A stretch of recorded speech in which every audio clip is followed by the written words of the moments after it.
Chapter 107. In the morning, she received an invitation from the guest house to have tea. When she arrived, Yushu was still relaxed. But when she left, her heart was heavy.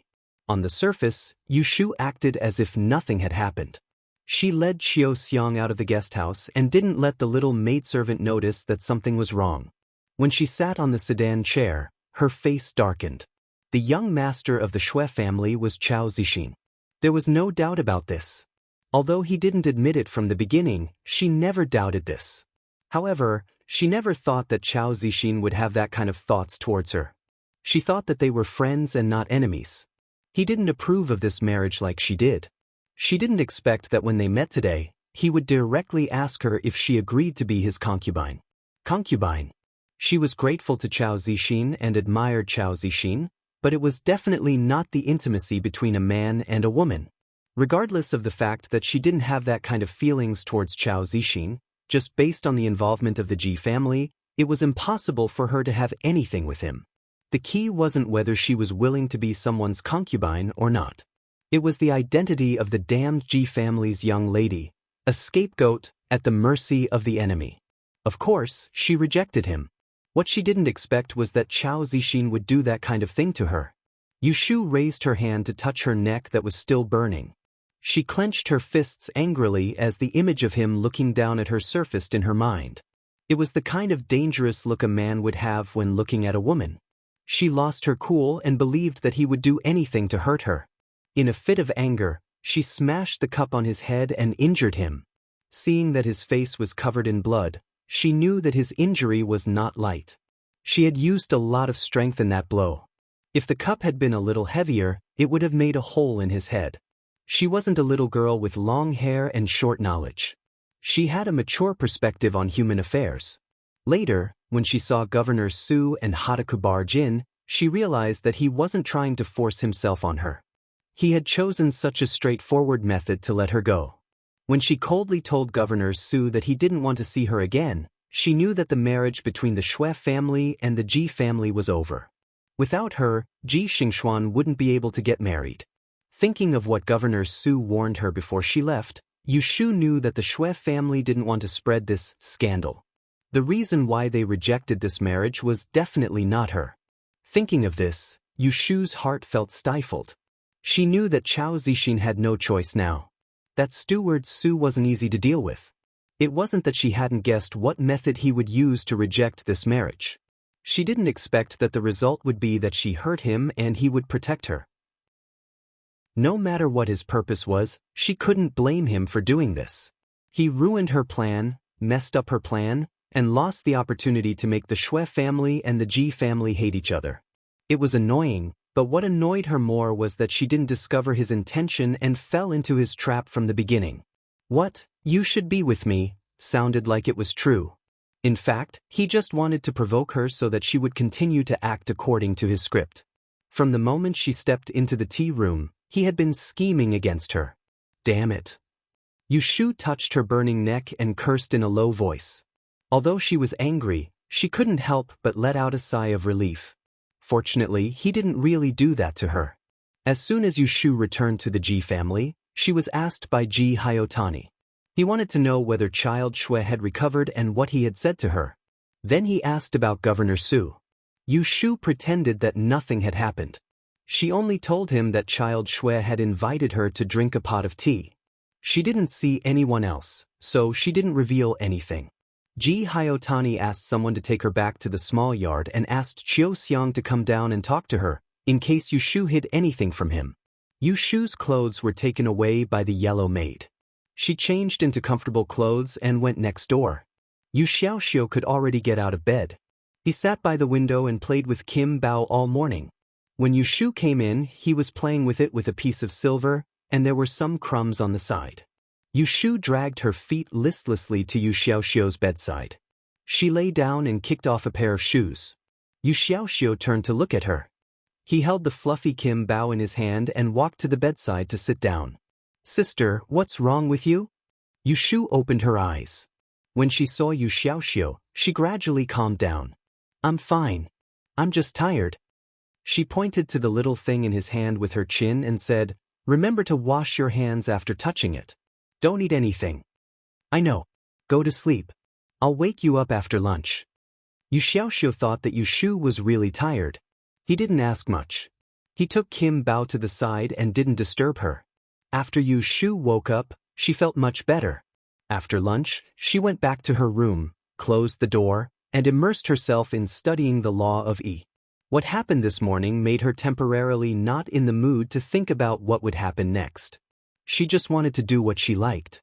She didn't know why the yellow maid didn't come in the afternoon.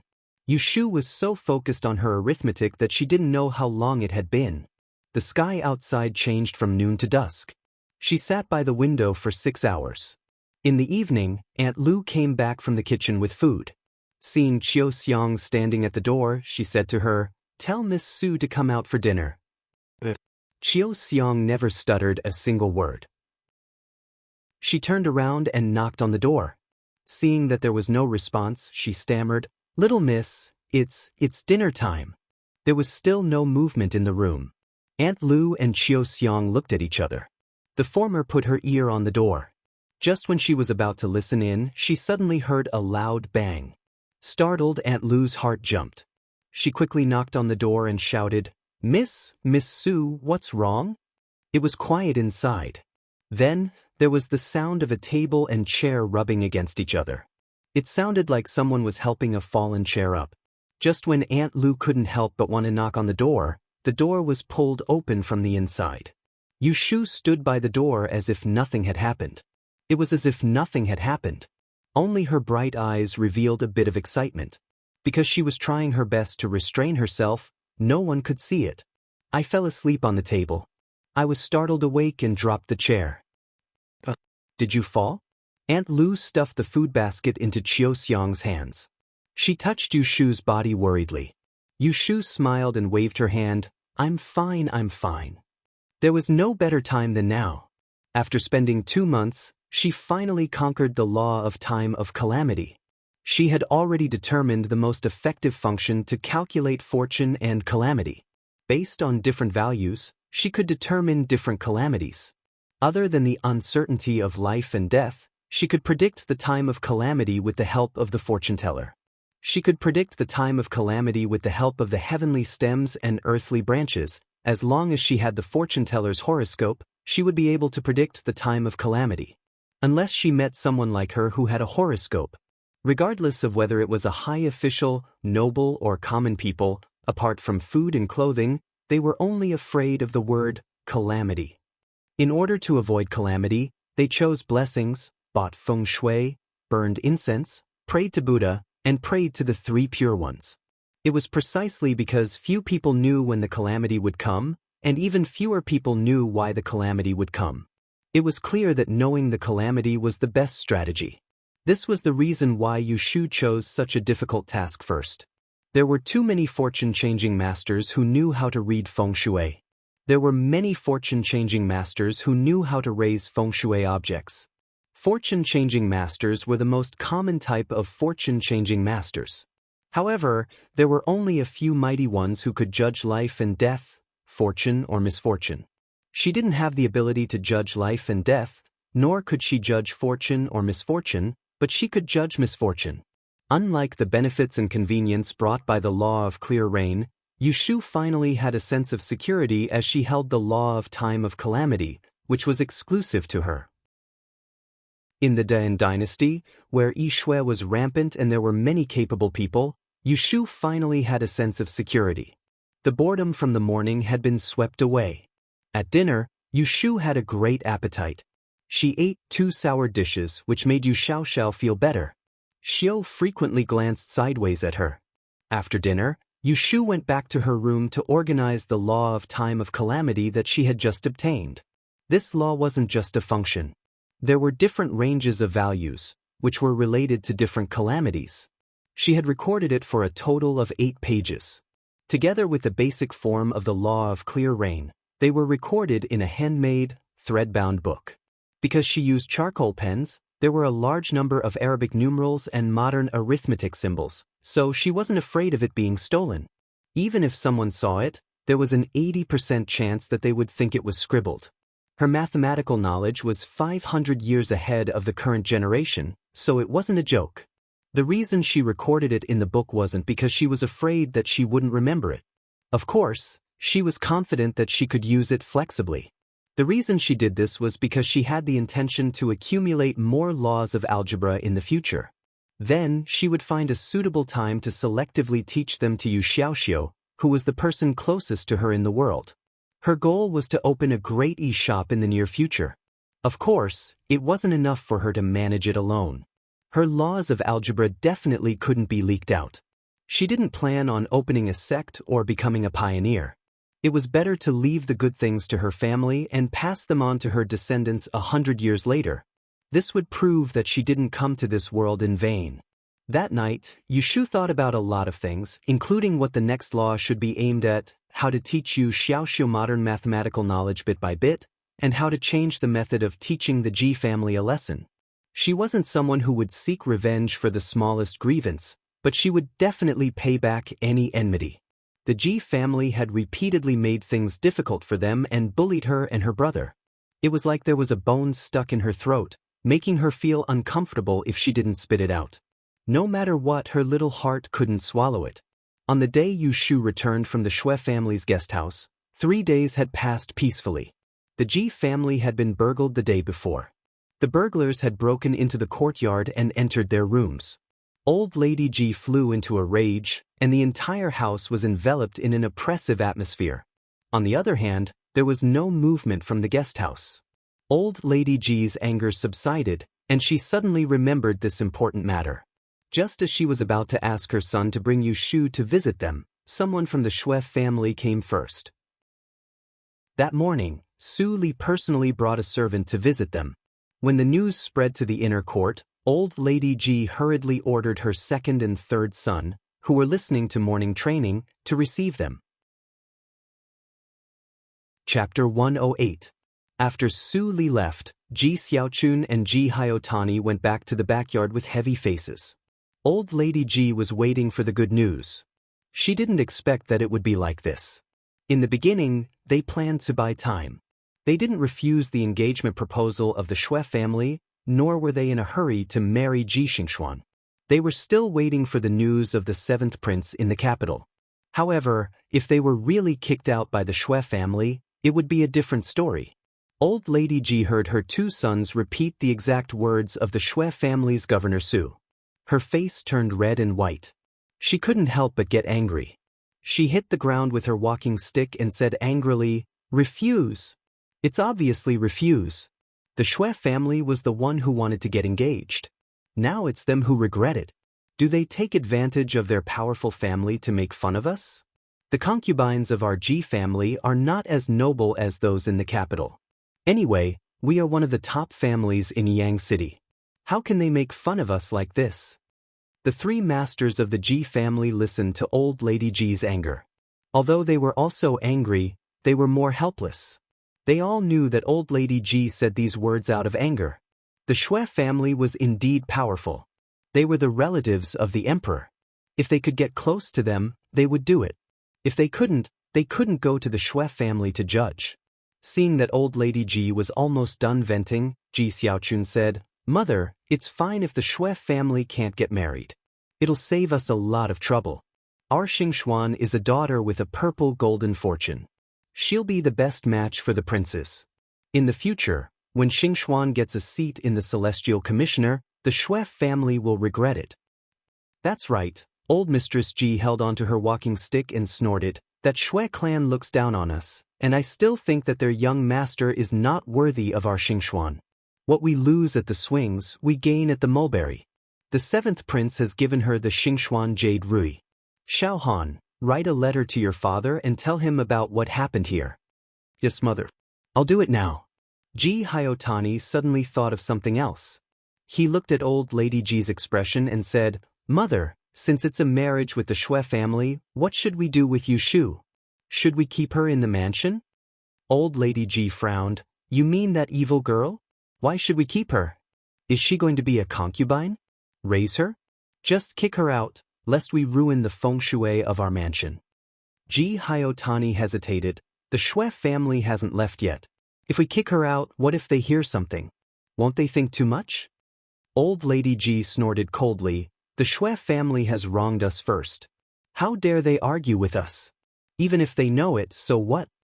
Although Ji Hyotani felt it was inappropriate, he didn't want to argue with Old Lady G when she was angry. He answered, "Yes, mother." Then he turned around and went out. When he was at the door, he was stopped by Old Lady G. "Wait, she has a younger brother. He ran away for a few days last time and didn't come back. Since he doesn't want to stay in the G family, let's drive him away together. He doesn't have a drop of the G family's blood, and he also eats the rice of the G family for free." When Yu Shu woke up this morning, she did 2 divinations for herself with the 6 lines. The first one was about her becoming a concubine. Different from the previous days, she guessed that someone from the Shui family would come today. The second one was about her leaving the Ji family. The result of the divinations was Dadong, which made her eyelid twitch and she couldn't concentrate on anything. When the sun rose, someone came to the small yard. It was the steward of Third Master's yard. He told Ji Hyotani that they should pack their things and leave the Ji family today. However, he didn't mention that someone from the Shui family came to propose their marriage this morning. Unlike Aunt Lu, who was flustered, and Qiu Xiang, who was at a loss, Yu Shu and Yu Xiaoxiu were secretly happy and couldn't wait to leave this shabby place as soon as possible. Yu Shu had another thing to consider. "Steward, I still have something to ask Third Master. Can you take me there? Third Master is very busy. He doesn't have time to see you. If you have something to say, just say it. I'll tell him for you." Yu Shu said seriously, "It's important. I have to tell him face to face. Please take me there." The steward of the third branch saw that she was nervous. He hesitated for a moment and then signaled 2 attendants to stay to prevent Yu Xiaoxiu from taking things in the room. Then he led Yu Shu away. Because someone from the Shui family came in the morning, Ji Hyotani didn't go out today. He was sitting in the study and reading the account book of the business in the city. Hearing the servant's report, he frowned and asked someone to lead Yu Shu in. "Third Master." Yu Shu was very good at pretending to be respectful in front of Ji Hyotani, although she despised him in her heart for bullying the weak. "What's the matter? Let me hear it." Yu Shu lowered her head and said, "May I ask Third Master, if you send someone to drive us away, does the marriage with the Shui family not count?" Ji Hyotani snorted, "Don't ask what you shouldn't ask. Weren't you very unyielding before and didn't want to eat the rice of the Ji family? Now that you're gone, what else do you have to say?" Yu Shu raised her head to look at the gloomy expression on his face. She was certain that the marriage between the Shui family and the Ji family was going to be finalized. Thinking of her divination this morning, she felt more confident. She said, "If that's the case, I would like to ask Third Master to give me and my brother's residence cards. Since we are not members of the Ji family, it would be inappropriate for us to hang them under the Ji family's name. Otherwise, if we cause trouble outside in the future, the Ji family's name will be tarnished. If she wanted to leave, she had to leave cleanly. She couldn't leave any evidence behind." That household card was equivalent to the ID card and household register of the common people of the Dathan dynasty. With that thing, she could buy a house and start a family. Otherwise, she would just be a vagrant. Today, with the divination, Yu Shu couldn't guess Ji Hyotani's thoughts, but she dared to bet on her luck and this matter went smoothly. Ji Xiaogu coldly stared at Yu Shu. How could he not know what she was thinking at this moment? She wanted to cut all ties with the Ji family. If this was any other day, how could he let her have her way? But Yu Shu's last sentence had moved him. The little girl in front of him was young, but she was a troublemaker. If he allowed her to cause trouble outside, it would ruin the reputation of the Ji family. The gains would not make up for the losses. Anyway, this sister and brother were lonely after leaving home. Even if they could steal some money to make a living, they wouldn't be able to do anything. He didn't need the residence card. He could easily control them. With this thought, Ji Hyotani made up his mind. He immediately stood up and went to the back room. He took out the box hidden in the bookcase and found 2 residence cards. He took them out and threw them in front of Yu Shu. He didn't forget to warn her, "From now on, you are no longer a member of the Ji family. If you dare to use the name of the Ji family, I will not forgive you easily." Yu Shu picked up her and Yu Xiaoxiu's residence card and confirmed the name, stamp, and fingerprint on it. She was a little excited. In the past, she didn't know the importance of this thing. When she was kicked out of the Ji family, she thought that she had nothing to do with the Ji family. She let Ji Hyotani control her for nothing. Now, not only her, but also Yu Xiaoxiu's. She thought it would take some effort, but she didn't expect it to go so smoothly. Keeping the two residence cards close to her body, Yu Shu raised her head to look at Ji Hyotani, who was sitting behind the desk. She said, "Third Master, Xiaoxiu and I left the Ji family. We know that it will be difficult to return. Before we leave, we would like to ask Third Master to let us siblings and mother meet." This sentence was purely for show. Yu Shu didn't believe in Ji Hyotani's character. Because of her and Yu Xiaoxiu, Aunt Chui would definitely be neglected. But this was also good. With Aunt Chui's brain, she wasn't suited to live in the inner courtyard where there was internal strife and intrigue. She wasn't favored and lived a stable life. Ji Hyotani still had some pretense of benevolence and didn't make things difficult for her. He waved his hand and said, "Pack your things, I'll have someone bring you there." Yu Shu and Yu Xiaoxiu went to see Aunt Chui. It was rare for the mother and son to get together, but there was no family joy. When Aunt Chui heard that they were leaving, she immediately scolded Yu Shu but didn't dare to ask Yu Xiaoxiu to stay. Yu Shu turned a deaf ear to Aunt Chui's scolding. When Aunt Chui was done scolding her, she used the excuse of having a private conversation with her birth mother and sent her maid, Xiao Sui, out. She turned around and took out 50 taels of silver and handed it to Concubine Chui. Looking at Concubine Chui's dumbfounded expression, she said, "This is a gift from me and little Xiu to mother. Don't ask where the money came from, just keep it for future use. Little Xiu and I are leaving the Ji family today, so we no longer have anything to do with this place. However, mother is still a member of the Ji family, so you have to abide by your duties. There are no outsiders here, so I'll tell mother that you know what to do. Don't listen to Third Master. Remember that you were framed and almost chased out of the family last time. If the Ji family can no longer tolerate you in the future and you can't find us, then find a place to settle down and live out your days in peace with this money." With that, she pulled Yu Xiaoxiu, whose eyes were red, to kneel down in front of Aunt Chui and kowtowed a few times in place of her predecessor as a sign of filial piety and to calm Yu Xiaoxiu's heart. At this point, Aunt Chui could no longer care about scolding. With tears in her eyes, she pulled Yu Xiaoxiu back while crying and said to Yu Shu, "You have to take good care of your younger brother. If you dare to mistreat him, I won't forgive you even if he starves or freezes." Seeing that Yu Shu was behaving like a mother, Yu Shu agreed to whatever Yu Shu said. In the end, when Yu Shu was crying, Yu Shu asked for Yu Shu's date of birth. Only when someone outside rushed them did Yu Shu pull Yu Xiaoxiu, who was choking with sobs, away. With the guards leading the way, Yu Shu put her arm around Yu Xiaoxiu's shoulder and used her sleeve to wipe his tears. She said warmly, "From now on, you'll be with me." Yu Xiaoxiu cried for a dozen steps and wiped his nose. With a strong N, he held onto Yu Shu's hand tightly. In fact, there wasn't much to pack. The clothes were the same as when they came. At most, there was a bag of paper and Kim Bao. After the guards checked the house and asked if Chiu Xiang was missing anything, they sent the siblings out from the back door. Only Aunt Lu followed them to see them off. At the beginning of June, the noon sun hid behind the clouds. The siblings held hands and left the Yi Shueji mansion in Yang City with a little mouse.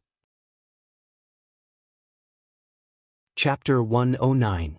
Yu Shu led Yu Xiaoxiu out of the Ji family's front door. Of course, they were going to go to Zhao Hui's house. On the way, the siblings discussed, "Sis, we're going to the capital.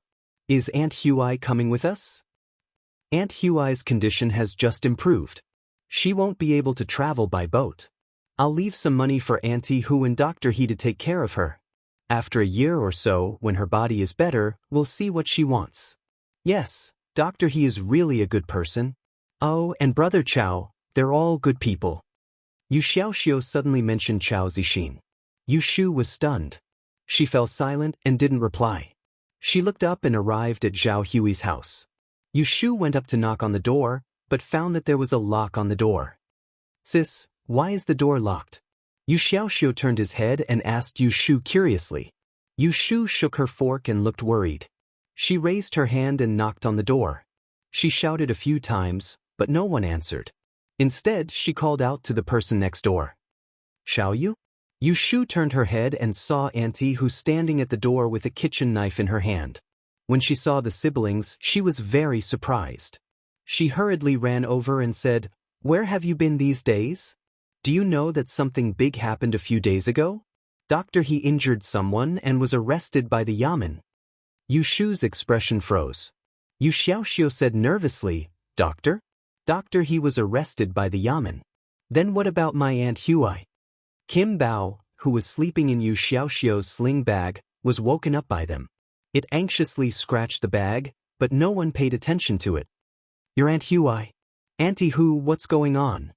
Yu Shu was afraid and shocked. She was afraid that something bad would happen to Zhao Hui. She was shocked that she was affected by the law of the time of misfortune that night. She had clearly used Zhao Hui's horoscope to predict her horoscope. She didn't know that she would be in trouble, so why did something happen? "Let's talk in the courtyard. Let's go." Auntie Hu pulled Yu Xiaoxiu and pushed Yu Shu into her courtyard. She closed the door and turned around to say, "The morning before yesterday, I was drying clothes at home when I heard a commotion next door. I went over to take a look and saw that your Aunt Hui's door was wide open. There was a commotion in the house and tables and stools were smashed. I don't know what happened, but after a while, I saw Dr. He kick a man and a woman out. The woman was fierce, grabbing her hair and biting her hands. Dr. He and the man were fighting. I don't know how they got hurt, but there was blood. That afternoon, people from the yamen came and arrested Dr. He. Your Aunt Hui stumbled after them and fainted outside the door. Then where is she now?" Yu Shu couldn't help but interrupt. "That's right, that's what I wanted to tell you." Auntie Hu placed the kitchen knife in the bamboo basket and held Yu Shu's hand, saying, "That day when the yamen came to arrest her, there was an old master in the alley. After watching the commotion, he asked about you. He said that your boss heard about your Aunt Hui and took your Aunt Hui away. He said that he was afraid that she would be alone and someone would cause trouble for her again. He wanted me to tell you that when you come back, you can go to that something merchant to look for him. Oh yes, he said that his surname is Pei. It was Pei Jing." Yu Shu had a rough idea in her heart. The person who broke into Zhao Hui's house that day must be the family that she was previously engaged to. She didn't expect that this group of shameless people would dare to come to her house. Fortunately, He Fangji was present at that time and didn't let Zhao Hui be alone. However, he was arrested for injuring someone and suffered an undeserved disaster. Frowning, Yu Shu thanked Auntie Hu and pulled Yu Xiaoxiu away in a hurry. Yu Shu and Yu Xiaoxiu rented a horse carriage on Changminpu Street and directly rushed to the headquarters of the Taiheng Chamber of Commerce. As soon as they entered the door, they heard Fatty Xing's loud voice. "Hey, isn't this Oshu? Where have you been these days?" Xing Qi was sitting at the door of the hall drinking tea. As soon as Yu Shu came in, she saw him. He raised his hand and waved at her. Yu Shu pulled Yu Xiaoxiu and walked over. "Manager Xing, is Mr. Pei here?" Xing Qi saw that she was sweating and understood a little. He stood up and said, "No, let's go. I'll take you to his house. Your aunt is also there." Seeing that Xing Qi also knew about the matter, Yu Shu didn't ask much. She followed him to the door and waited for the car with Yu Xiaoxiu. They took the car from the north of the city to Pei Jing's house in the west of the city. Pei Jing's house was also a big house. There was a guard in front of the door. Obviously, the guard recognized Xing Qi. The guard didn't stop them. A servant went in to inform Pei Jing. Xing Qi took Yu Shu to the front yard and waited in the living room. The Pei family was a businessman. Maybe their house was not as big as the Ji family, but the courtyard scenery was no worse. Yu Shu didn't have the mood to appreciate it at the moment. She sat in the living room for a while and then went to the door to wait. The servants served tea. After a while, Yu Shu saw Pei Jing, who was wearing a loose green gown, turning the corner of the veranda. Before he reached, Yu Shu saluted, "Mr. Pei." Pei Jing stood at the door and looked at Yu Shu from head to toe. He pointed to the room and said, "Go in and sit down. I have something to ask you. Your aunt is resting." My wife is accompanying her. It doesn't matter. Yu Shu followed him back into the living room. When Xing-Chi saw him, he stood up and said, "Take your time.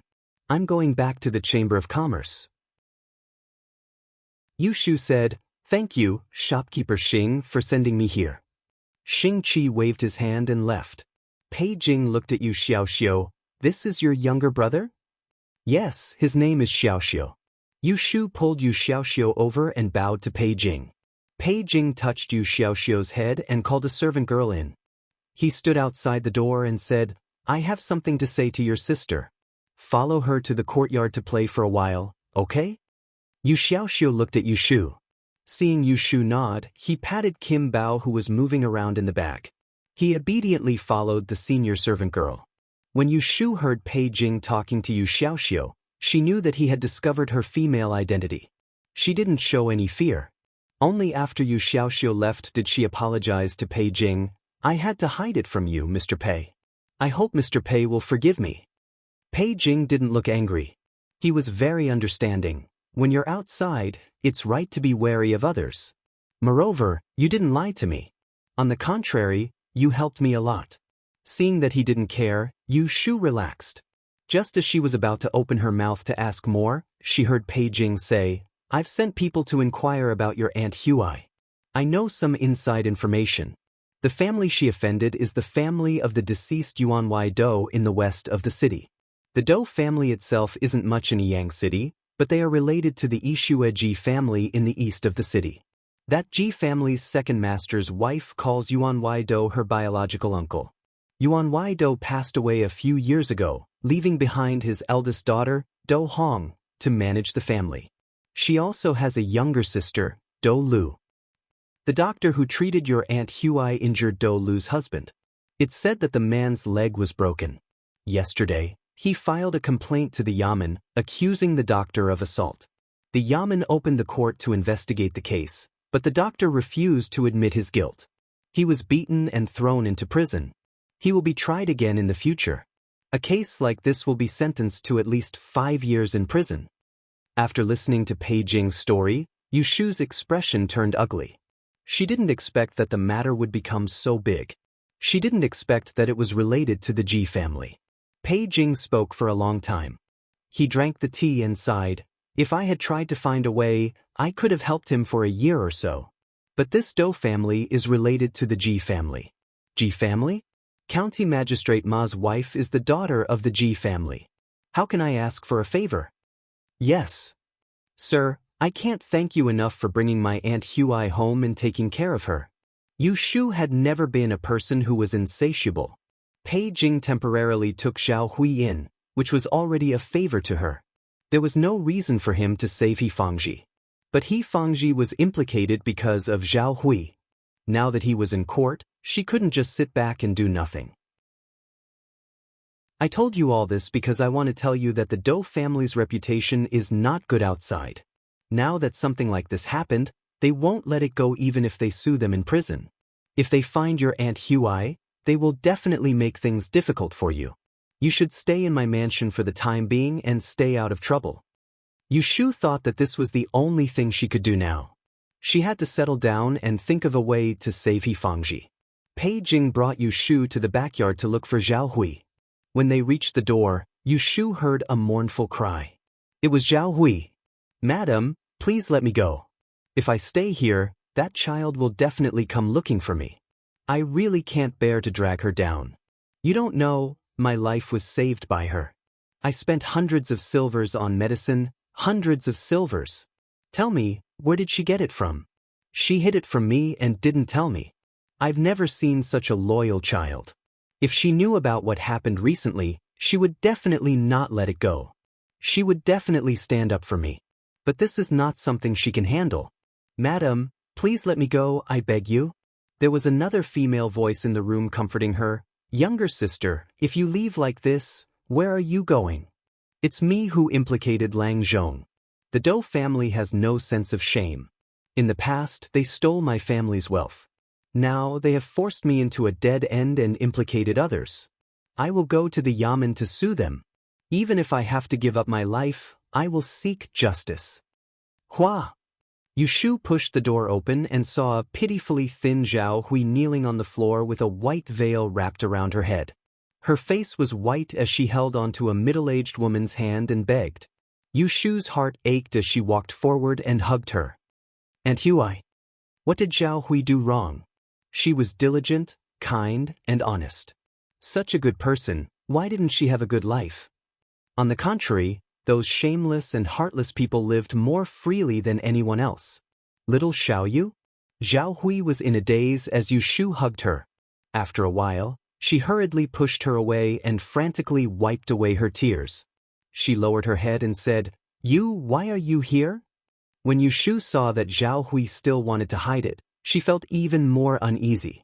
She reached out to help her up and helped the woman back to the bed. Without waiting for Zhao Hui to speak again, she said, "Aunt Hui, I heard about what happened to Lang Zhong. Don't worry. Let's think of a solution together, okay?"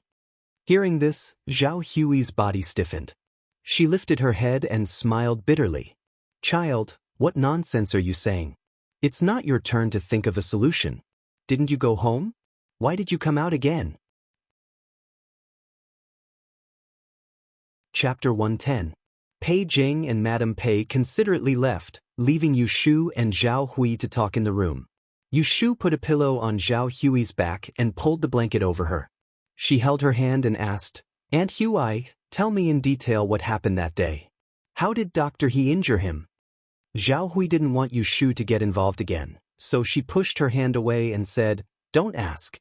This has nothing to do with you. Don't get yourself into trouble." "Aunt Hui," Yushu said with a straight face, "it's not you who's in trouble, it's Dr. He who's in trouble. I'm the one who asked him to take care of you, so how can it have nothing to do with me? Do you know that if this case is decided, Dr. He will be imprisoned for 5 years, not 5 days? Tell me everything now so I can think of a solution as soon as possible." Zhao Hui was shocked, and her expression became hesitant. Yushu added fuel to the fire. "If you don't tell me, then I'll go talk to the Dou family right now. It'll be best if they beat me up, and I'll also go to the Yamen to report them." "Don't." Zhao Hui sat up straight and anxiously pulled Yushu's hand. "Xiaoyu, don't mess around. Then hurry up and tell me." Zhao Hui looked at Yushu helplessly and recounted what happened that day in detail. Yushu sneered. As expected of a relative, the Dou family was even more shameless than the Ji family. A few months ago, Dou Lu had injured Zhao Hui on the street. The other party was afraid that she would die, so they hurriedly hid at home. Now that the incident had passed, they heard that Zhao Hui wasn't dead. They were afraid that Zhao Hui would report them after she recovered, so they went to threaten them. Dr. He happened to be there. Dou Lu was shrewish and wanted to go to the side of the bed to pull me apart. Dr. He pushed her and she fell to the ground. Her man didn't let it go and smashed the table and stools in the room and started fighting with Dr. He. Dr. He was afraid of hurting me, so he pushed them out. By the time I got out, there was already blood. The man's leg was somehow broken. Yushu interrupted and asked suspiciously, "Why was it somehow broken? Wasn't it Dr. He who hit him?" Zhao Hui shook her head, her face also filled with confusion. After they left, Dr. He told me that he didn't know how he hurt the man and broke his leg. Yushu frowned. This matter sounded strange. Could it be that they had falsely accused Dr. He? "It's all my fault. If I had known that they would come looking for me, I would have hidden somewhere else. Dr. He wouldn't have helped me," Zhao Hui said sadly. Yushu didn't comfort her. With the current situation, it was hard to explain. The Dou family insisted that Dr. He was the one who injured her and that County Magistrate Ma was in cahoots with them. Even if Dr. He didn't plead guilty now, he would probably be tortured into a confession. It was just like when Zhao Hui was wrongly accused of marriage fraud. That Dou Jiaqiang said that her appearance and 8 characters didn't match and even found Ishop to testify. An idea flashed through Yushu's mind. She rubbed her chin and asked Zhao Hui seriously, "Aunt Hui, do you remember which Ishop the Dou family found to testify against you?" Zhao Hui looked at her and whispered, It's the Ji family." But Yushu slapped her thigh and suddenly stood up. Zhao Hui was startled and asked nervously, "Xiaoyu, what's wrong?" Yushu said, I remember you said that there was a housekeeper in Yang City who sent you there. Have you been in contact with him all these years? Zhao Hui shook her head. Yu Shu was about to be depressed when she heard her say, although I haven't been in contact with him, I know that he has a bookstore on the street behind Zhangmenpu. Yu Shu was overjoyed. She vaguely had an idea. She turned around and rubbed her palms as she paced back and forth in the room. She frowned and thought carefully. Pei Jing and Furen, Qin Shi, returned to the bedroom. It was already noon. Pei Jing had the habit of resting at noon, so he was even more listless today. Qin Shi helped him take off his outer robe, and the couple lay down side by side on the bed. Qin Shi saw that Pei Jing was frowning, so she advised, "Don't be upset. I know that you like that child very much and want to help her, but this kind of private matter, we will help if we can. If we can't, then there's nothing we can do. Do you really want to get into trouble for them? You don't put the Dou family in your eyes, but they still have the Ji family behind them. This matter really doesn't need us to interfere." Pei Jing nodded and said, "Furen is right. Let them stay in the Fu for now. You go back and persuade Zhao Hui. Tell her to get over it, so that Shu doesn't do anything stupid with her." Qin Shi made a sound and then sighed with emotion, speaking of which, that Zhao Hui's life is really bitter. She's a good young lady, but now she's in trouble. Did Furen hear what she said? Lu Jing had only found out that Zhao Hui had swindled her marriage many years ago and became enemies with the Dou family, but he didn't know more. Qin Shi said that Zhao Hui was the daughter of a merchant in Yenzhou. She was engaged to the Dou family, but her parents passed away early and she was left alone. Before she died, she entrusted the housekeeper to send her to her husband's family in Yang. Furen said that she was from Yenzhou? Pei Jing heard Qin Shi's opening words and his heart moved. He thought of something and interrupted her. "That's right, isn't it the same?" "It's nothing," Furen can continue. Pei Jing thought that perhaps he was being overly suspicious. How could there be such a coincidence? Qin Shi gave him a strange look and continued to tell Zhao Hui's story. She talked about how the Dou family's brother died and shamelessly accused Zhao Hui of swindling her marriage. She went to the bazaar to prove that the horoscope she sent was fake and that she had taken the orphan girl's wealth. She was filled with righteous indignation. When she finished, she sighed and said, "It's a pity that she was alone and her dowry was taken. She was reduced to this day. It was not easy for her to live a stable life, but another disaster occurred. Everyone has their own fate." Pei Jing stretched out his hand to pick up the small pot on the tea table and poured a cup of water for Qin Shi. "That's right." Qin Shi gently placed her hand on Pei Jing's chest and said, "Jing Ji, when you were in trouble in a foreign land, you were almost unable to recover. If it wasn't for that kind-hearted person's help, I'm afraid you wouldn't be who you are today." Pei Jing's eyes suddenly became a bit sad. He patted her hand and thought for a moment. He casually asked, "Then does Zhao Hui have any other relatives in her hometown?" She said she doesn't know. "Why don't you help her ask around?" Her father's surname was Zhao. It was said that the old man was also a kind person. Wherever he went, people would respectfully call him Good Man Zhao. Pada. The quilt in Pei Jing's hand fell on the bed frame and broke into several pieces on the ground. "Jingji."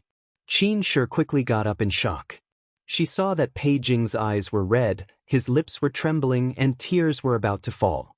Zhao Hui watched as Yu Shu walked back and forth in the room, muttering to herself as if she had lost her soul. For a moment, she was worried.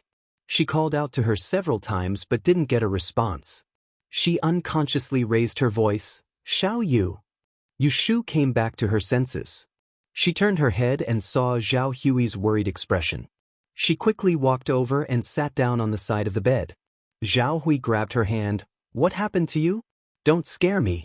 If you can't think of a way, don't hurt your brain with anxiety." Yu Shu shook her head. She pursed her lips and said, "I think I have a way to save Dr. He." Zhao Hui was happy at first, but then she asked doubtfully, "What way? Tell me. I'm not sure if this will work. I need to find someone who understands the law and ask clearly." Yu Shu grabbed her hair in annoyance. She had a plan in her heart, but she didn't have enough manpower. "I can't do this alone. If Mr. Pei is willing to help me. If I am willing to help you, what will you do? A voice was heard outside the door. Yu Shu and Zhao Hui were startled. They turned their heads and saw a shadow outside the door. Yu Shu quickly got up and walked to the door. She opened the door halfway and saw Pei Jing standing outside. Mr. Pei. Pei Jing looked at her and stood outside the door. He asked the person inside the room, Miss Zhao, can you tell me your respected name? Yu Shu felt strange. She felt that something was wrong. Zhao Hui heard Pei Jing's voice from inside the room. She paused for a moment before answering, My father passed away. His name is Renhe, Zhao Renhe. Pei Jing closed his eyes. He took a deep breath and opened them again. Yu Shu was shocked to see that there were tears in his eyes. Mr. Pei, what are you doing? Pei Jing ignored her and said to the door, I was born into a merchant family. When I was 20, I was elected as a fortune teller. When I was young, my eyes were on the top of my head. I thought that I was talented. When my father was ill, I left home and went to the capital to take the Diyan examination. Who would have thought that I would fail all 3 exams? My name was Sunshan. I spent my days drinking and getting drunk. While I was in the capital, I suddenly received the bad news that my father had died. I hurried back home. On the way, I encountered bandits. My attendant and bodyguards were all killed. I fell on the grass by the roadside and was saved by a passerby. I was brought home to recuperate. During that period of time, I was muddle-headed and wanted to commit suicide. He persuaded me to stay in his restaurant and taught me business. 3 months later, I finally turned over a new leaf. I said goodbye to him and returned home. I observed mourning at home for 3 years and studied hard. When the mourning period was over, I went to visit my benefactor to repay him. I didn't expect him to be gone. I heard from my neighbor that my benefactor had passed away a year ago. His only daughter had sold the family property to marry someone else. I was deeply grieved. I took a handful of soil from his grave and brought it back to worship every year. I didn't expect that my benefactor's orphan would end up like this. In vain, I burned incense every year to comfort him. I didn't know that his spirit in heaven would see his daughter end up like this. How bitter would he be? At the end of his story, Pei Jing's tears trickled down his face. He was a wealthy merchant, yet he was sobbing silently. Zhao Hui, who was in the room, thought of her deceased father and also cried bitterly.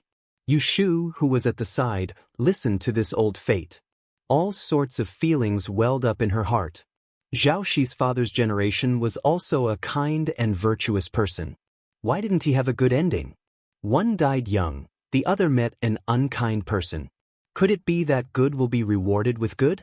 The 2 of them cried inside and outside the room. Yu Shu didn't say anything to comfort them. She could see that Pei Jing was a hot-blooded man. Otherwise, he could have swallowed the past and said it now. He definitely wouldn't stand by and watch the matter between Zhao Hui and Dr. He. Chapter 111. Zhao Hui's life had been lonely and bitter. Many years ago, her husband's family had invaded her family's wealth. Many years later, she had been seriously injured by her sister-in-law on the streets and almost lost her life. Recently, she had been involved in a lawsuit. Originally, she had suffered but could not voice her grievances. At her wits' end, even though Yu Shu had the heart to help, her strength was not enough. She could not compete with the Dou family Ji family. Who knew that fate had its own destiny? In the past, Pei Jing had been indebted to Zhao Hui's father. Today, he had repaid the debt of gratitude. Who knew that there would be a turning point in the future? Yu Shu helped Zhao Hui freshen up and put on a new set of clothes. She helped her move from the inner room to the living room. Pei Jing and Madame Qin were both there. Dear heavens, little sister, these mistakes have caused you to suffer. Madame Qin's eyes were filled with tears. She stepped forward and pulled Zhao Hui to sit by her side. This time, she was not as courteous as before. This time, she was really close and tender. She had been Pei Jing's wife for more than 20 years. She could empathize with Pei Jing's feelings at this moment. Zhao Hui shook her head at her and turned to look at Pei Jing. In a hoarse voice, she said, Now that Sir Pei has mentioned it, I have some memories. When my late father was on his deathbed, I was still young. I had heard him mention an old friend a few times. He said that he had not received any letters for half a year and was afraid that something had happened. He even gave me the letters he had sent in the past and asked me to inquire about it when I had time. Later on, when my late father passed away, I was filled with grief and forgot about this matter. Those letters were probably buried along with his belongings. I think that at that time, my father must have been thinking about Serpay. Without a doubt, it was me. That year, when I returned to my hometown, I sent a letter to Uncle Zhao, saying that I was safe and sound. Then, for half a year, I was so busy with my family business that I stopped sending letters. After that, when everything was settled, I personally went to Uncle Zhao. Who would have thought that? Pei Jing smiled bitterly and touched his eyebrows. At that time, Uncle Zhao was still concerned about my safety. After a moment of silence, Pei Jing composed himself and said to Zhao Hui, "Don't call me Sir Pei. In terms of age, I am older than you by a few years. If you do not mind, I am willing to accept you as my sworn sister and take care of you in the future. What do you think?" Zhao Hui was stunned and looked at Yu Shu. She was currently at a loss. Compared to Pei Jing, who she had accidentally reunited with, she was more dependent on Yu Shu, who had gone through thick and thin with her. "Sir Pei, there is no rush." Yu Shu spoke on behalf of Zhao Hui. "At the moment, Dr. He is still in prison and the Dou family is still at large. They are still bent on killing Aunt Huai. We have to think of a way to deal with them as soon as possible." Pei Jing nodded and said, "Dr. He must be saved. I will go to the Dou family now and ask them to withdraw their complaint." Seeing that Pei Jing was so straightforward, Yu Shu was puzzled and asked, "Do you have a way to stop them from suing the doctor?" Pei Jing sneered. "That Dou family is just a third-rate merchant, relying on their ancestral business to survive until now. That Dou Hong is not business material either. If they do not know what's good for them, I will crush their business." Seeing this, Yu Shu was shocked. Pei Jing had always treated people humbly. She did not expect him to be so overbearing. It seemed that he had to stand up for Zhao Hui. "Sir Pei, please wait." Yu Shu said, "Forgive me for being blunt, but if you do this, even if you can save Dr. He, there will be no end of trouble. Let's not talk about who is right and who is wrong. If this matter were to spread, you will inevitably be known as a domineering person. Moreover, the Dou family has the support of the Ji family. If you ask the Ji family to stand up for them, not only will it cause trouble, they may even bite back.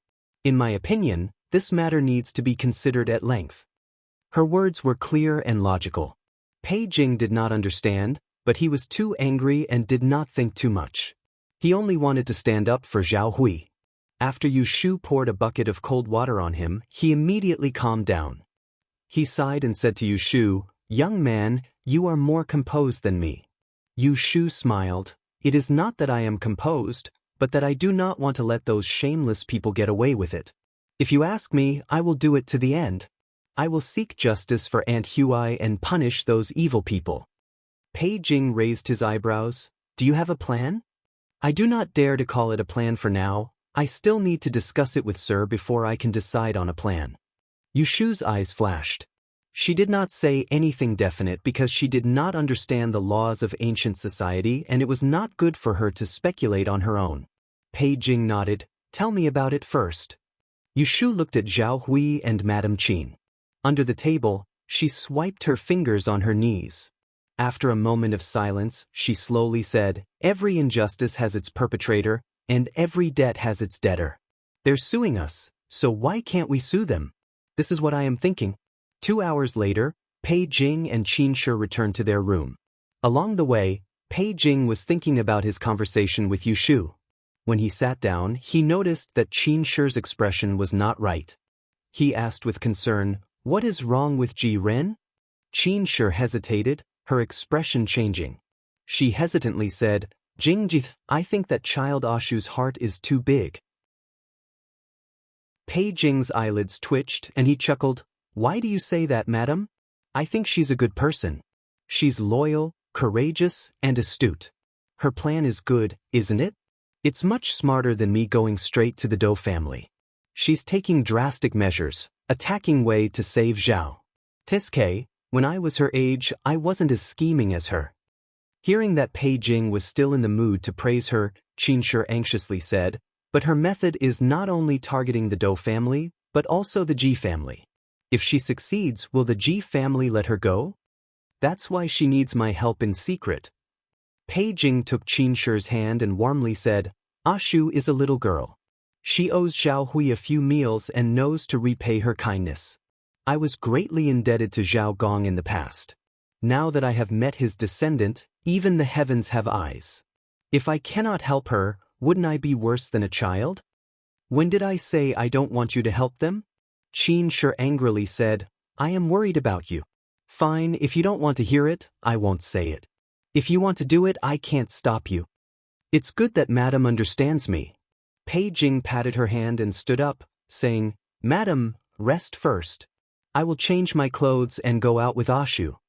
At dusk, Yu Shu and Pei Jing sat in a horse carriage and arrived at the entrance of Changmenpu Street. The two got off the carriage and looked left and right.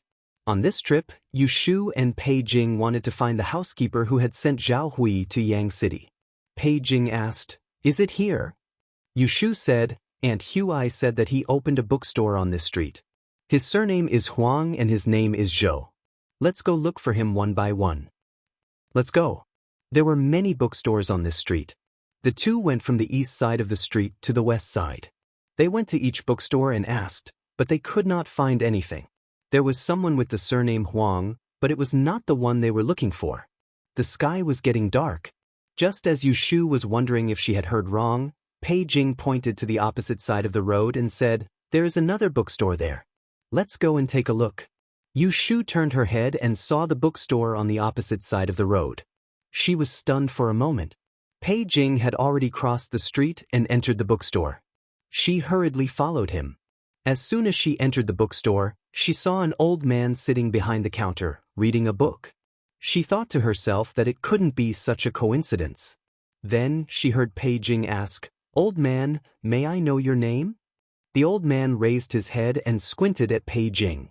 He turned his head and saw Yu Shu standing at the door. His confusion turned into surprise. Little girl, why did you come so late? I left you several literacy books. I was waiting for you to pick them up. Pei Jing looked at Yu Shu with a puzzled expression. Yu Shu smiled at the old man and said to Pei Jing, When I was penniless, this old shopkeeper once gave me some books. The old shopkeeper heard their conversation and realized that they knew each other. He asked in confusion, What are you doing? We want to inquire about someone. Yu Shu paused. Then she asked directly, Old uncle, is your surname Huang? Haven't I told you before? The old shopkeeper said, My surname is Huang. Yu Shu and Pei Jing looked at each other. Then, the latter asked again, Shopkeeper Huang, did you work as a steward for a family with the surname Zhao in Yen Prefecture a few years ago? The old shopkeeper put down the book in his hand and looked back and forth between the two of them. Then he nodded hesitantly and said, That's right. Yu Shu wanted to laugh out loud. How could there be such a coincidence in this world? Why did everyone come together? After they found Huang Zhou, Pei Jing explained the purpose of their visit to Yu Shu. Shopkeeper Huang was very willing to testify on behalf of Zhao Hui. So, they didn't need to waste too much time talking before he readily agreed. Another unexpected joy was that he had saved a list of the dowry that Zhao Hui had sent to the Dou family back then. Miss has a bitter life. When the Lord withdrew his hand, he repeatedly urged me to send her to the Dou family. But I didn't expect that it would turn out to be a wolf's den. Alas, I'm incompetent. I couldn't protect Miss, and she ended up in prison. I was too afraid to stand up for her at that time. Miss was released from prison and disappeared without a trace. I thought that she didn't want to see me. Who would have thought that she would make a living right under my nose and end up in such a plight? All these years have passed, but I still can't let it go. Now, I'm on the verge of death.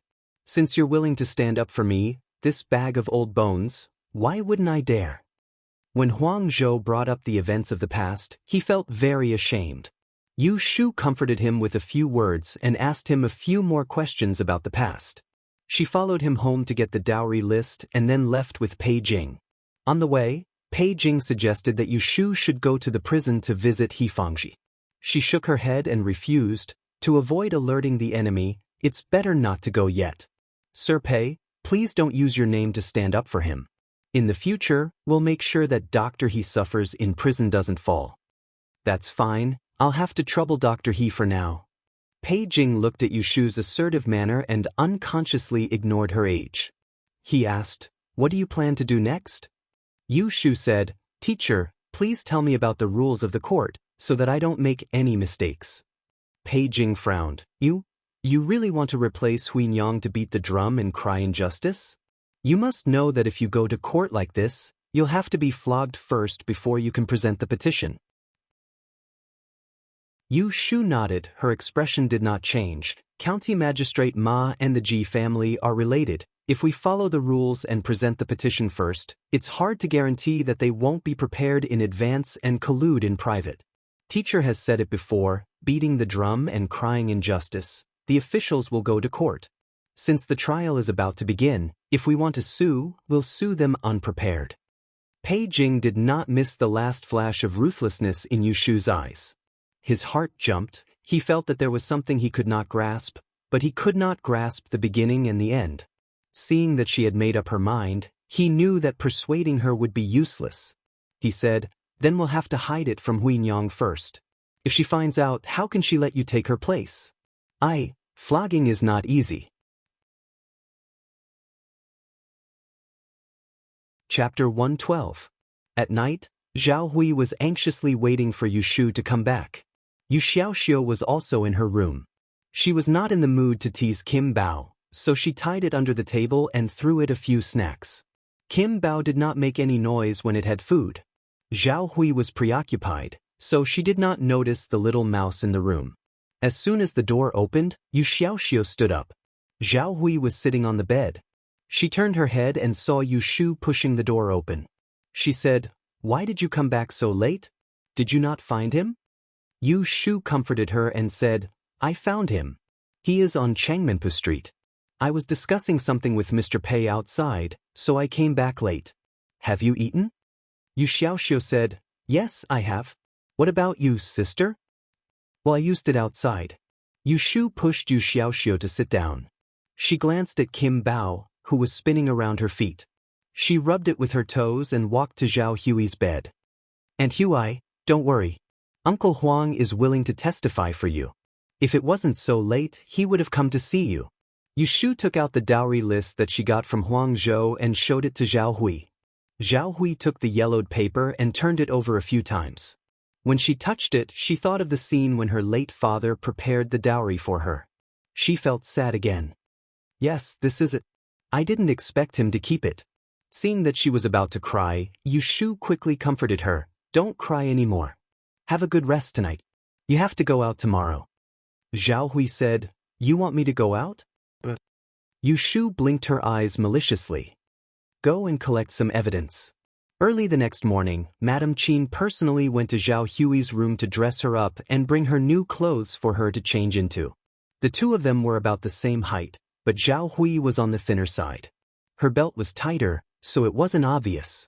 The wound on Zhao Hui's head had already healed under He Fangji's careful care, but there were still a few scars on the top of her head. After shaving her hair, Madame Qin skillfully mixed the wig into her real hair and used hairpins and silk flowers to perfectly cover the scars on her head. She also used makeup to cover her yellowish complexion.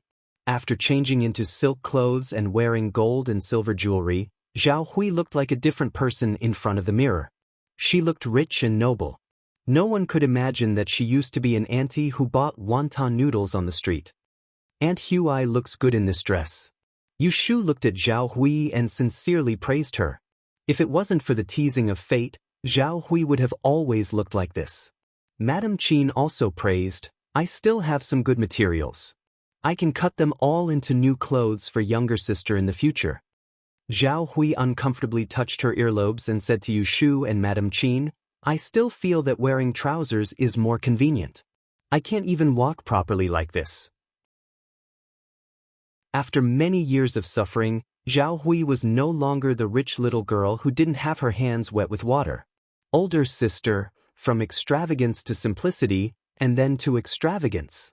Yu Shu smiled. Let's wear this for now. It's really uncomfortable. We'll change when we get back.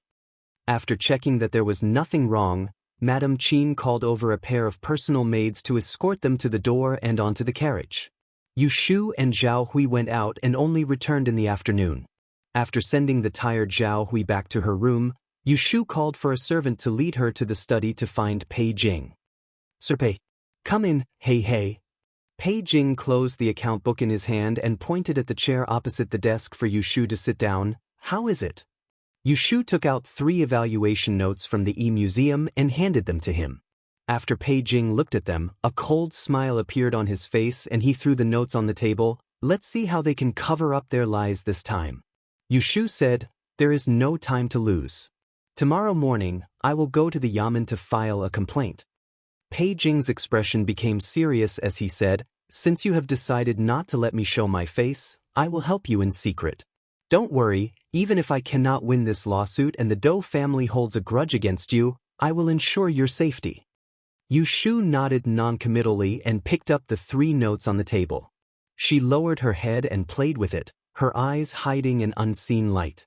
On the 9th day of the 6th month, Yu Shu woke up early and did not disturb Zhao Hui and Yu Xiaoxiu. She quietly left the door. Pei Jing was waiting for her in the front courtyard. Seeing her black hair, wearing an old blue shirt and dressed as a boy, he couldn't help but feel strange and asked, are you going to wear this?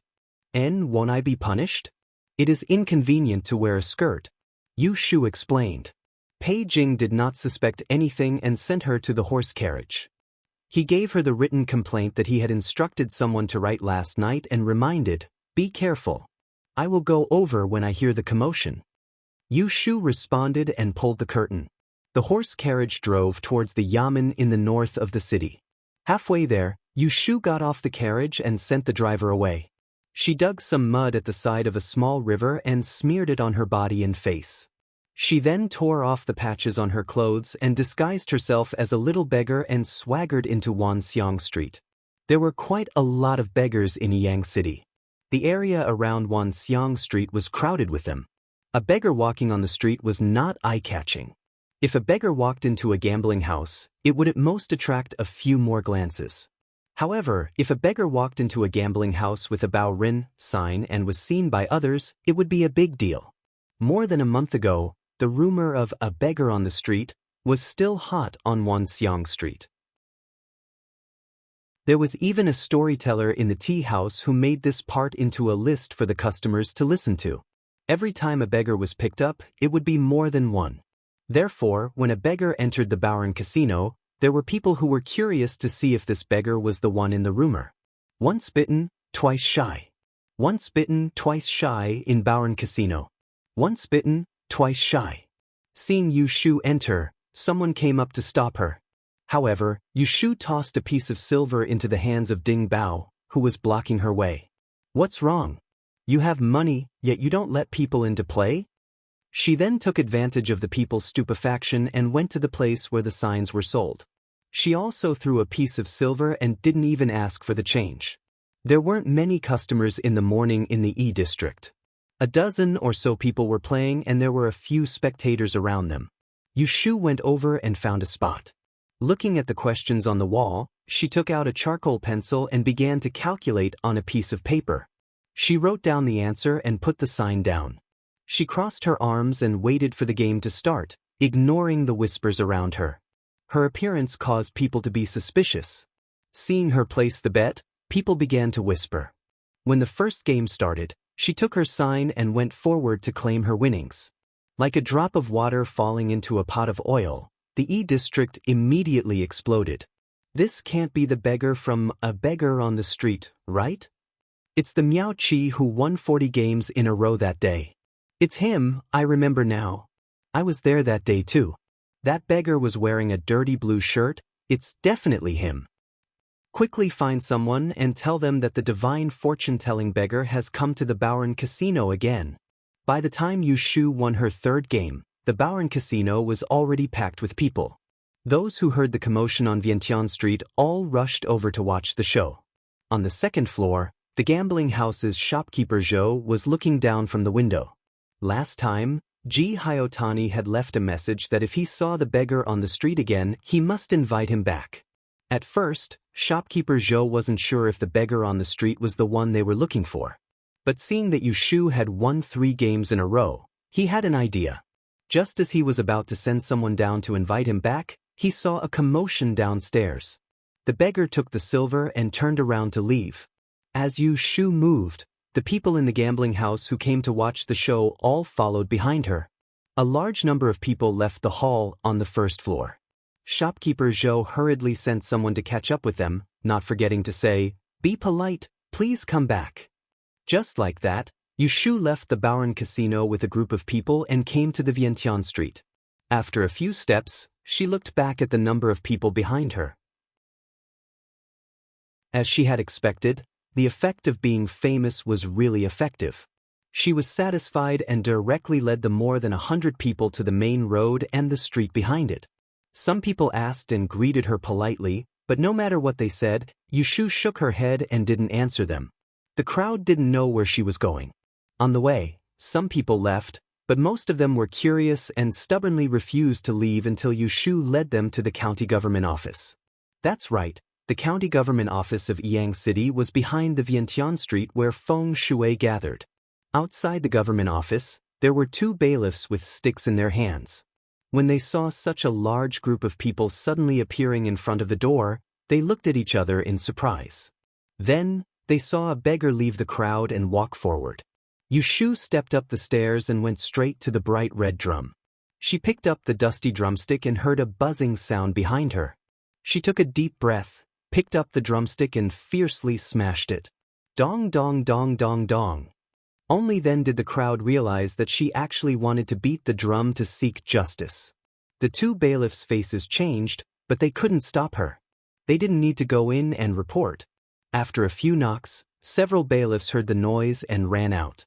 When they saw the person beating the drum outside, they pointed the sticks in their hands at Yushu and angrily scolded, "How dare you, beggar? You dare to make noise outside the door. Do you know where this place is?" Yushu put down the drumstick and raised her voice, "I have a grievance." Because of this, there wasn't a single person in the whole year who would go to the door and beat the drum to complain about their grievances. However, the yamen runners reacted quickly. After she finished speaking, they swarmed forward, grabbed her by the arms, and dragged her into the hall. Yushu didn't resist at all and was dragged in. Outside the door, the 100 or so people who were attracted by Yushu saw this scene. Their curiosity was piqued, and they refused to disperse. They crowded at the door and looked inside, discussing spiritedly. From the main entrance to the court where the case was handled, it was only a dozen steps. Standing outside the door, the situation inside could be seen with a glance. When Yushu was dragged into the inner hall, she first raised her head to look at the mirror of eminence, hanging high on the table. Then she heard a series of rapid footsteps. She wanted to turn around, but someone pressed her shoulder and kneeled down. "Enter the court." Mighty. County Magistrate Ma had just arrived in the morning. He hadn't even sat down in the back hall when he heard the beating of the drum outside. He hurriedly put on his black veil and came out to take a look. The person kneeling in the hall was actually a beggar. He frowned and slammed the gavel in his hand. Bang! "Who is beating the drum in the hall? What grievance do you have? Tell me your name." Chapter 113. After the marriage between the Shui family and the Ji family fell through, Shui Rei had to recuperate in the guest house for a few days due to his injuries. Su Li had already ordered the servants to pack up. Now that he had recovered, he set off for the capital. When the 2 carriages passed by the north of the city, the coachman wanted to take a shortcut.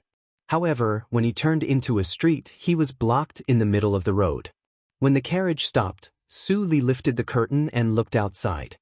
He heard the coachman say, "Chief, there are many people in the middle of the road in front. It seems like the yamen is trying a case."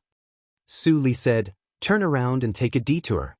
Before he finished speaking, someone in the carriage said, "Wait, Hadaku, go down and take a look. What's going on?" Su Li turned his head and looked at his young master, who was lying on the leather mattress and eating sour pears with his head pillowed on it. He turned his body to make way for Bauda, who was sitting on the other side, to get out of the car. After a while, Hataku came back after asking around. He leaned on the window and said excitedly, "Young master, someone is beating the drum to complain. You definitely can't think of which family they are suing." Shuirei looked at his face and mocked. Could it be that the Ji family committed a crime? Hataku opened his mouth in surprise. "How did you know, young master? What do you think?" Shuirei raised his hand and the pear pit in his hand flew through the window and past Hataku's ear. Su Li frowned when he saw this. "Let's go down and take a look." Shuirei touched the black hair on his forehead and covered the scratch on his forehead. He bent down to get down the carriage. Su Li reached out to stop him. "Young master, we still have to hurry. If we can't reach Yen province before dark, we will have to sleep in the wilderness. Then we'll leave tomorrow." Shuirei pushed his arm away and jumped off the carriage. He asked Hataku to lead the way and left. Su Li shook his head and sighed. He sat back in the carriage and did not plan to join in the fun.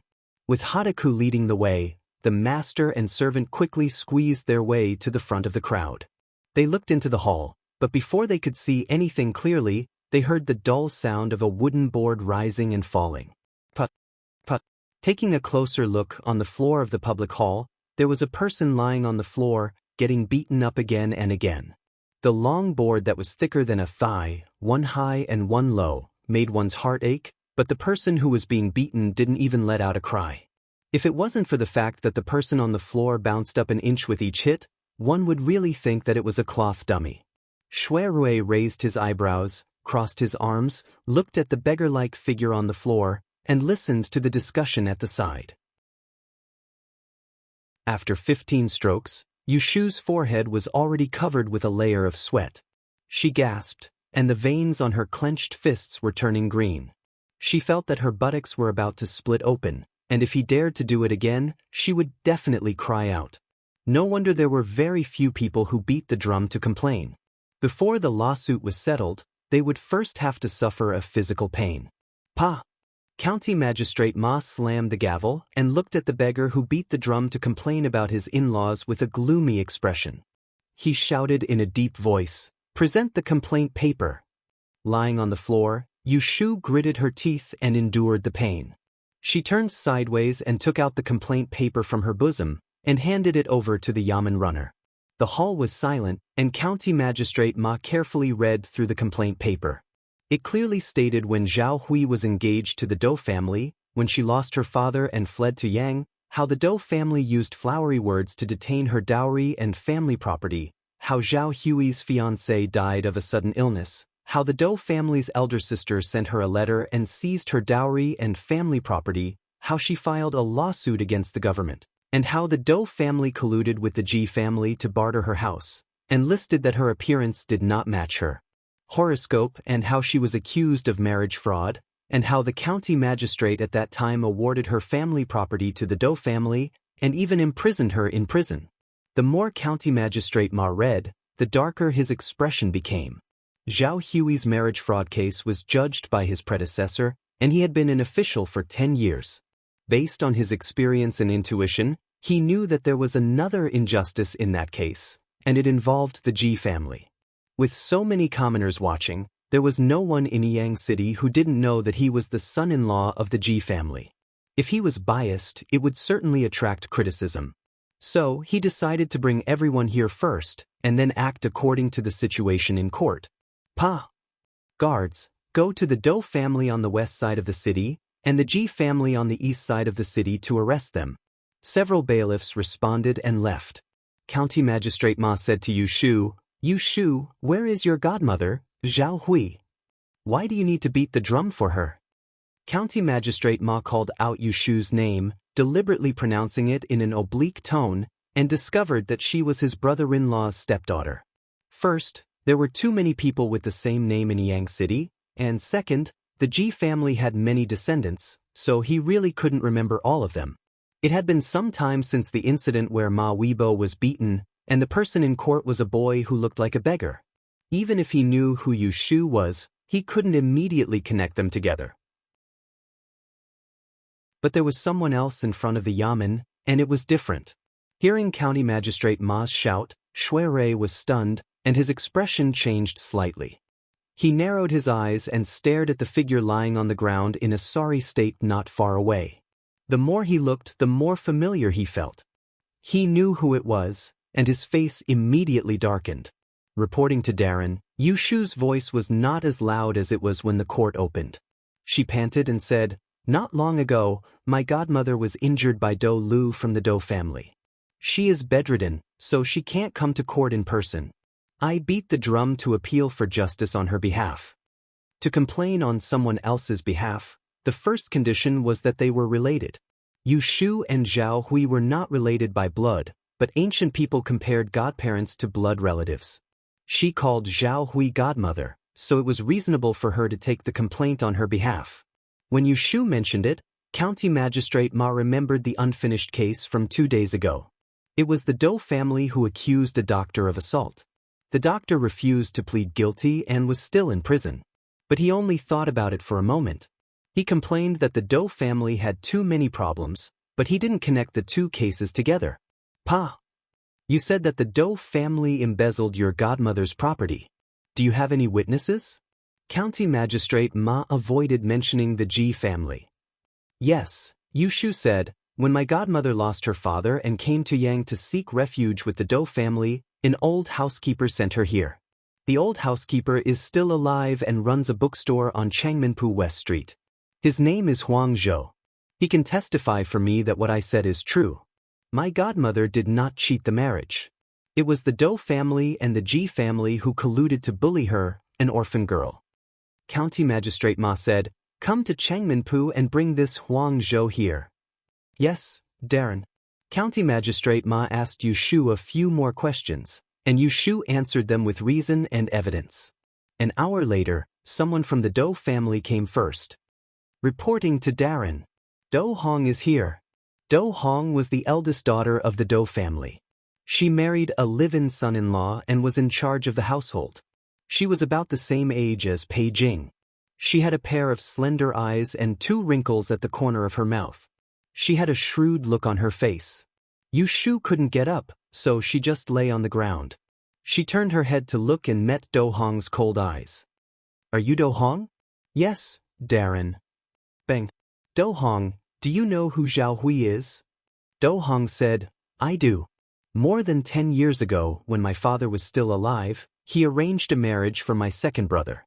The other party was from a merchant family in Yen province. This Zhao Hui is the daughter of that family. Later, she caused my second brother's death.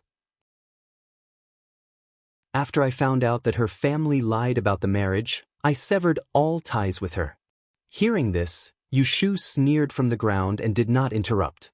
County Magistrate Ma said, "Someone is accusing the Do family of embezzling other people's property in front of Jiudong. They used a fake evaluation report to make a false accusation and bullied an orphan girl. Do you plead guilty?" Do Hong was shocked. She took 2 steps forward and said angrily, "Darren, this is pure slander. My Do family has been wealthy for generations. My father was the minister counselor of Western City. Why would I covet other people's property?" Bang. County Magistrate Ma slammed the gavel. No noise in the court. Do Hong unwillingly stepped back. She looked around but didn't see Zhao Hui. She only saw a beggar lying on the ground. Her fear disappeared. After a while, shopkeeper Huang was brought to the yamen. When Do Hong heard that County Magistrate Ma had summoned her, her expression changed.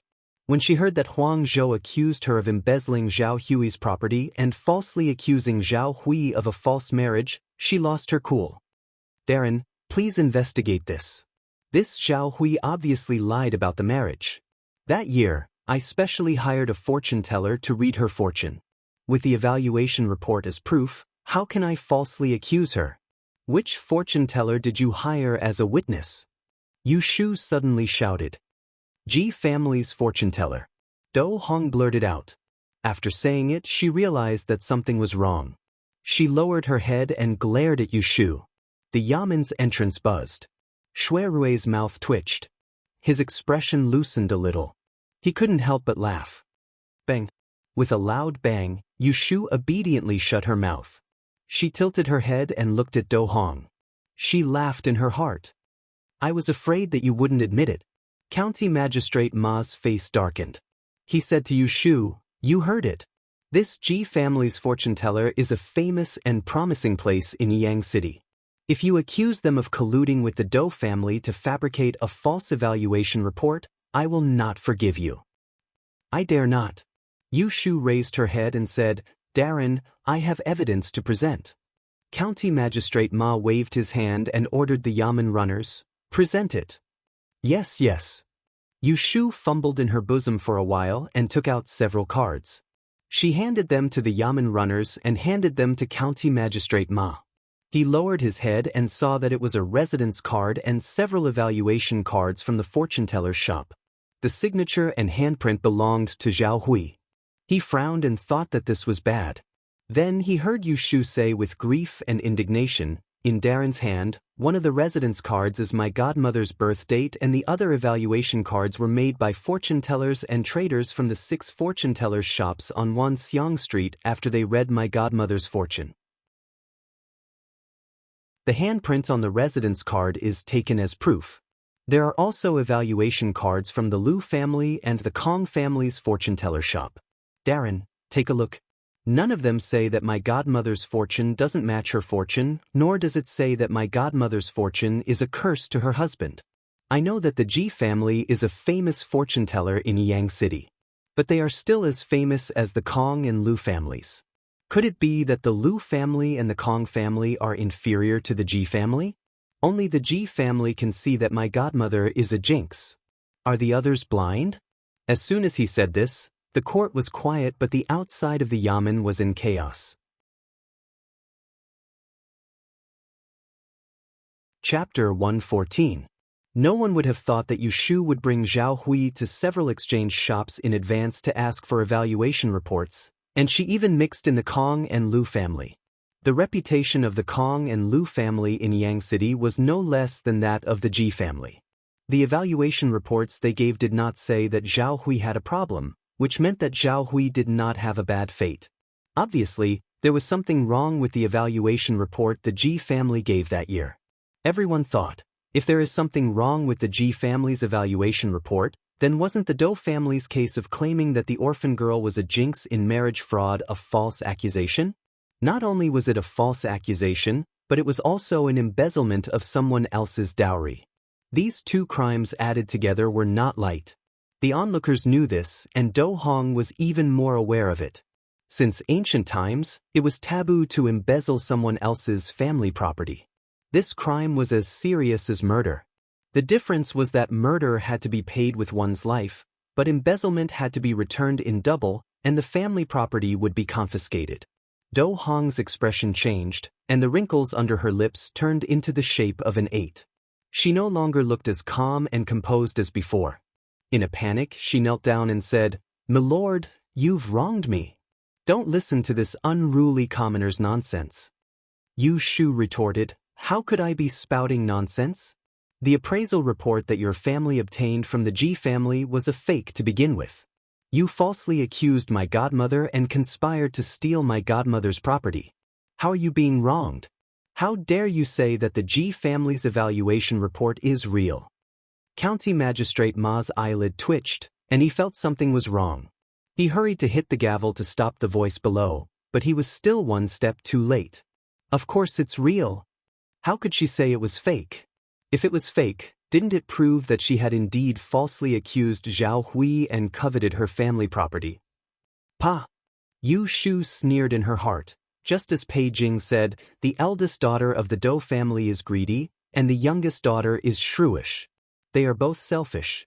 Milord, please investigate. Yu Shu gritted her teeth and dragged half of her numb body up. She propped herself up with her hands on the ground and looked up at County Magistrate Ma. She said angrily, "This Do Hong insists that the Ji family's appraisal invitation is real, but the day before yesterday, I did obtain an appraisal invitation for my godmother's horoscope from 6 trading houses. If this Do Hong did not collude with the Ji family to steal my godmother's fortune, Could it be that the Ji family miscalculated my godmother's horoscope and misjudged her to be a jinx? If that's the case, then the Ji clan's title as the Yishui clan is nothing more than an empty shell to deceive the world. An empty shell to deceive the world. After a moment of silence, there was another uproar outside the yamen. The hubbub of voices almost covered County Magistrate Ma's astonished voice. Slept.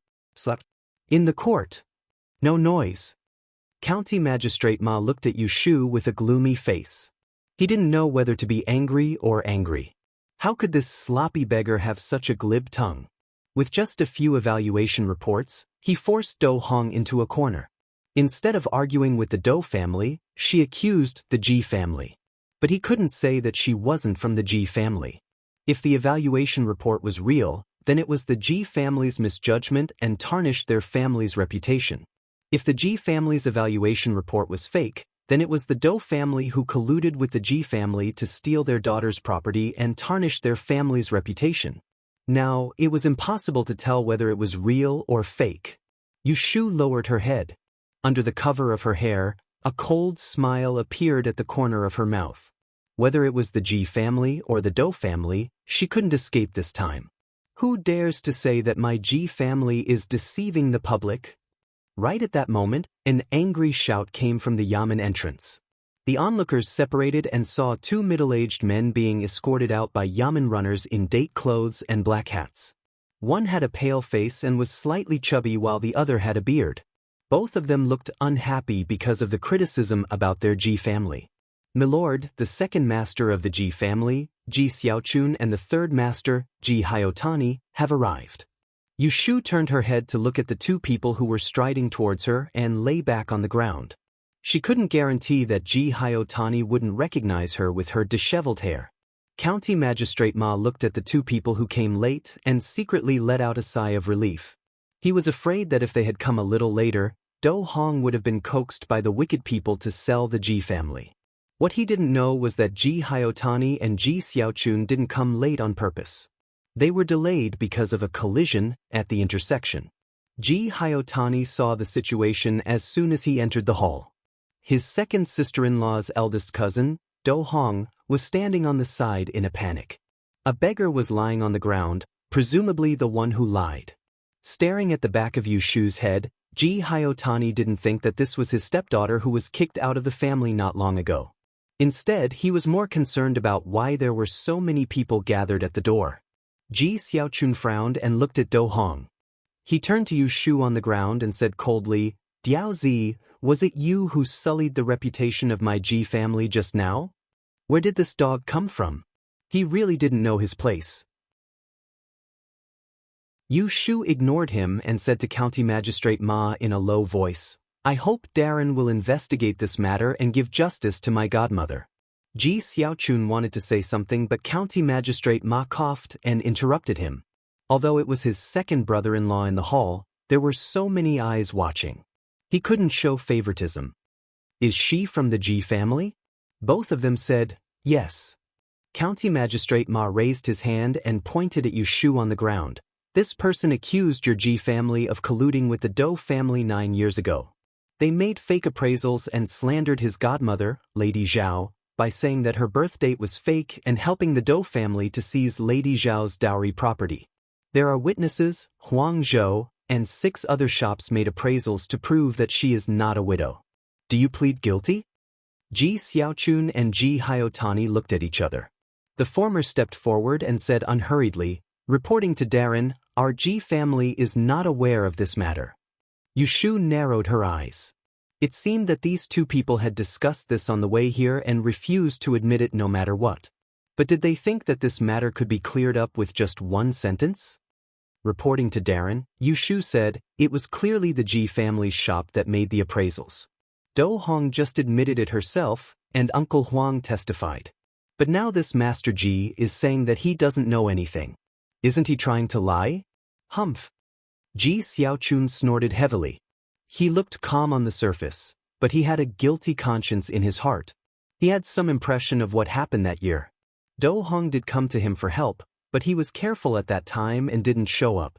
He asked 2 traders in the shop to do it, and then he forgot about it. Who would have thought that this matter would be exposed again and jeopardize the family's reputation? He couldn't decide how to deal with it, so he looked up at County Magistrate Ma and gave him a look, hoping that his brother-in-law would give him a hint. County Magistrate Ma was in a dilemma.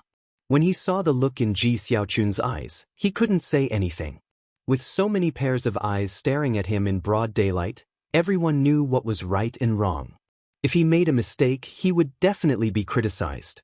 Last year, the emperor went to Jiangnan and dismissed several people who practiced favoritism and fraud, and some people were even beheaded. Nowadays, the most taboo in the officialdom was to cover up. It was fine if he didn't get found out, but if someone made a fuss about this matter, he might not be able to protect his reputation. County Magistrate Ma is a cautious man. After a quick consideration, he glanced at the people in the hall. His eyes glanced at Do Hong, Ji Xiaochun, and Ji Haotani's faces one by one. He easily figured out the severity of the matter. He slammed the gavel and said, "Ji Xiaochun, you said your Ji family didn't know about it. Could it be that the people in the e-store were deceiving you?" As soon as these words came out, everyone in the hall turned pale. Yu Shu secretly sneered, "They are indeed a family. This County Magistrate Ma wants to exonerate the Ji family. In order to protect the Ji family's reputation, he actually betrayed Do Hong and chose to sacrifice the rook to save the king." Do Hong was not so stupid as to not understand what was being said. He turned to look at Ji Xiaochun in panic and met Ji Xiaochun's complicated gaze. Do Hong felt a chill in his heart as Ji Xiaogu stepped forward to answer on his behalf. "Milord, please investigate this matter. My Ji family indeed had no knowledge of this dirty matter. Since the appraisal invitation had been leaked from my Ji family's trading house, it must have been due to the selfish motives of someone in the trading house. At that time, they were enticed by someone else to come forward and give false testimony. I would like to ask Milord to investigate the case file and find that fake appraisal invitation. I would like to see which scoundrel dared to tarnish my Ji family's reputation and collude with the Do family to shamelessly seize other people's property." Do Hong turns around and sees Ji Haotani's sharp eyes staring at her. Do Hong falls to the ground on her and her face turns pale. She knows that the Ji family is trying to distance themselves from her for the sake of their reputation. They want her to follow Ji Haotani's righteous words. She is very fearless and proactively proposes to find out the truth, which immediately makes many onlookers outside the hall change their minds. Bang! Where's the registrar? Go to the back hall and look through the files of Zhao Hui's case 9 years ago. Bring the fake appraisal invitation to the hall. Hearing County Magistrate Ma's order, Yu Shu sneers again. If she can find the fake appraisal invitation, she will take advantage of the time when the streamer goes to the back hall to find evidence. County Magistrate Ma slaps the gavel again and resolutely cuts through the Gordian knot. He says to Do Hong, "Do Hong, now we have both witnesses and material evidence. They all accuse you of fabricating the fake appraisal invitation to falsely accuse Zhao Hui of marriage fraud and embezzling other people's property. What else do you have to say?" What else can Do Hong say? If she says anything more, she will just be pouring dirty water on the Ji family. Now the Ji family clearly wants to distance themselves from her. If she doesn't let go, she is afraid that in the future, bang! Since you have nothing to say, you can sign your name. County Magistrate Ma doesn't give Do Hong more time to react. He waves his hand and asks the advisor to take the written statement of guilt. The runners grab Do Hong's hand and press her fingerprint on it. The 2 crimes Yu Shu accused the Do family of were considered to be light. Now, only the Ji family has not been decided. County Magistrate Ma immediately sentenced Do Hong to return the property she embezzled from Zhao Hui. Of course, Zhao Hui must come to collect it in person. Yu Shu can't do it on her behalf. In addition, the Do family's property is confiscated and Do Hong is sentenced to 2 years in prison. She is directly dragged to the side by the runners to be beaten with a board. Do Hong is not as tough as Yu Shu. She lives like a princess and is not young. Her screams are heard later, giving people goosebumps. Yu Shu looks at this scene coldly. Finally, she stands up for Zhao Hui. She is angry, but she is also angry. Outside the yamen, people are still talking and arguing. It is noon, but the crowd shows no signs of dispersing. They are still waiting to see what the Ji family will say in the end.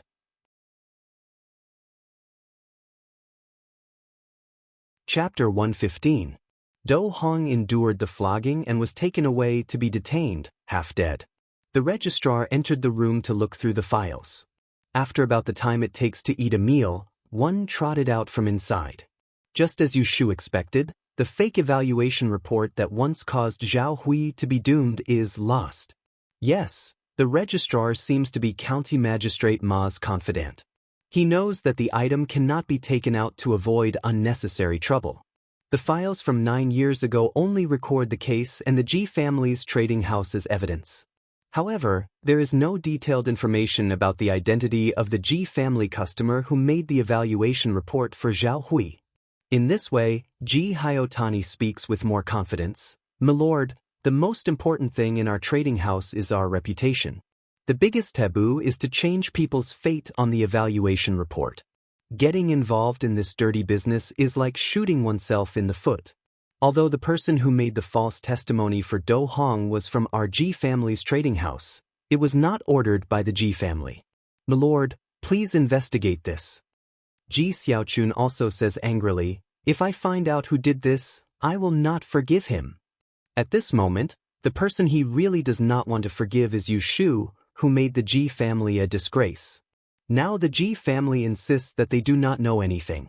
The person who made the fake evaluation report for Do Hong accepted her bribe and did something to damage the reputation of the Ji family. The Ji family is also the victim. Yu Shu does not say a word. She lies on the ground and quietly watches County Magistrate Ma's performance. County Magistrate Ma slaps the gavel and looks dignified. He says to Yu Shu, "The document from 9 years ago was probably lost when sorting out the files. It can't be found now and I can't make a judgment." Do Hong has pleaded guilty. Although the fake evaluation report came from the Ji family's trading house, it must not have been ordered by the Ji family. Your accusation that the Do family colluded with the Ji family to embezzle the property of your godmother's family doesn't make sense. Therefore, I find the Ji family not guilty. What else do you have to complain about? What else was there to complain about? Not only County Magistrate Ma and the two from the Ji family, but the people outside the yamen also felt that the drumming case should end here. After all, the Do family, the main culprit of the false accusation of marriage fraud and embezzlement of an orphan girl's family property, had been convicted, and the family property had also been ordered to be returned. As for whether the Ji family ordered someone to make the fake evaluation report, there is no evidence now. But Yu Shu does not agree with them. "Milord, I have one more thing." County Magistrate Ma was stunned for a moment before he ordered the yamen runner to retrieve it. He saw Yu Shu taking out another item from her bosom. He took a look at it and saw that it was another evaluation slip. It was different from the 6 that were placed next to him. This evaluation slip was square-shaped, with the Ji family's exchange shop's emblem embossed on it. This is an evaluation slip from the Ji family's exchange shop. Please compare it with the 6 I presented earlier. County Magistrate Ma felt something was wrong. He frowned and spread out the evaluation reports on the table. He looked at them one by one and soon found a problem. Ji Xiaochun and Ji Hyotani did not know why County Magistrate Ma's expression suddenly changed. Yu Shu was waiting for this moment. She supported herself with her hands on the ground and slowly climbed up. She endured the pain and stood up shakily. She wiped the sweat on her forehead with her sleeve and took a deep breath. She said in a clear voice, "Milord, as you can see, this and the previous 6 were all evaluation reports made for my godmother by the trading houses on Vientiane Street. Although my godmother is not a jinx, her fate is not very good. When the trading houses measured my godmother's fortune, they all said that she would be hardworking and short-lived in middle age. The Liu family's and the Kong family's trading houses were very accurate. They both predicted that my godmother would meet with a great disaster this year and her life might be in danger. My godmother was indeed killed not long ago." At this time, it was much quieter outside the yamen than before. Everyone was listening attentively to what Yushu wanted to say. With the help of a noble, my godmother tried to entice the 7 trading houses to give them more money. She asked them to tamper with the evaluation reports and change my godmother's life into a wealthy one. They lied that she would remarry. 6 of them rejected my godmother, but only one accepted the money and tampered with the evaluation report. It was the one I just presented to Milord. Yushu paused. She turned her head and looked at the 2 members of the G family. Her disheveled hair and dirty face hid a triumphant smile. It's the one from the G family's trading house. There was a buzz outside the yamen again. Changing a short life into a wealthy one, and for someone to remarry, this was too ridiculous. What Yushu did was actually very unreasonable. Who would deliberately go to a trading house to bribe someone to make a fake appraisal report for her? It was fine if she did it, but why did she have to say it in public? But in this kind of situation, the unreasonable became the reasonable, and the unspeakable became the acceptable. Originally, by kicking Do Hong, the Ji family had more or less cleared themselves of any involvement in the case from 9 years ago. Now, with this incident, it was tantamount to putting a pot of dirty sh*t on their heads. Seeing that the situation was not good, Ji Xiaochun stared at Yushu with anger and a little panic. Ji Hyotani's face darkened. His eyes flashed as if he found this beggar familiar. Yushu was not afraid of being recognized. She pointed at the 2 of them and scolded angrily, 9 years ago, someone tempted you with a bribe. Your Ji family's trading house had the guts to help others do evil. He made a fake evaluation report and framed someone as a person who brought bad luck. 9 years later, someone tempted you with a bribe. Your Ji family's trading house still had the guts to make a fake evaluation report and change someone's fate. Was it done by one person or the whole family? Do you think people are fools? Other trading houses don't do it. Only your Ji family dared to do it. Framing someone as a person who brought bad luck and cultivating a wealthy life, this shameless and immoral thing, your Ji family dared to do it 9 years ago, and you still dare to do it 9 years later. Let's see if you still dare to do it 9 years later. As soon as she finished speaking, both inside and outside the yamen fell silent at the same time. The 2 words, Ji family, instantly darkened everyone's hearts. Gibberish. Gibberish. Ji Xiaochun's face was livid. He glared at Yushu and wanted to hit her. He was the one who managed this trading house. It had several generations of reputation. How could he let her ruin it? Ji Hyotani pulled Ji Xiaochun back. He was also angry, but he knew he could not do anything to Yushu here. Slap. Magistrate Ma shouted angrily, "Don't be presumptuous in court." Yushu ignored him. When she saw Ji Hyotani's face, she remembered how Yu Xiaoxiu's back was beaten until it was bloody. She cried and told him that she didn't want to stay in the Ji family anymore. How they forced her to become the concubine of their precious 4th Mississippi. How Zhao Hui ended up in such a tragic state. Also, how she was beaten half to death and thrown out of the Ji family like a dog. Her face was flushed and her eyes were cold. She took a step forward and gritted her teeth. In Yiyang City, there are 3 major trading houses. The Lu family and the Kong family are both worthy of their name. Only your Ji family deceives the world and pretends to have evil intentions. You don't deserve to be called an aristocratic family. You've humiliated Yi Feng. What Ki Feng family? She spat a mouthful of phlegm on Ji Hyotani's chest. The onlookers outside the yamen were dumbfounded. Such humiliation would probably make them the biggest joke in Yiyang City in the future. Ji Hyotani looked down at the phlegm on his body. His face turned green. This time, not only did Ji Xiaochun want to hit someone, he wanted to kill someone. You! Forgetting that he was in court, Ji Hyotani raised his hand high. When he was about to swing it down, the person in front of him suddenly rolled his eyelids and fell to the ground. "Milord," he fainted. A bailiff came forward and checked Yushu's eyelids. He said to Magistrate Ma, who was stunned. Looking at the man who had fainted on the ground, Ji Xiaogu froze in place. A mouthful of blood was stuck in his throat, and he wanted to punch himself twice to spit it out. Magistrate Ma felt a throbbing pain in his head. He had handled many cases in his years as a magistrate, big and small, but he had never encountered such a case. A tattletale almost angered everyone in the court to death. But he didn't know what to do with this scoundrel. Outside the yamen, everyone was whispering and pointing. Most of them were talking about the Ji family. Naturally, their words were not pleasant to hear. This kid is young, but his brain works fast. However, he is so unforgiving. He is too vicious and lacks kindness. When he heard this evaluation, Shui Rui, who was staring blankly towards the side, turned his head to look at Su Li, who was standing behind him at an unknown time, and the corners of Shui Rui's mouth curled into a ridiculing smile as he said indifferently, "Since you're seeking revenge, then who are you showing it to?" Su Li glanced at him with disapproval and said, "Young master, get in the carriage. We should leave. There's no rush." As soon as Shui Rui finished speaking, he heard a cry resound out from the crowd, and then a thin and pitiable woman squeezed out of the crowd and staggered as she ran into the public hall, and a robust female servant chased after her. Xiao Yu. Magistrate Ma was worried about how to deal with Yu Shu when he saw a sickly woman lying beside Yu Shu and crying in the court. "But who is this in the court?" This woman is Zhao Hui." Everyone's jaws dropped. So this is the main character of today's drumming case. Looking at her, she is indeed pitifully thin. County Magistrate Ma's mind spun a few times.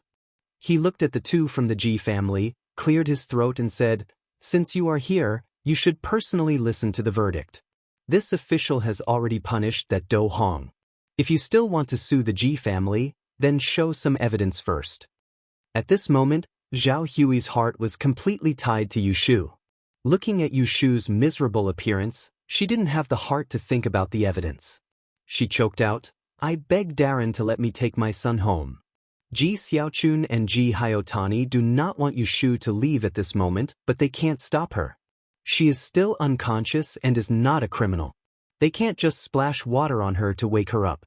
County Magistrate Ma did not think the same as them.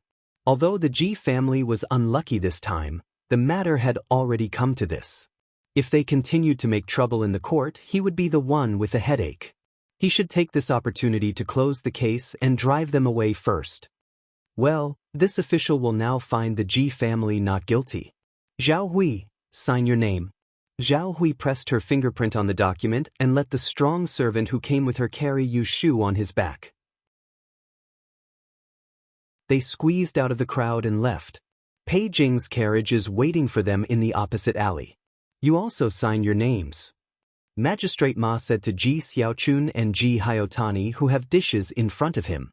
Ji Hyotani gritted his teeth and suppressed his anger. He took the document and glanced at it. His eyes fell on a name. Yu Shu? These two words made him suspicious. He thought back to where the familiar feeling came from when he looked at the beggar, and his eyes suddenly widened.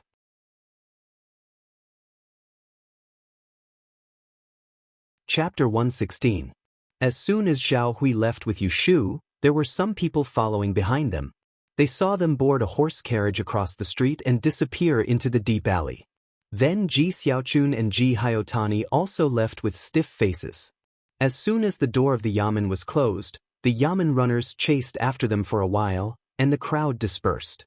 However, some of them still felt unsatisfied, so they returned to the Vientiane Street and told the story of the unjust case of beating the drum to those who were unable to make it. In less than an afternoon, the entire Vientiane Street would know that the Ji family's exchange shop had been sued to the yamen for helping someone make a fake appraisal report, falsely accusing an orphan girl of cheating her marriage, and helping someone embezzle her family's property. The person who filed the lawsuit against the Ji family was the beggar from the One Dao and One Begging group that went on a killing spree in the Bowen Casino a month ago. These are all for later. First, when Yu Shu boarded the horse carriage, she opened her eyes to the sound of Zhao Hui crying. She laughed in a hoarse voice, "Aunt Yu, don't cry. Don't you know that I was pretending? Otherwise, why would they let me go?" Zhao Hui didn't mind the dirt on her body. She pulled her into her arms and held her head. She sobbed, "Who asked you to beat the drum and cry out for justice in my place? Who asked you to be beaten? Do you want me to die?" Yu Shu was in her chest and her butt was burning in pain. However, her heart was unprecedentedly free. There was no longer anything stuck in her heart. The anger of the Ji family was vented on Zhao Hui. She laughed. What are you sad about? You should be happy. The Dou family finally got their retribution. They should have a taste of your bitter past. It's not only the Dou family who got their retribution. The horse carriage stopped at a secluded corner and Pei Jing boarded the carriage. Mr. Pei. Yu Shu wanted to get up from Zhao Hui's lap, but her butt was swollen and it was difficult to move. Just lie there, Pei Jing said. He sat down opposite them and stared at Yu Shu, looking at her again and again. Yu Shu felt guilty under his stare and closed her eyes. Hee. Pei Jing said with a deeper meaning, I didn't expect you to think of such a method. You led everyone to the Yamen and forced Magistrate Ma to not dare to openly show favoritism. You even embarrassed the Ji family in front of so many people. Yu Shu opened her eyes a slit and looked at Pei Jing. She wasn't sure if he knew that she was the beggar, so she played dumb and said, Speaking of which, it was Sir who told me about the one Dao, one beggar. That gave me an idea. Fortunately, that group of people didn't know what was good for them. When they saw me win 2 rounds, they mistook me for that person and followed me obediently. It wasn't that she didn't believe Pei Jing, but Jing Chen was involved. If she really admitted that she was the beggar, how could she explain the Taoist? She would have to take back her lie. She might as well pretend to be ignorant to the end. Pei Jing looked at her suspiciously and swallowed the matter. He then asked something else. Shu, let me ask you something. Do you have a grudge against the Ji family? After sending Yu Shu off in the morning, he went to the main hall of the Chamber of Commerce. As soon as he heard the commotion at the Yamen, he rushed over and became a spectator outside. He was present during the whole trial. He couldn't help but be secretly shocked as he watched the scene. How old was this child? She was already so scheming. Although Dou Hong wasn't a smart person, she was almost played by her in the court. Several times, she lured her to say things she shouldn't. He always thought that Yu Shu was a good child with a good temperament. Now it seemed that it wasn't the case at all. Especially when he saw her bite the Ji family in the end, it made him, a man who had been in the business world for a long time, feel a chill down his spine. His intuition told him that it wasn't just for the sake of Zhao Hui. She must have a personal grudge against the Ji family. Zhao Hui knew about Yu Shu's background and had been helping her hide it. Now that she heard Pei Jing's question, she felt a little uncomfortable. Yu Shu sensed it and hesitated for a moment before saying, My and Xiaoxiu's biological father passed away early.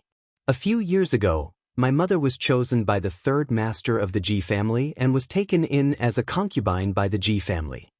Pei Jing was very surprised. He didn't expect that Yu Shu's background would be like this. Then your relationship with the Ji family is? After all, Yu Shu borrowed Pei Jing's east wind to settle the Ji family. When he asked, she could not answer, so she roughly explained, A few months ago, I did something wrong and was driven out by the old madam in a rage. Later, I met Aunt Hui and was taken in by her. Then the Ji family took me back and forced me to be a concubine of a family in the capital. They also beat up Xiaoxiu. Later, the marriage didn't go through and we were driven out. This was also the first time that Zhao Hui heard Yu Shu talk about how the Ji family forced her to be a concubine. As soon as she heard it, she got angry and stopped crying. She said angrily, Is the Ji family still a thing? Pei Jing also felt that the Ji family had gone too far, but he was more emotional about Yu Shu. She was the kind of person who would definitely take revenge after suffering a loss. She was the kind of person who shouldn't be trifled with. She was still young and didn't have enough ability. If she had something to rely on in the future, it would be really scary. However, she was also very loyal to Zhao Hui. She was the kind of person who was most worth befriending. She was the kind of person who would repay kindness. It was a pity that these two personalities were born in the same person. If it was a man, he would definitely be able to rule over a region. However, since she was born as a woman, she would eventually have to bow down to a man. When Ji Xiaochun and Ji Hayotani returned to the Ji family, they didn't dare to tell old lady Ji about what happened at the Yamen. They were afraid that she would be so angry that she would pass out, so they decided to hide it from her. Ji Xiaochun went to find Ji Xiaohan to discuss it, while Ji Hyotani returned to the west courtyard. He went to the little west pavilion and threw a tantrum in Aunt Chui's room. After smashing a few utensils, he left the weeping Aunt Chui behind and went back to his room to ask the servants to boil water for a bath. Before he could remove half of his clothes, a servant came from outside the room to report that there was an urgent matter. Ji Xiaogu walked to the door with a dark expression. When he heard the servants muttering, his expression changed several times. "Is there a mistake? You saw with your own eyes that the beggar appeared in our gambling house and took someone away?" "Yes, master, it was that beggar. I didn't expect that he would go to the yamen to complain. No wonder he came to our gambling house to smash our signboard. He has been holding a grudge against you for a long time. What happened to you, master? Go back to work." Ji Hyotani went back to his room with his hand on his forehead. His mind was in a mess. The girl he had just driven out a while ago was actually the beggar who won 40 rounds in his gambling house that day? No, it couldn't be her. How could it be her? How could she have the ability to do that? She must have heard about the one Dao and one beggar, so she did it on purpose. Someone must have helped her to win. Yes, it should be like this. Thinking of this, Ji Hyotani's expression became a little better. He poured a cup of tea to calm himself down. As he drank, he sneered. Finally, he stood up and threw the cup on the ground. Bang! Yu Shu and Zhao Hui left the yamen. They didn't go back to Pei Jing's mansion. Instead, they were taken to another residence in the south of the city. Yu Xiaoxiu had been sent to the room first. He was waiting restlessly in the room. When he saw Yu Shu being carried in by someone, he stood up abruptly. Jin Bao, who had been lying on his knees, flipped over and fell to the ground with a squeak. He angrily used his tail to hit the tip of Yu Xiaoxiu's shoes and went under the table to sulk. "Sister, what happened to you? How did you end up like this?" Yu Xiaoxiu's mouth flattened and his eyes turned red. "Shut up. Go get a basin of water." Yu Shu didn't have the energy to deal with a crying bag. But after taking off her dirty clothes, Yu Shu was stuffed under the quilt. Pei Jing had prepared the medicine early in the morning. Zhao Hui sat on the bed and lifted the quilt. When she saw Yu Shu's red and purple butt, her tears fell again. Yu Shu knew that she was crying even with her eyes closed. She was helpless. Ever since Zhao Hui had a near-death experience, it was as if she was made of water. She often shed 2 drops of tears. She didn't like people crying, but she couldn't lose her temper at Zhao Hui, so she had to endure it. "Sister, the water is here." As soon as she heard Yu Xiaoxiu's voice, Yu Shu quickly pulled the quilt up. "Put it on the side of the bed and go out. Close the door." "Ah." Yu Xiaoxiu understood and said reluctantly, "Can I not go out?" Yu Shu opened her eyes and glared at him. She was about to die from the pain. "If you don't go out, are you going to stand on the side and wait to see my naked butt? Do you believe that I won't beat you up when I'm done?" Earlier in the yamen, he had only been focused on the battle of words. Once he got excited, he forgot about the pain. Now that he had gone over, he couldn't take it anymore. He couldn't lose his temper at Zhao Hui, so he could only be fierce at her. Yu Xiaoxiu saw the fierce look on her face and didn't dare to argue. He obediently pulled Kim Bao out from under the table and went out to close the door. Zhao Hui and the servant woman arranged by Pei Jing cleaned Yu Shu's body and applied medicine. Halfway through, Yu Shu fell asleep. When she woke up, it was already night time. The mud on her body had been wiped clean and she felt refreshed. Of course, except for her butt. Zhao Hui was still sick, so she didn't accompany Yu Shu. Yu Xiaoxiu had returned to the room. When Yu Shu opened her eyes, she saw him sitting on the table and making Kim Bao do somersaults. Kim Bao was very uncooperative. It was a small ball on the table and refused to move. When Yu Xiaoxiu poked it, it would move away. When Yu Shu poked it again, it would turn over and lie on all fours. In Yu Shu's opinion, this little thing was a classic example of non-violence and non-cooperation. If you treated it well, it would get angry. If you knocked its head twice, it would be obedient. Of course, if you gave it a silver grain, the effect would be better. Hee hee. Yu Shu suddenly laughed foolishly. When Yu Xiaoxiu heard this, he immediately left Kim Bao and ran to the bedside. "Sister, you're awake." Yu Shu's but was injured, so she could only lie on her side. She raised her hand to touch his head, but she couldn't reach it. When Yu Xiaoxiu realized this, he consciously lowered his body and lay on the side of her bed so that she could put her hand on his head. He was much more obedient than Kim Bao. Yu Shu rubbed his hair and felt her palms soften. She smiled and said, "Xiaoxiu, I helped you vent your anger this morning." Yu Xiaoxiu's eyes widened. He knew that Yu Shu had helped Zhao Hui in the lawsuit, but he didn't know what happened in the yamen that morning.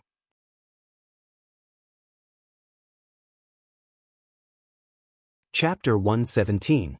After winning the lawsuit against the Dou family, Pei Jing had Xing Qi follow Zhao Hui to the yamen the next day to hand over the dowry list.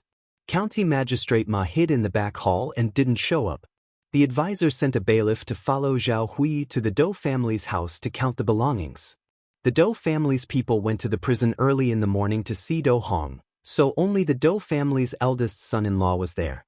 The bailiff brought out the documents and forced him to open the storehouse and find the housekeeper to get the account books. Xing Qi's men moved everything that needed to be moved in one morning. The extra compensation was converted into silver taels. This amount was calculated by Pei Jing's people long ago. Zhao Hui's dowry back then was quite rich because of the family's property.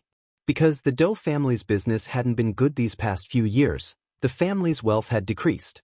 In the end, after calculating everything, they still couldn't come up with less than 600 taels. The eldest son-in-law originally wanted to deny it, but Xing Qi directly pointed at the family's ancestral home and estimated the location. He wanted the eldest son-in-law to get the land deed. The eldest son-in-law almost fainted. The bailiff, who had been bribed by Xing Qi beforehand, scolded him a few times and then signed on the promissory note Xing Qi wrote. He didn't even look carefully at what was written on it. As soon as they left the Dou family's house, Xing Qi and Zhao Hui were watched. The people who were following them watched them bring the carriages of belongings back to a house in the south of the city before going back to report. At lunchtime, Yu Shu lay on her stomach on the bed and took the promissory note from Zhao Hui. She looked at the black and white words on the note and smiled as she flicked the paper. She turned her head and said to Zhao Hui, "Tomorrow, have Mr. Pei send someone to the prison to pick up Dr. He." Zhao Hui was happy but also worried. Dou Lu isn't that easy to talk to. I'm afraid whether she's easy to talk to is Dou Hong's business. Yu Shu rested her head on her arm and said, "Mr. Pei has already investigated. The Dou family's shops are all losing money. Today, we moved the storehouse again and the yamen searched and confiscated it. There's only that shabby house left. With this promissory note, if they don't pay in cash in 3 days, we'll have people take over the house. Do you think they'll be willing to live on the streets and be beggars, or do us a favor and withdraw the lawsuit against Dr. He and guarantee them a house? No matter what, they won't make a loss. Even if Dou Hong doesn't consider herself, she has to consider her children. She can't expect the Ji family to help them." With how harsh the Ji family was, if their reputation was ruined this time, they would definitely resent the Dou family as well. They wouldn't be relatives anymore. When Zhao Hui heard Yu Shu's words, her heart calmed down. She lowered her head and lovingly tidied up Yu Shu's hair, which was a mess from sleep. She slowly said, "Before this, I didn't even dare to think that there would be a day in my life when I saw the Dou family get what they deserved. Xiao Yu, the heavens must have pitied me, so they showed mercy and specially assigned me to be a lucky star." When Yu Shu heard this, she smiled. She gently tapped her arm with her chin and said, "Is there a lucky star like me? I feel that you started to have bad luck because you met me. Your life used to be so peaceful. How can those days of suffering humiliation be peaceful?" Zhao Hui shook her head. "Now, my heart is really peaceful." Yu Shu turned her head and looked at Zhao Hui's gentle eyes. She seemed to be able to feel the calmness in her heart. Suddenly she asked, "Aunt Hui, when this matter is over, are you willing to leave Yang with me and go to the capital?" This was the first time that Yu Shu had mentioned going to the capital in front of Zhao Hui. Because she had planned to leave for a long time, she had offended the Ji family without hesitation. Now Ji Hyotani must have recognized her and was thinking of ways to teach her a lesson. As for Zhao Hui, Pei Jing had talked to her in private yesterday. He would find a day to hold a banquet and recognize Zhao Hui as his sworn sister. With his protection, the Ji family couldn't do anything to Zhao Hui. She was safe in Yiyang City. But she couldn't stay in Yiyang for long. The Ji family wouldn't let her go no matter what. Once this matter was over, she would leave with Yu Xiaoxiu. Whether Zhao Hui was willing to go to the capital with them or not, she had to ask her personally. Go to the capital? Zhao Hui was surprised. You and your brother are going to the capital? Yu Shu's eyes lit up. Yes, I'm going to the capital. It wasn't just to avoid the sharp edge, nor was it because she had promised to help Qing Zheng find the Book of Mystic Maiden's 6 Rens.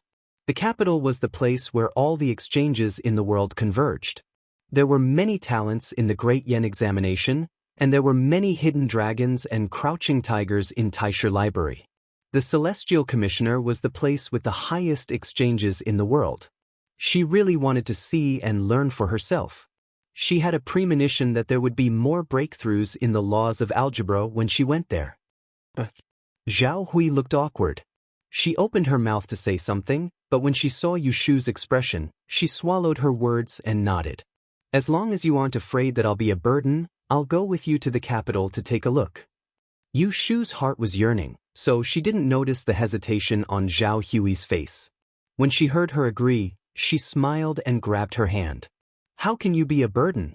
When your body gets better, we can walk slowly on the way. We can even have fun on the way. Zhao Hui saw that she was happy, so she smiled as well. However, her smile didn't last for a moment before she suddenly stopped. She seemed to have thought of something and asked Yu Shu nervously, if the third master of the Ji family recognizes you and your mother is still in the Ji family, will he take it out on her? Yu Shu shook her head and said calmly, Ji Hyotani is the smartest one in the Ji family. He can't wash his dirty linen in public. If the first and second branch found out that I was the one who sued the Ji family yesterday, he would be scolded by old lady Ji first and be blamed. He would definitely hide this matter and wouldn't do anything to my mother. At most, he would scold her a little to vent his anger. The more guilty he is, the safer my mother will be. She was sure of the relationship between them, so she could spit on Ji Hyotani yesterday and watch his blood vessels burst. Not only that, when she left the Ji family, she deliberately asked Aunt Cui for her birth date so that she could predict her misfortune. Last night, she even divined for her. If something really happened to her, she would be the first to know. After all, Yu Xiaoxiu still cared about his biological mother, so she wouldn't care about Aunt Cui's safety. In the afternoon, Pei Jing sent someone to the prison with the IOU signed by the eldest son-in-law of the Dou family and talked with Dou Hong. Things went smoother than expected. Dou Hong took the initiative to ask someone to go to the Dou family to find Dou Lu. The two sisters talked in the prison. No matter what the process was, Dou Lu went to the yamen early the next morning to ask for the IOU. At noon that day, He Fangji was released from the prison. Zhao Hui was still sick and insisted on picking him up personally. In the carriage, the two met. Seeing the haggard and unshaven He Fangji, Zhao Hui cried again. Although He Fangji had spent a few days in prison, seeing that Zhao Hui was safe and in good spirits, He Fangji hurriedly comforted her for a while and asked her what had happened. There were only the two of them in the carriage. Zhao Hui told him from beginning to end, including how Pei Jing owed her late father a favor and how Yu Shu sued the Dou family in court. He Fangji sighed repeatedly. Finally, when she told him about the Dou family's fate, He Fangji clapped his hands and shouted, "Evil people get what they deserve." Zhao Hui smiled through her tears and said, "There is a person who punishes evil and upholds good." He Fangji nodded and said, "Mr. Pei knows how to repay kindness. Xiao Yu is affectionate and righteous. Indeed, she punishes evil for you." Zhao Hui looked at him and lowered her head. "I am talking about you." He Fangji was stunned and blushed. Ashamed, she said, "How can I be called that? I hurt someone rashly and still need you to run around for me. I am really ashamed." "You were protecting me." Zhao Hui recalled that day when he stood in front of her bed. Because someone bullied her, he was not his usual gentle self and angrily hit the person. Her heart was still warm. She could not help but look up at He Fangji, her eyes revealing a trace of affection. He Fangji was stunned. When she regained her senses, he was already holding her hand and holding it in his palm. Both of them blushed. Between the two of them, one died before she married, the other's first wife died young. They were both old and single. In the past few days, they had spent time together and developed feelings for each other. However, they did not say it out loud. Now that they were holding hands, there was nothing they did not understand. Hui Nyang, you, cough, if you don't despise me for not being capable, I am willing to always take care of you. He Lang Zhong mustered up his courage to say these words. Zhao Hui's nose turned sour and she wanted to cry again. With my body like this, I'm afraid I will drag you down in the future. It should be you who despise me. I don't despise you, I don't despise you. He Fangji grabbed her hand tightly. After saying those words, he felt his skin was thick. He directly grabbed Zhao Hui's other hand and said seriously, I will take care of your illness and it will get better. If you agree, when we go back, I will look for an auspicious day in a barter shop and hire someone to be a matchmaker. The sooner I can properly take care of you. My father passed away early. My mother's body is very good and she has a good temper. You can tell just by looking at me. A while ago, when I mentioned you to her, she even teased me. If we can be together, it will be her wish. He Fangji often stayed at the medical shop and didn't go home for days. Because of this incident, his old mother didn't know about it. She just thought that her son was busy and didn't go out to look for him. Earlier, Pei Jing had someone bring a message that he was safe, so the old mother didn't suspect anything. Hearing this, Zhao Hui's eyes became wet again. She almost wanted to agree, but she suddenly remembered that Yushu had mentioned going to the capital yesterday. She froze on the spot, thinking, if I get together with Lang Zhong, then I will have to stay in Yang City to take care of his mother until she gets old. How can I go to the capital with little Yu then? He Fangji saw that she didn't say anything and panicked. He was about to say something, but his hand was pushed away by Zhao Hui. He was stunned and carefully probed. Xin Yang? We don't match. Zhao Hui forcefully found an excuse, but her mouth was bitter. The happiness on He Fangji's face suddenly disappeared. He knew that he was rejected. Looking at Zhao Hui with her head down and no expression, he was puzzled. He didn't know what he said wrong. Just now, it was still good. Zhao Hui was obviously interested in him. Why was she not willing when he said it clearly?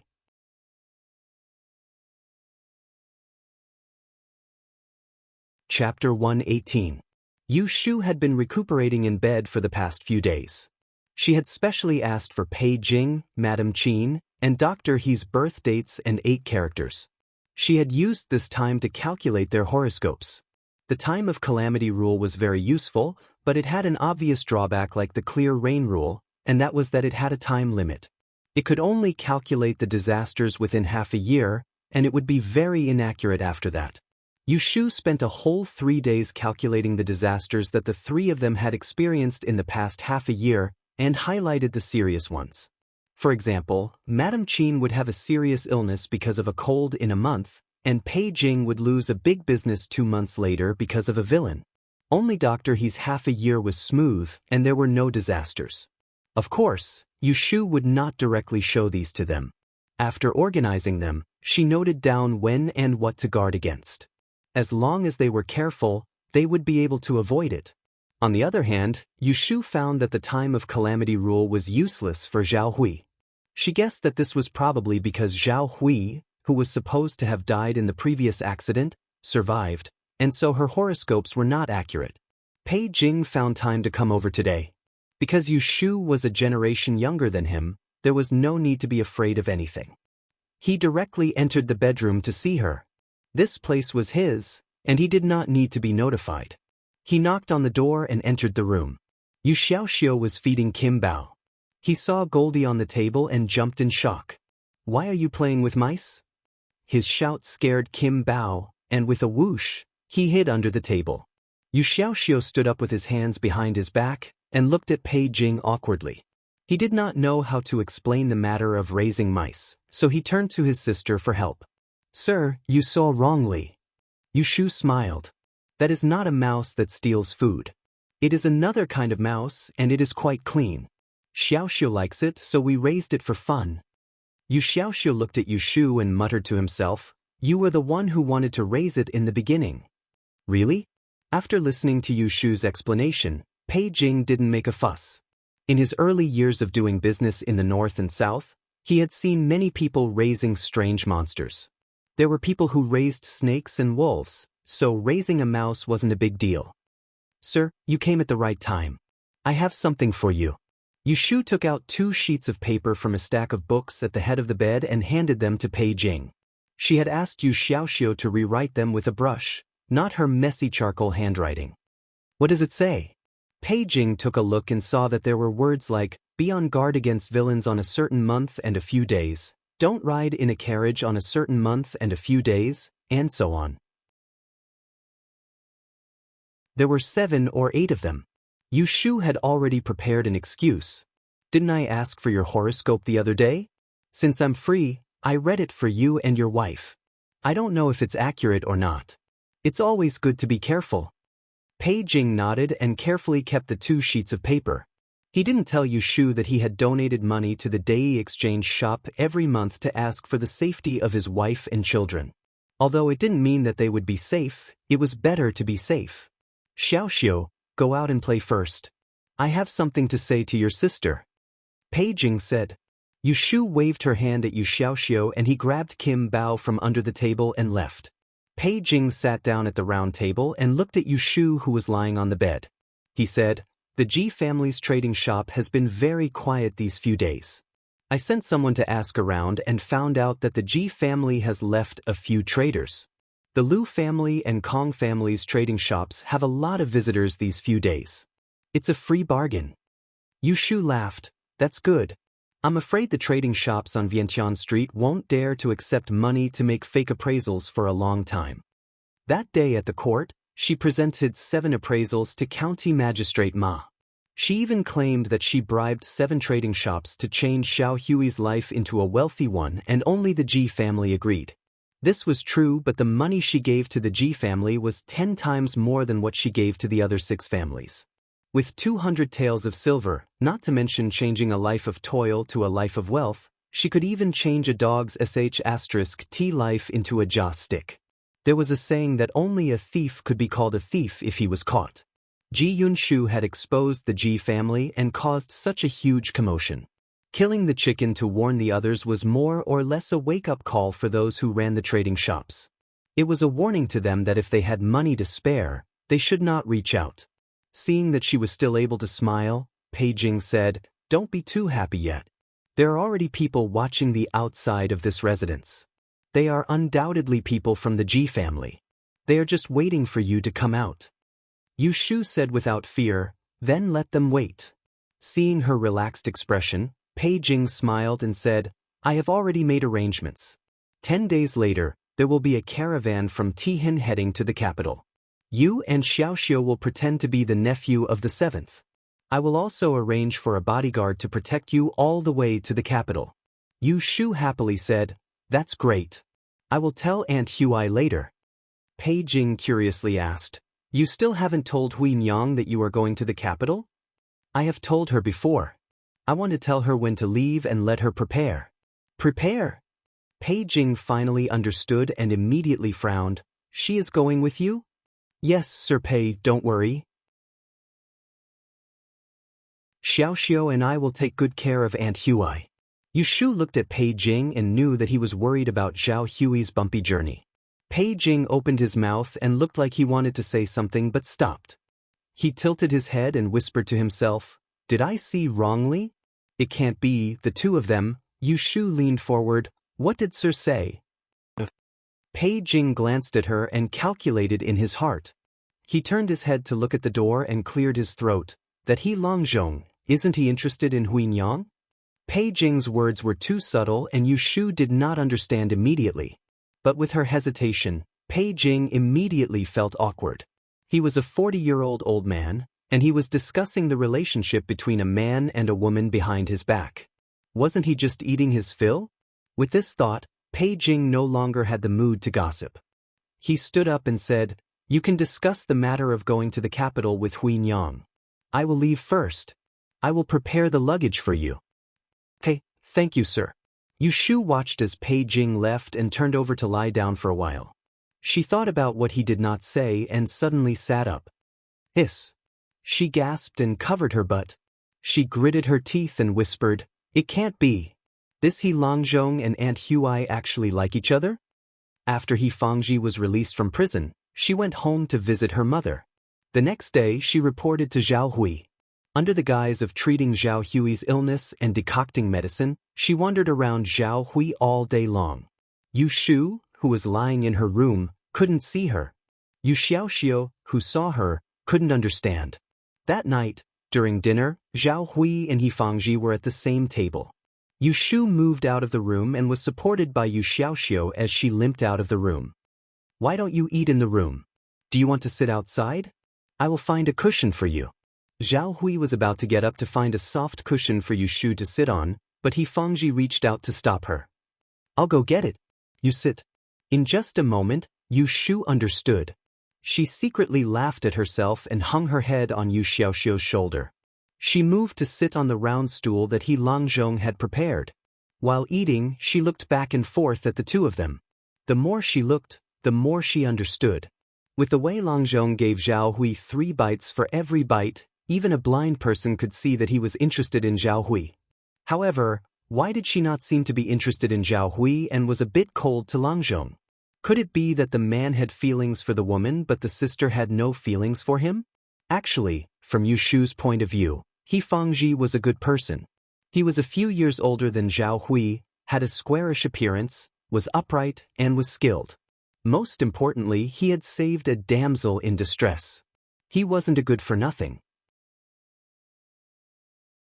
If he really wanted to be a couple with Zhao Hui, there was nothing wrong with it. Fine, she would first sound them out before anything else. Yu Shu picked up a few mouthfuls of rice and casually asked, "Longzhong, I didn't ask, but who else is there in your family?" She only knew that He Fangji's wife had died and he had no children. She didn't know if his parents were still alive or if he had any brothers. He Fangji said, "There's only an old mother." "Is that so? Is she still in good health?" "Her body is fine." Yu Shu and acquaintances didn't like to beat around the bush. After asking a few questions, she directly said, "Then you've been alone all these years. Didn't she say anything?" Ahem. A grain of rice got stuck in He Fangji's throat. He thumped his chest and his face was a little red. It was really strange for a young girl like Yu Shu to ask that question. With a sound, Zhao Hui put down the bowl and hurriedly got up to pour tea for him. She looked at him worriedly and said to Yu Shu, "Why are you asking about this out of the blue? Is this something you should be concerned about?" Yu Shu was confused. From Zhao Hui's appearance, it didn't look like she was uninterested in Dr. He. Didn't she scold her too? Why was she so indifferent towards Dr. He's solicitude just now? It's not her fault. He Fangji drank the tea. Cha Shun waved his hand at Zhao Hui and caught sight of her concerned expression. His heart skipped a beat and he turned to Yu Shu with a bitter smile. "In the early years, I was wholeheartedly studying medicine and didn't have the heart to do so. Now that I have the heart, I don't have the fortune to do so." As he said this, he looked at Zhao Hui. Zhao Hui lowered her head under his gaze. She twisted her handkerchief and put down the teapot. "I'm done eating. You guys take your time." After saying this, she hurriedly ran back to the room. Longzhong's expression instantly darkened. Seeing this, Yu Shu felt a little sympathetic. It wasn't easy to fall in love in middle age. Shouldn't she help matchmake them? "What's wrong with Aunt Hui? She only ate this little." Yu Xiaoxiu said. "Xiaoxiu, go bring this bowl of soup to Aunt Hui and watch her drink it." "Oh." Yu Xiaoxiu listened to Yu Shu. He took the bowl of soup and went into the room. Only Yu Shu and He Fangji were left at the table. Yu Shu shifted her butt and spoke first. "Longzhong, I'll be honest with you. Do you like my Aunt Hui?" He Fangji was shocked by her straightforwardness again. He coughed twice. Although he was shy, he still nodded. "Then does my Aunt Hui know?" It wasn't that he hadn't expressed it himself, so he didn't wait for Zhao Hui to respond. Yes, I mentioned it to her. She didn't agree. Yu Shuxin thought, that's strange. The boy has feelings for the girl, and the girl has feelings for each other. Both of them are in love with each other, and they've confessed their feelings. No one at home objected, and no one obstructed, so why didn't Zhao Hui agree? Wait a minute, it couldn't be because of her, right?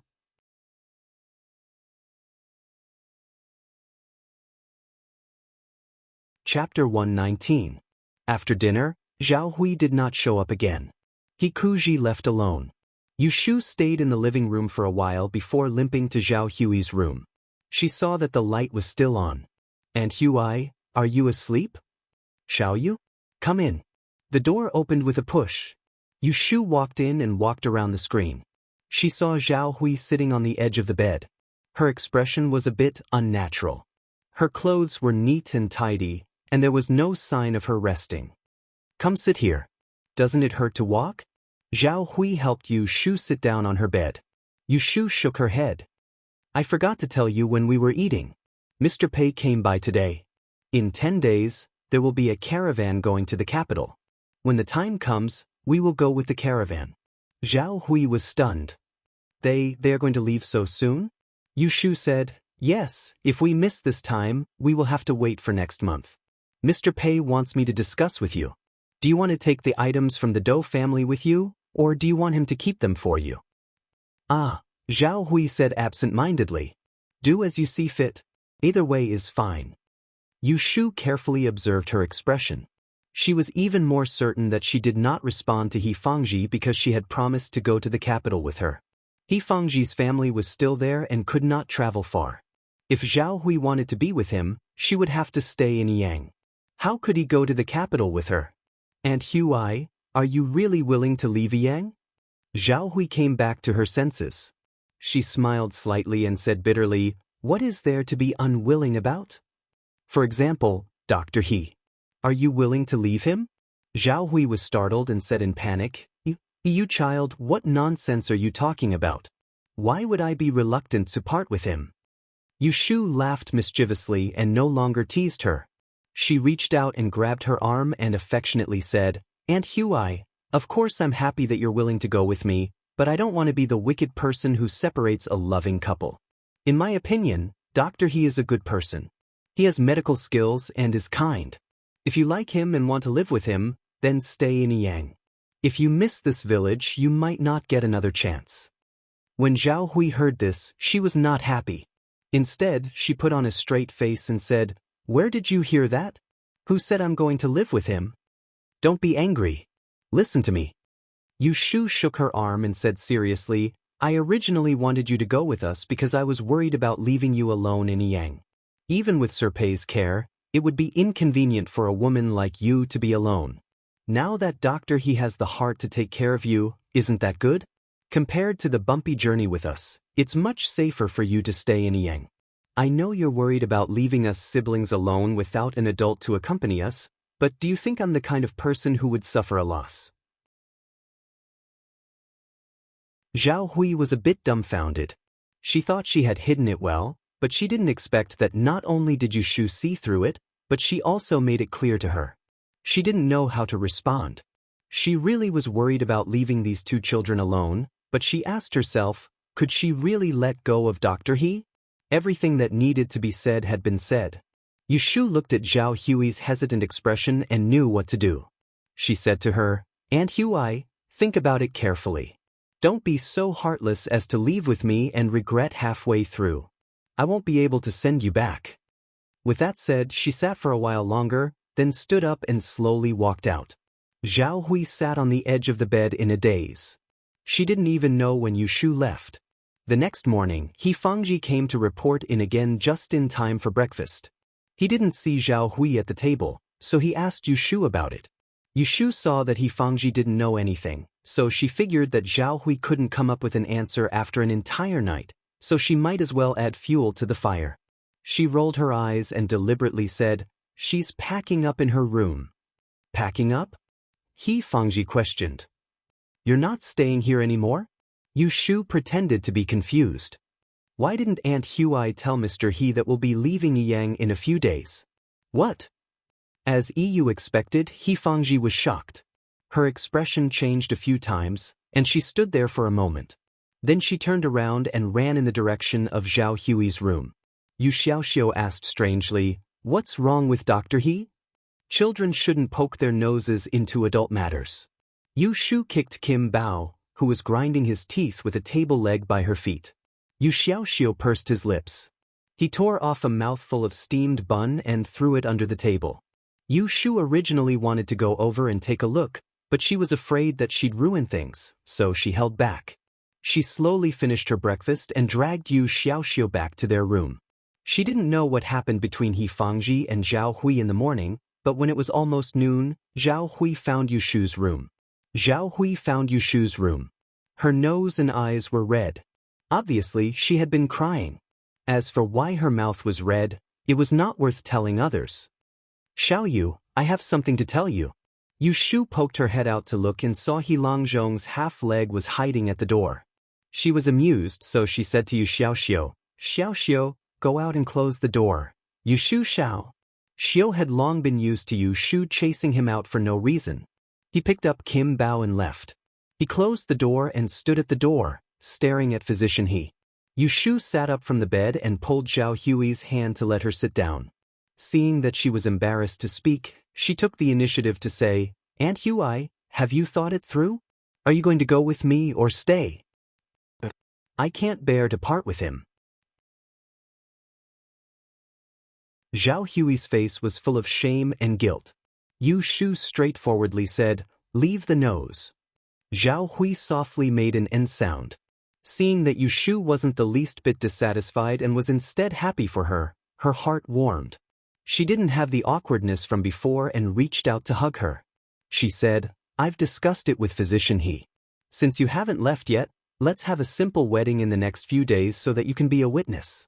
Can you pick a good date for Aunt Hui?" Isn't this too rushed? How could it be? In this world, the person closest to Aunt Hui is you. If you leave this time, I don't know when you'll come back. Zhao Hui blushed and said, "How about I wait for you to come back before I marry?" A loud cough suddenly sounded from outside the room. Yu Shu looked at the swaying silhouette outside the window and snickered. If she really agreed to Zhao Hui's words, Physician He would rush in to reason with her. Well, although Zhao Hui's marriage was delayed by 9 years, she had finally met the right person. He, I'll pick a good date for you, all right? I'll have someone invite Mr. Pei over right now to discuss it. When Pei Jing heard that He Fangji was going to marry Zhao Hui, he didn't make a fuss at all and single-handedly took over the matter. He only asked He Fangji to go back and invite a matchmaker to prepare the bridal chamber. Seeing that she couldn't get involved, Yu Shu accompanied Zhao Hui every day and didn't step out of the house, waiting for the marriage. He Fangji acted quickly. On the second day, a matchmaker came to propose marriage. Madame Qin arrived early in the morning and represented Zhao Hui to go through the motions. Under Zhao Hui's insistence, they didn't go to the barter shop to ask for the 8 characters. Yu Shu made a guest appearance and arranged for the 2 of them. Yu Xiaoxiu wrote the 8 characters and gave them to the matchmaker to take back to He Fangji's mother to look over. He Fangji's old house was in Poxi. Coincidentally, it was 2 streets away from Pei Jing's mansion. There was a small courtyard with 2 entrances and a total of 6 rooms. Her family's financial situation could be considered well off. On the 3rd day, He Fangji's mother sent someone to send a betrothal gift. Although it wasn't as grand as that of a rich family, it was small. It was clear that she had put in a lot of effort, especially the jade hairpin that He Fangji had personally sent over. The hairpin was green and cool to the touch. Even Pei Jing had praised it as a good item. There was also a problem. If they sent all the carriages of dowry that Zhao Hui got from the Dou family to the He family, there would definitely be no place to put them. In the end, Pei Jing thought it through and directly gave the house that Zhao Hui lived in with a warehouse to Zhao Hui as part of her dowry. It was just the right place to put her excessive dowry. On the 5th day, Madame Qin sent the wedding dress. On the 6th day was the wedding day. On the night before Zhao Hui's wedding, she called Yu Shu to her room after dinner. She closed the door and took out a few things from under her pillow. Xiao Yu, here is a total of 1,000 taels of banknotes. I asked Mr. Pei to exchange it for you. I specially sewed this inner pocket for you. Fold the banknotes properly and put them inside. When you go out, tie it around your waist. Don't leave it carelessly. When you arrive in the capital, familiarize yourself with the place and buy a house to settle down.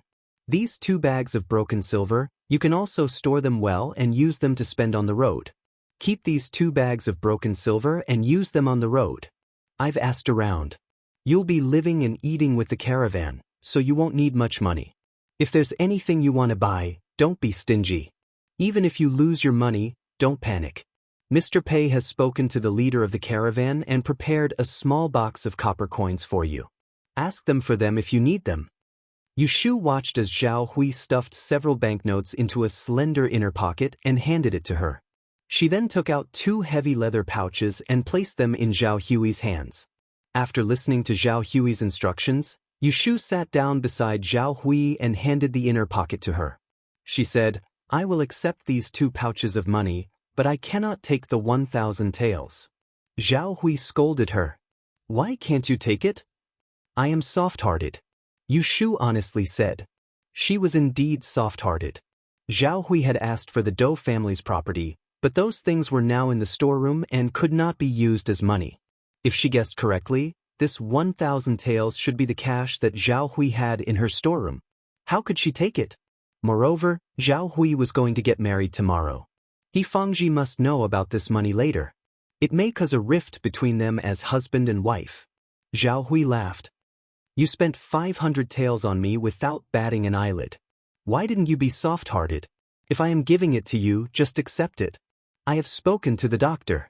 If it wasn't for the inconvenience of carrying so many things on the road and attracting attention, we would have asked you to take away all the things in the courtyard. Yu Shu rubbed her head.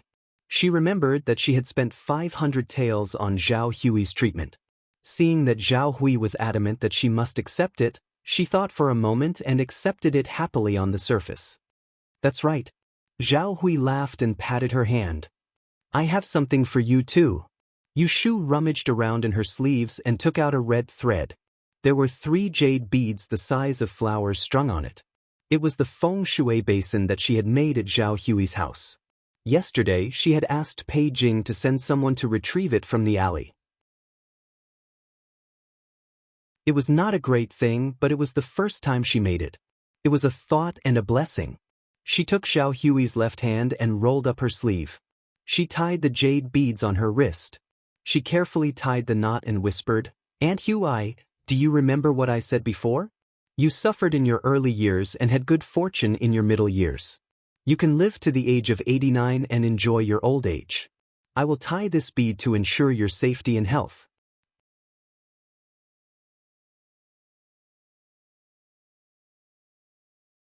Chapter 120. Zhao Hui got married. Yu Shu watched the ceremony from the beginning to the end. She watched as she got on the sedan chair and followed the wedding procession to He Mansion. Pei Jing personally escorted the sedan chair and invited some business friends to join in the fun. On this day, he announced that Zhao Hui was the sworn sister of the Taiheng Chamber of Commerce's manager Pei. Yu Shu believed that the news would spread to the Ji family on the same day. After the wedding night, Yu Shu and Yu Xiaoxiu sat in Pei Jing's carriage and left together. Under Yu Shu's request, they went to the east of the city, to the alley of Zhao Hui's house. To avoid any accidents, Pei Jing accompanied her to get off the carriage. The 2 of them arrived at Zhao Hui's house. Yu Shu opened the door and went in alone. She went into the house and lit the lamp. She went to the kitchen to get a spatula and dug in the corner of the courtyard for a while. She dug out a long object wrapped in cloth. She patted the soil on it and held it in her hand. She used her foot to stomp the hole. In the dark night, she closed the door. Pei Jing could vaguely see that she was holding something in her hand.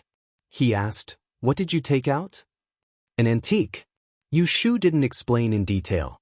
The object in her hand was nothing but the ancient sword that she hid when she went to the suburbs to rescue Shui Wenjie a few months ago. She buried it under the wall of the courtyard. Later, when she was kicked out, She asked Yu Xiaoxiu, who was still in the Ji family, to secretly dig it out and bury it in Zhao Hui's house. She did not know whether this pair of shoes was an ancient artifact or not, but she was certain that it was an antique. Since she was heading to the capital this time, she might as well bring it along with her. At that time, she could find someone capable of appraising it. If it really was a treasure, she would be rich. It was already summer, and there was a lot of rain in the south. It had just rained last night, and the next day, the air was cool and comfortable. After Yu Shu washed up, she called for the maidservant who was serving in the courtyard to come in and comb her hair. She tied her hair into a ponytail and coiled it up high. She wrapped an apricot yellow silk hairband around her hair and used some hair oil to wipe off her temples and forehead, revealing her entire face. She called the maidservant to bring water out. She shook off the neatly folded new clothes on the bed and dressed in front of the mirror. His apricot yellow half-body silk robe covered his thighs, with narrow sleeves that reached his shoulders. The slightly opened front just happened to cover the rise and fall of his chest. He wore a pair of ash-colored trousers that were carefully tucked beside his black cloth boots. He tied an inch-wide black leather belt around his waist and hung a blue-colored pouch on it.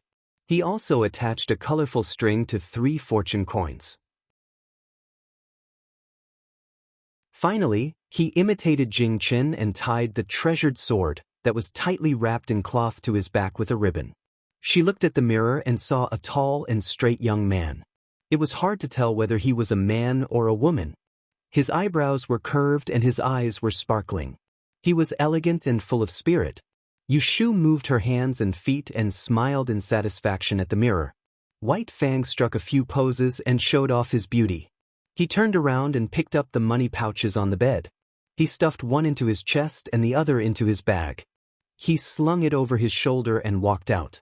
Yu Xiaoxiu woke up earlier than her. He packed up faster and sat outside waiting for her to eat breakfast. He was also dressed neatly. Even Kim Bao took a bath last night. Yu Shu scrubbed him from head to toe with a loofah. The outside of the house was watched by the Ji family for a few days. After Yu Shu and Yu Xiaoxiu ate breakfast, the sky brightened. The two of them were led by a maidservant to a hidden back door in the backyard. When they went out, they saw a horse carriage waiting for them. When they got on the carriage, they saw that both Zhao Hui and Pei Jing were there. They had only been married for 3 days, but Zhao Hui's face was already glowing. When she saw Yu Shu, she held her hand and refused to let go. She held Yu Xiaoxiu's hand with the other and warned them, "Don't run around on the road. You have to cover yourself with the quilt when you sleep at night. When it's time to eat, you must eat your fill. I've packed 2 bags of snacks for you to eat on the road. If you're hungry at night, eat them. Xiaoxiu, no matter where you go, follow your sister. You're also a little man now. Aunt Huai knows that you're sensible. You have to take care of your sister, understand?" Yu Xiaoxiu nodded seriously. "I'll take good care of her." Zhao Hui patted him in satisfaction. Pei Jing waited for her to finish before he said to Yu Shu, "The person leading the caravan this time is Boss Bai Qing. He is the younger brother of the other deputy manager of our Tihan trading company in Yang City. There are 20 people guarding the caravan. The captain, Qiu Biao, used to be the chief escort of the Tongyuan escort agency. He is very skilled. Because we are transporting commercial goods, it is inevitable that we will run into thieves on the road. Don't be afraid. Just follow the caravan closely and don't run around. I have already informed the 2 of them. If you encounter any trouble, just go to them directly. Don't be embarrassed to ask." In ancient times, there were few official roads and many outskirts. Grasslands were everywhere and long distances were very dangerous. If one traveled alone without martial arts skills, one would be robbed within 3 li of the city. If one encountered bad people, one could even lose one's life. As a result, when traveling far away, in order to arrive safely, the rich would either bring their own guards or hire an escort agency. The poor would find a caravan to hitch a ride with. It was safer to travel together.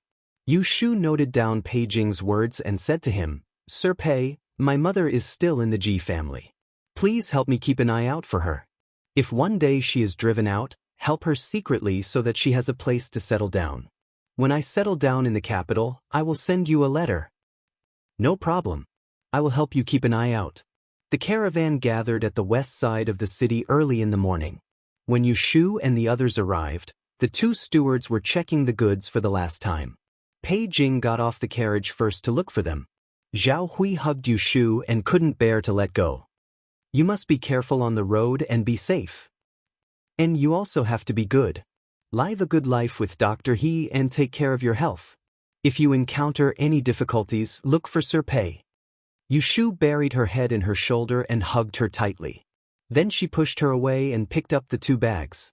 She pulled Yu Xiaoxiu out of the carriage. Ashu! Pei Jing called out to her from nearby.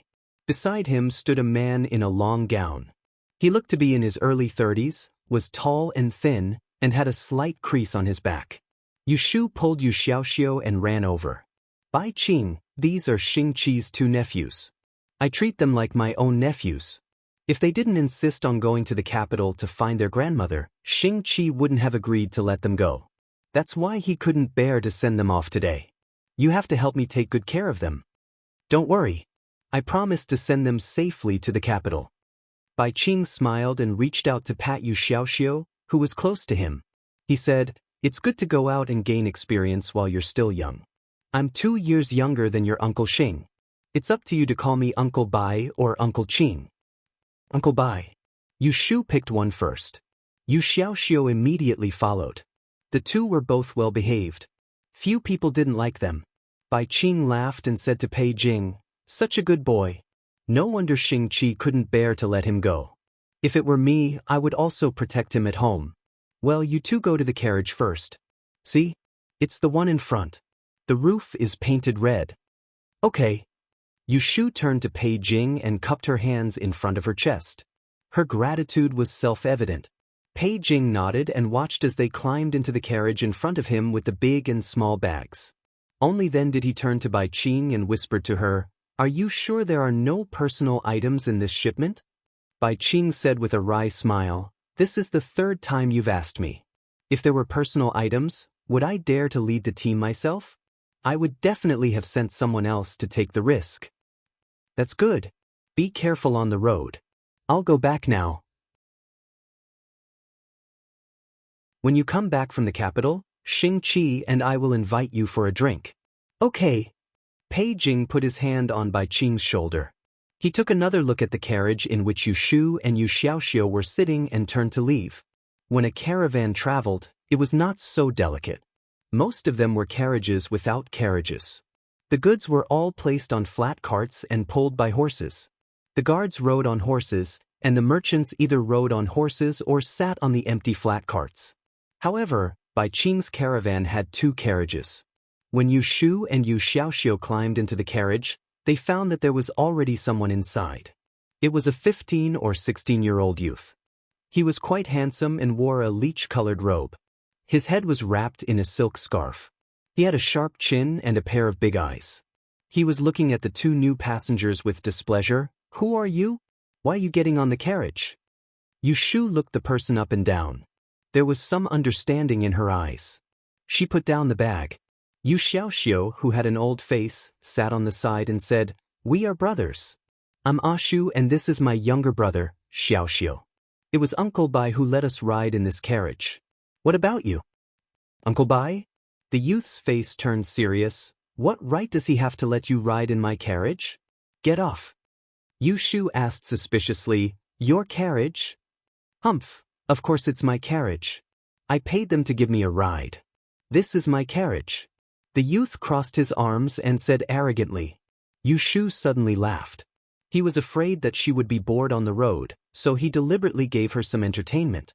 Look at this beautiful face, crisp voice, body fragrance. Even if she closed her eyes, she could tell that this was a little girl. He was also a fake boy like her. That's right. We also paid money to hire a carriage. Yushu opened her mouth to fool them.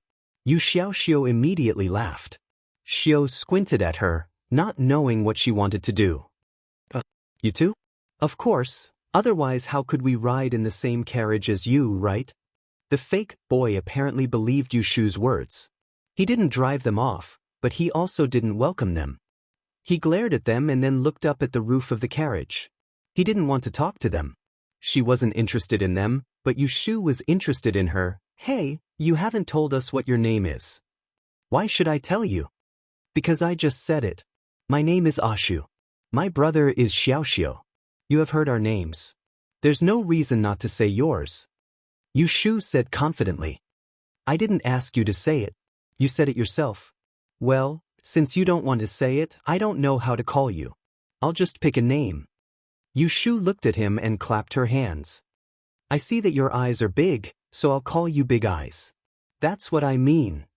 My name is Ashu. Yushu felt wronged. Didn't I just tell you? Big Eyes, why is your memory so bad? Yu Xiaoxiu turned his head and laughed. The fake boy didn't know that Yushu was teasing him. He said angrily, Don't call me that. My name is Xia Ming Ming.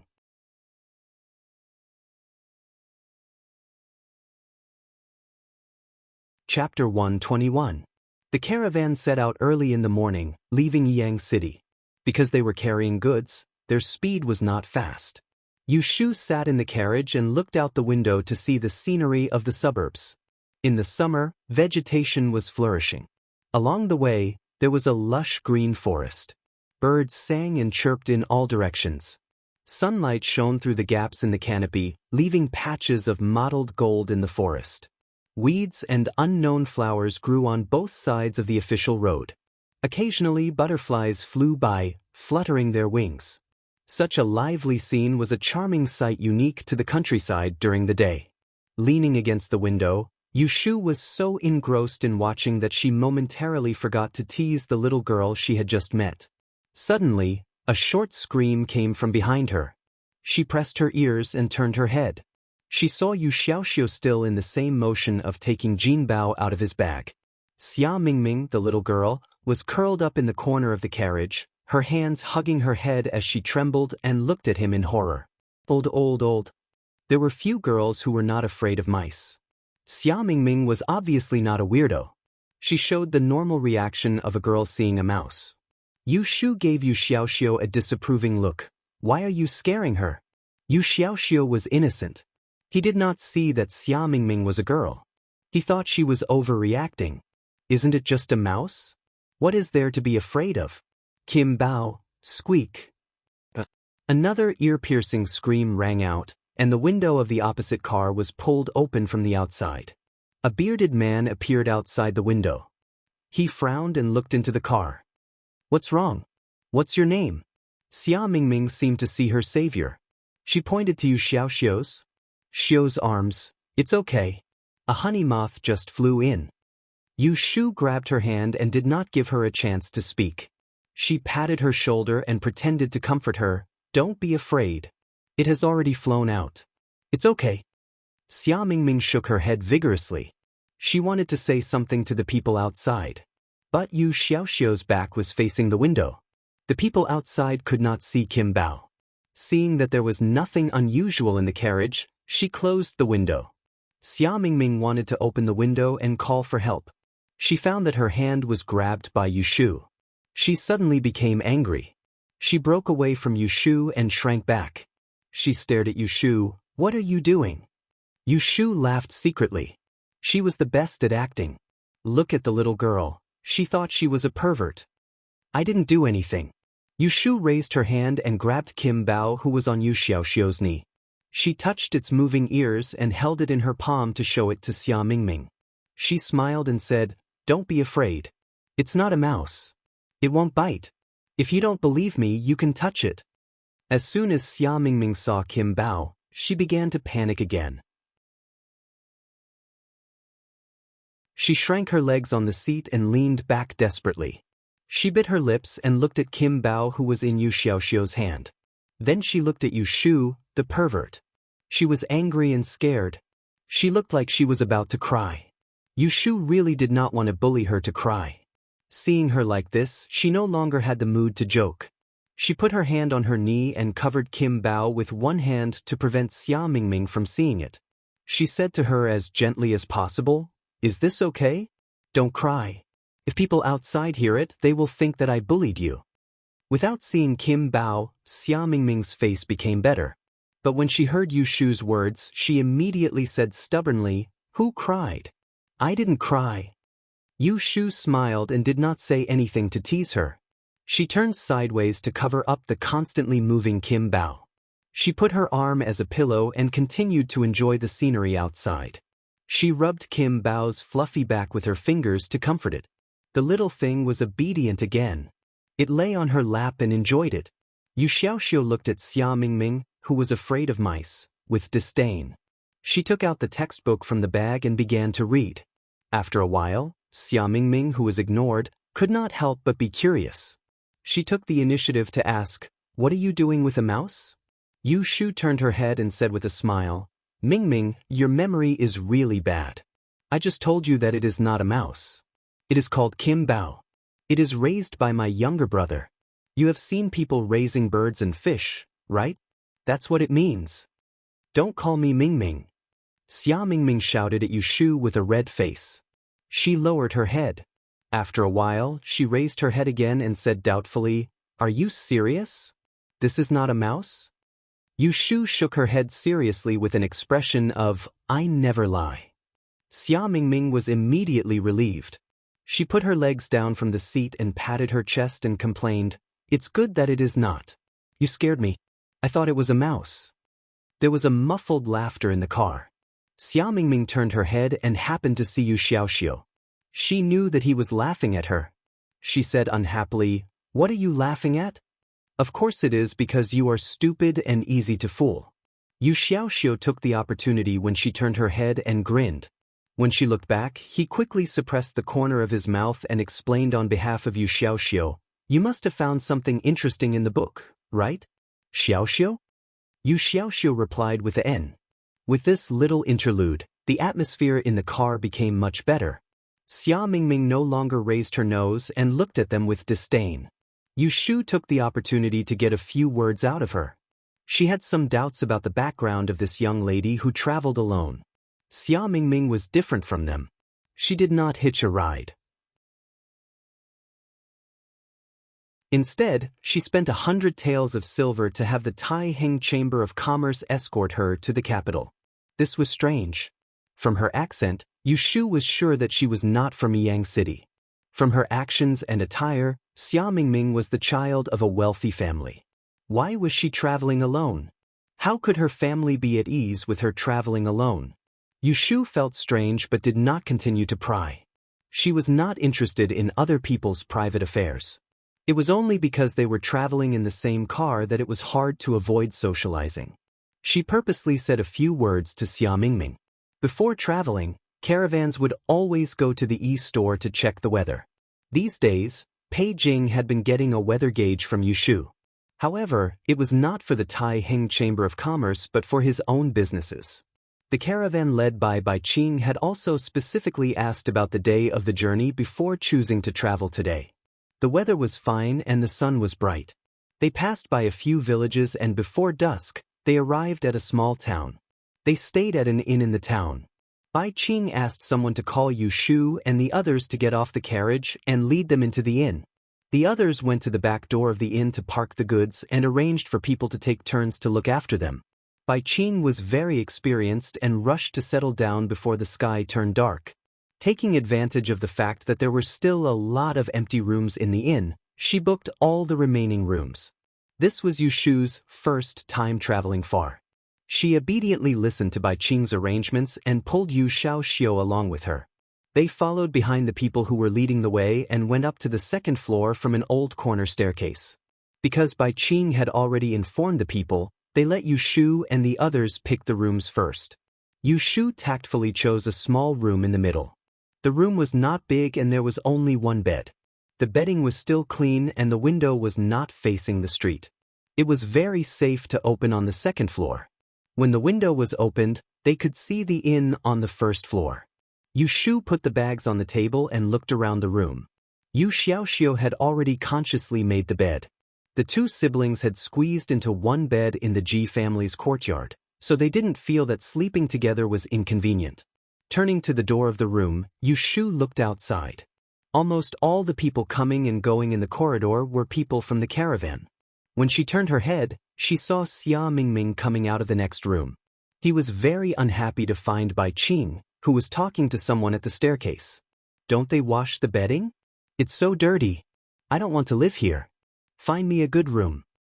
Xia Mingming asked with dissatisfaction. "Then you can choose yourself. Which room do you want to live in? I'll ask someone to change it with you."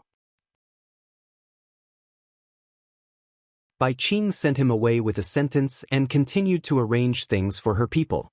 Xia Mingming turned around and saw Yushu. He glared at her and looked at the rooms one by one. He even glanced at Yushu's room. In the end, he probably found that it was not as good as her room. He resentfully turned back to the next room and closed the door with a bang. Yushu smiled.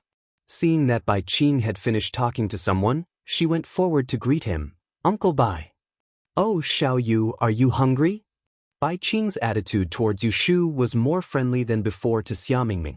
"If you're hungry, go downstairs first and find the waiter to order. You can order whatever you want to eat. If you think it's messy downstairs, let the waiter bring it up." Yushu responded and asked, "When are we leaving tomorrow?" Bai Qing said, "We'll leave at dawn. Why are you afraid of oversleeping?" "Huh, it doesn't matter. I'll get someone to knock on the door and call you. I won't leave you two brothers behind." Yushu touched her nose embarrassedly. "Then I'll trouble you." "Go ahead. You must be tired after a day's journey.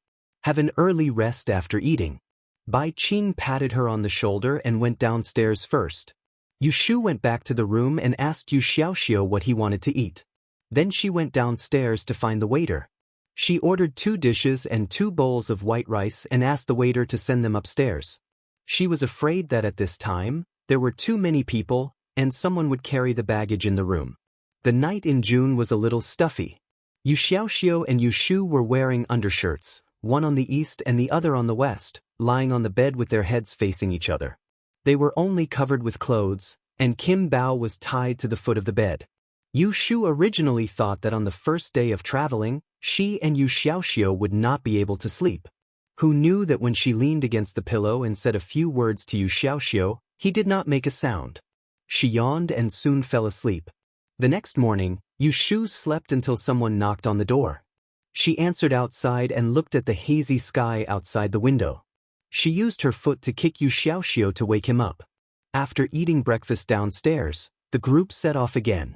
In the carriage, in contrast to the energetic siblings, Xia Mingming's gloomy face was obvious that he did not sleep well last night.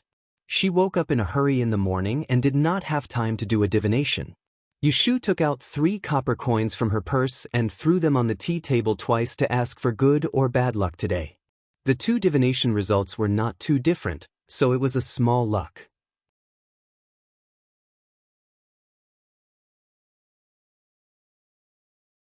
Chapter 122. You can perform divination with 6 fluorescent lights? Xia Mingming looked at the 3 copper coins on the table that Yushu put on the table in surprise. Yushu's eyelids moved and she pretended to be confused. "What did you say? What do you mean?" "6 lines. Weren't you doing divination just now?" Xia Mingming pointed at the copper coins on the table and looked at her expectantly. Yushu shook her head. "I was playing with them. Can I do divination with them like this?" Hearing this, Xia Mingming immediately looked disappointed. He glanced at her and didn't answer her. He lowered his head to think about something. Yushu put her index finger on her lips to Yu Xiaoxiao, who looked up at her. Yu Xiaoxiao nodded knowingly. They were now the nephews of Xing Qi and were still far from Jing City. It was best not to arouse suspicion and cause trouble. Yushu puts away the copper coins and secretly observes Xia Mingming, who is dozing off with his head down. Suspicion flashes in her eyes. The 6 lines breaking method taught by Qing Zheng is a yi shui that only a few masters have the opportunity to learn. How can Xia Mingming know it? Unable to figure it out, Yushu put away her curiosity. She took out a calculation book, an abacus, and a willow core charcoal pen that Pei Jing asked someone to make for her. She put it on her knees and began to calculate. This was because after leaving Yang City, the barometer they had made before was useless. Every time they reached a new place, Yushu would have to recalculate it. This was what happened when it was sunny in the east and rainy in the west. Different places would have different clouds and skies. The caravan traveled for about an hour. When they met a post house or a tea house, they would stop to rest their feet and fill their stomachs. They would reach the next town before dark. 3 days passed peacefully. The caravan arrived at the estuary smoothly and was ready to change to the waterway. Yushu had asked Bai Qing about the route 2 days ago. She knew that they had to travel by boat for a few days. Xia Mingming had just found it. He was called out to get off the carriage and saw the 2 boats on the river bank. His face changed and he went to find Bai Qing angrily. Yushu had experienced too many firsts in the past few days. It was the first time she stayed in an inn, the first time she sat in a tea stall, the first time she ate dry food in a carriage, the first time she squatted behind a tree and peed. This was also the first time she saw an ancient ship. It wasn't a small boat on the river bank in the city, nor was it a pleasure boat on the lake. Instead, it was a large ship that was 2 stories high. It had a tall mast and huge sail. Long oars were hung on the brown wooden body of the ship. Several sturdy sailors stood on the deck and gestured to the people below. Yushu followed the merchants to the river bank. She looked up for a long time and felt that the ship was quite sturdy.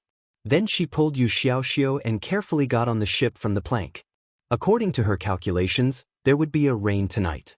The further north they went, the heavier the rain would be. In that kind of weather, small boats couldn't sail at all. It was fine for a large ship. She had asked Bai Qing yesterday. Bai Qing confidently told her that their cargo ship was built by the Tai Heng Chamber of Commerce with a lot of money. Even if there was a storm, it would be safe to dock. Yushu didn't get on the ship because she believed in Bai Qing. She believed in her own divination. Her horoscope didn't work, but Yu Xiaoxiao's horoscope didn't.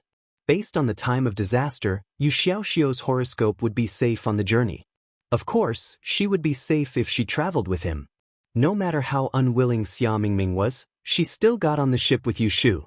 Most of the goods were placed at the bottom of the cabin. There were 7 or 8 rooms on the deck. Yushu chose the middle room as usual, and Xia Mingming chose the biggest room as usual. They were next to each other again. After tidying up for the whole morning, it was already past noon when the ship set sail. The sun was still hanging in the sky, and there was no sign of rain. Yushu and Yu Xiaoxiao leaned on the window of the cabin and looked out. They were surprised to see the broad river flowing and the scenery on the riverbank moving backward with the ship. After playing for a while, Yu Xiaoxiao suddenly began to feel uncomfortable. "Sister, why do I feel dizzy? Is it disgusting?" Yushu worriedly reached out to support him and touched his forehead. She was afraid that he was seasick. Yu Xiaoxiao nodded. "A little. Then don't look at it. Go to bed and lie down." Yushu helped him to sit down on the bed. She asked him to take off his outer shirt and lie down. She poured a glass of water. Seeing his uncomfortable face, she sat on the bed and let him rest on her lap. Then she rubbed his forehead. Yushu was very good at massage, which was all practiced after Yu Xiaoxiao was paralyzed. After a while, she massaged Yu Xiaoxiao until he was groaning. Not to mention dizziness. Yushu went out to find Bai Qing and asked for some pills for seasickness. She mixed it with water and gave it to Yu Xiaoxiao to drink. Then she watched him sleep. In the afternoon, the 2 of them stayed in the cabin. In the evening, Bai Qing asked someone to call them downstairs for dinner. Yushu said that Yu Xiaoxiao was not feeling well, so she asked the boatman to send the food to the room. After dinner, there was a muffled clap of thunder, and it suddenly started raining. A gust of wind caused the oil lamps to flicker. Yushu closed both windows. Someone outside shouted a few chants, and the sound of some chaotic footsteps could be heard in the corridor. Boom! Another clap of thunder shocked Yushu, and the boat shook a few times as well. Yu Xiaoxiao sat up from the bed uneasily. "Sister?" "It's okay. Don't be afraid." Yushu went over and sat down beside him. She patted his shoulder and said, "It often rains on the river. Go to sleep." "I can't sleep." Yu Xiaoxiao slept for the whole afternoon due to seasickness. At this time, he was not sleepy at all. It was the first time he was on a boat. He heard the sound of rain outside. It was inevitable that he was a little scared, so he couldn't sleep. Yu Shu knew that he was afraid. She pulled him up and pushed him to the table with a smile. If you can't sleep, let's play for a while. She found a pen and paper, drew a grid of 9 squares on the paper, filled in a few numbers, and pushed it in front of him. Here, don't you know how to count? You can also recognize the grid of 9 squares. This way, all the numbers add up to 15, from 1 to 9. Each number can only be used once, so fill in these blanks. Yu Xiaoxiu took the charcoal pen and glanced at the grid on the paper. Without thinking, he filled in the blanks. Yu Shu was happy when she saw it. Not bad. You're quite fast. Yu Xiaoxiu said indifferently, is there a need to calculate if it's so easy? Yu Shu raised her eyebrows. Easy? Then I'll give you a difficult one. As he spoke, he rolled up a piece of paper and drew 9 parallel squares on it. There were 81 blanks, and he filled in 30 hints to make a Sudoku picture. He left the rest to Yu Xiaoxiu and explained the rules again. Look carefully. In each vertical, horizontal, and square, the 9 numbers can't be repeated. Calculate again. Yu Xiaoxiu took it and looked at it with great interest. He knew that it was difficult, so he honestly thought and calculated, filling in the numbers one by one. The rain outside was getting heavier and heavier. The sound of raindrops hitting the windows caused the hull to shake more violently. Yu Shu stood up and walked to the window. After checking that there was no leakage, she returned to sit beside Yu Xiaoxiu and watched him do the calculations. Yu Shu knew that Yu Xiaoxiu was smart and talented in mathematics. In one night, she gave him 5 Sudoku problems. The number of hints was reduced from 30 to 25, and he solved them all. In the end, it was Yu Shu who yawned first. Only then did Yu Xiaoxiu reluctantly go to bed. Before he went to sleep, he told Yu Shu that he would give him a few more questions tomorrow. The next morning, Yu Shu was woken up by a scream. Except for Xia Mingming, who was next door, no one else could make such a scream. She pinched her nose and sat up from the bed. She enviously looked at Yu Xiaoxiu, who was sleeping soundly without being disturbed. She put on her clothes and got out of bed to pour a cup of tea. She walked to the window, opened it, and looked out into the distance. It was still raining outside, but the rain was becoming lighter and the surface of the river was gently rippling.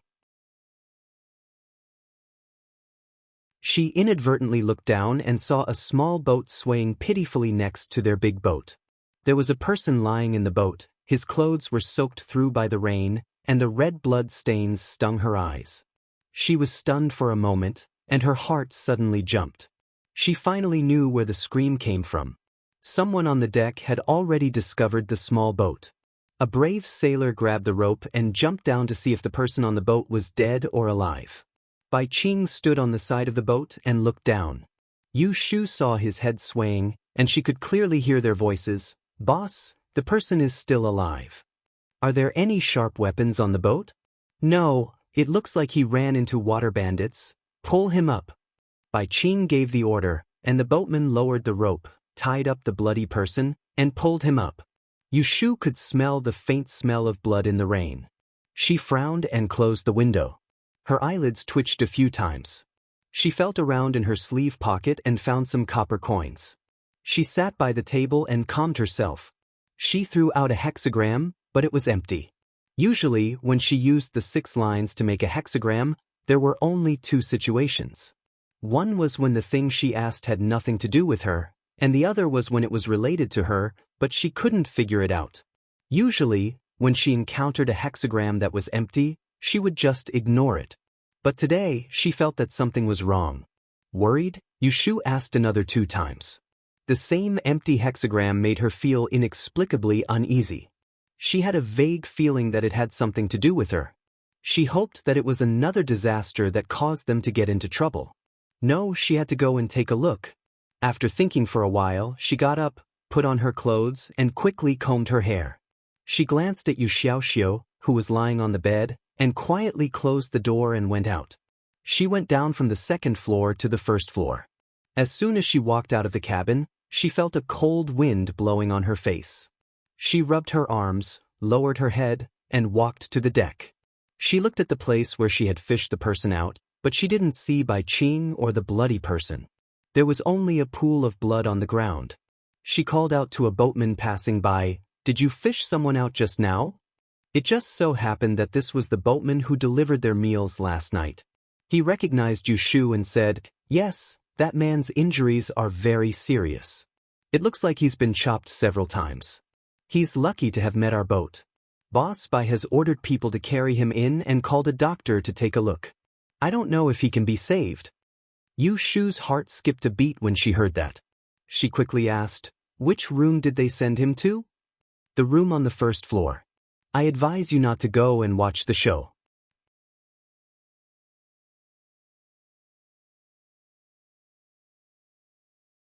Chapter 123.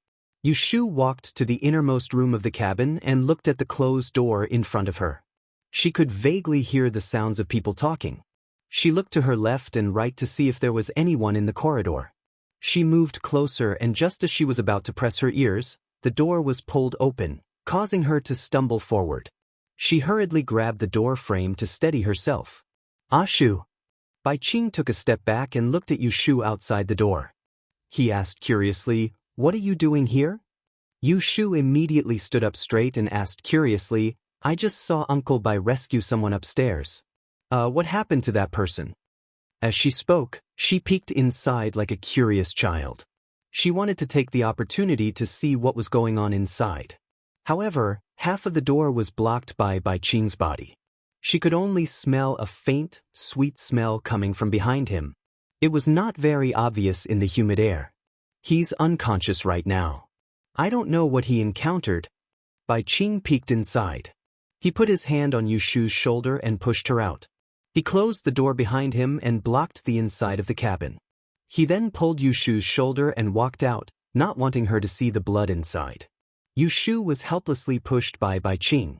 She turned her head to look at the door that was getting further and further away. She listened to Bai Qing's words, "Sailing on the river and passing through narrow areas, it's very easy to encounter water bandits. But you don't have to be afraid. The guards of our Taiheng Chamber of Commerce are all first-class experts. They're good at swimming. Even the boatmen have some fighting skills. When they see the flag of our Taiheng Chamber of Commerce, the water bandits will take a detour. They won't come looking for trouble." "That's amazing." Yushu was in awe. She didn't want to give up and turned her head to take another look. Bai Qing said proudly, "Of course." Bai Qing sent Yushu to the cabin and patted her shoulder. "Go upstairs. I'll get someone to send you breakfast later." Yushu stood at the top of the stairs and turned to look at the strong man who was striding towards Bai Qing on the deck. Before he reached him, she questioned loudly, "I heard from my men that you fished up a dead man from the river?" Yushu had met this person on the way here. He was the captain of the caravan's escort team, Qiu Biao. He was in his 30s, about the same age as Xing Qi and 3 or 2 years older than Bai Qing. It was said that he used to be an escort for the largest Tongyuan escort agency in Yiyang City.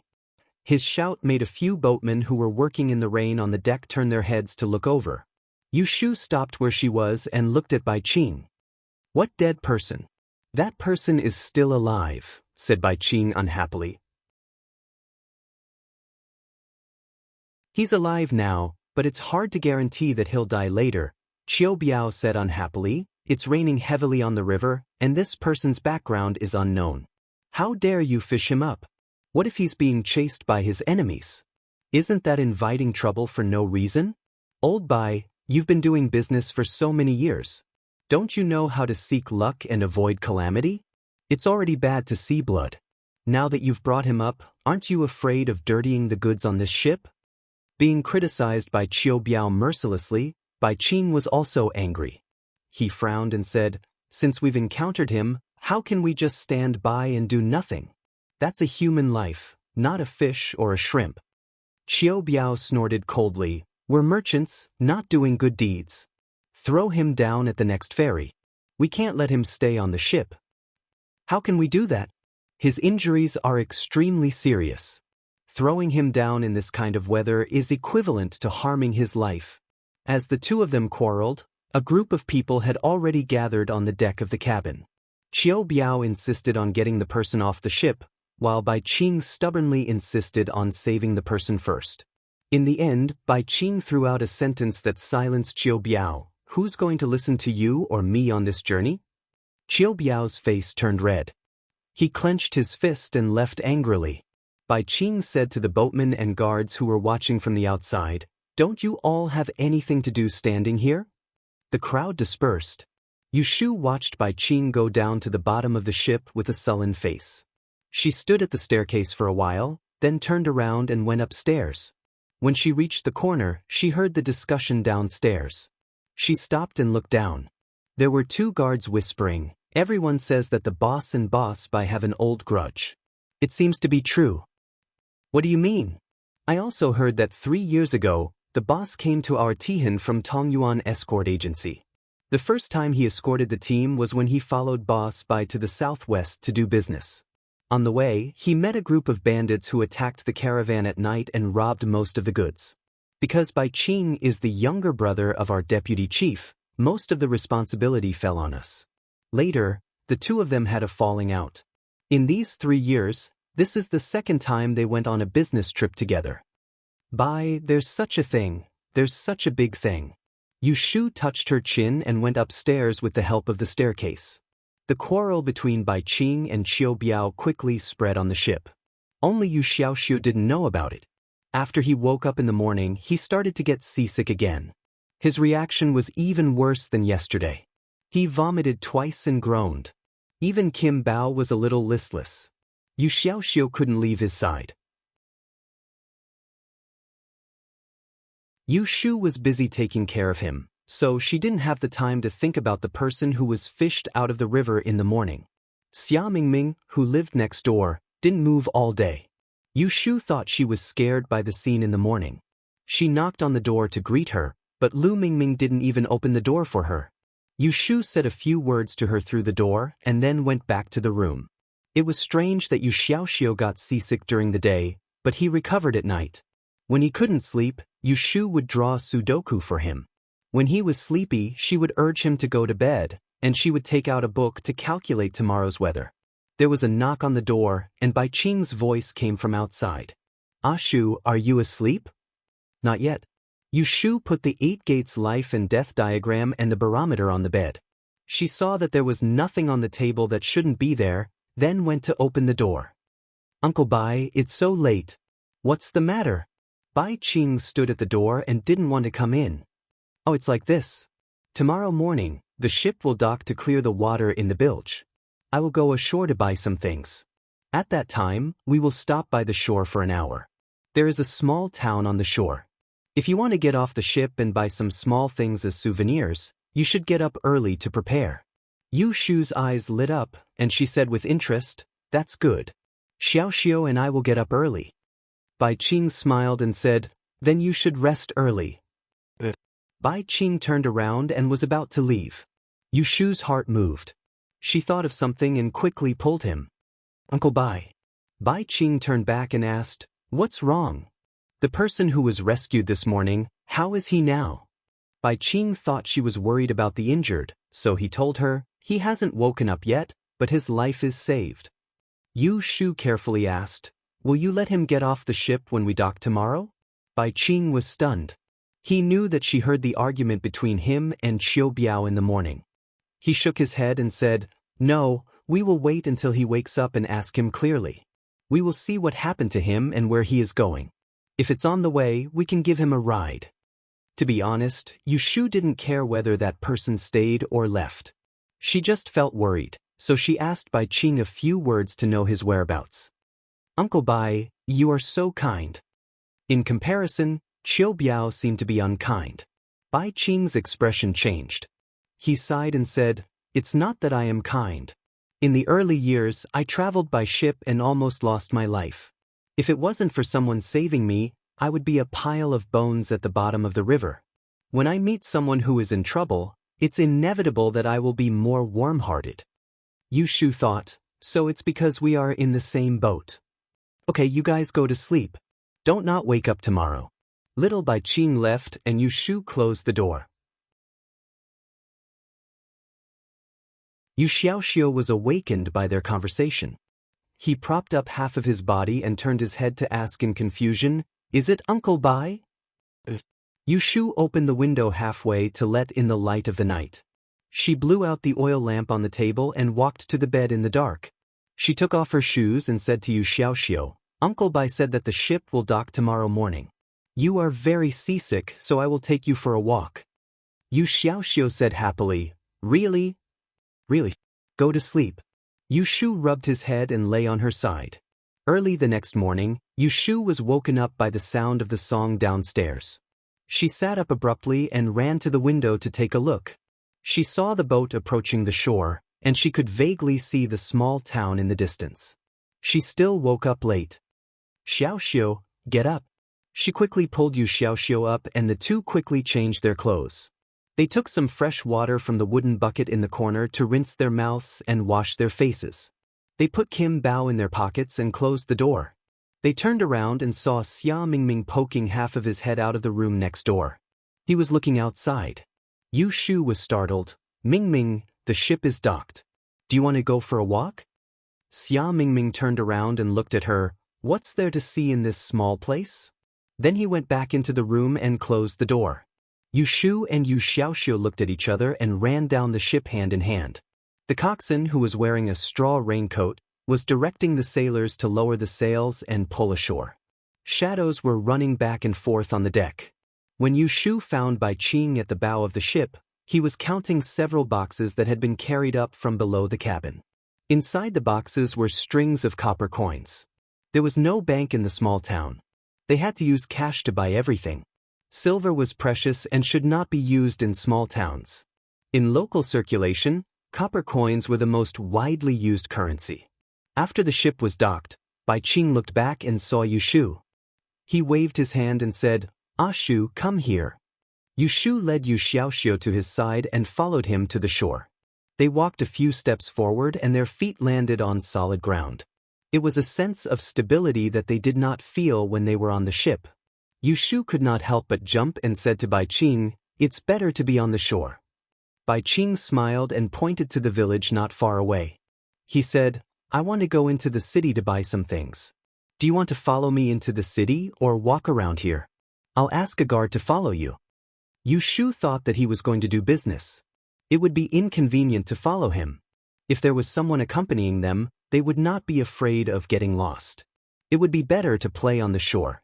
She said, We won't go. It's better to walk around here.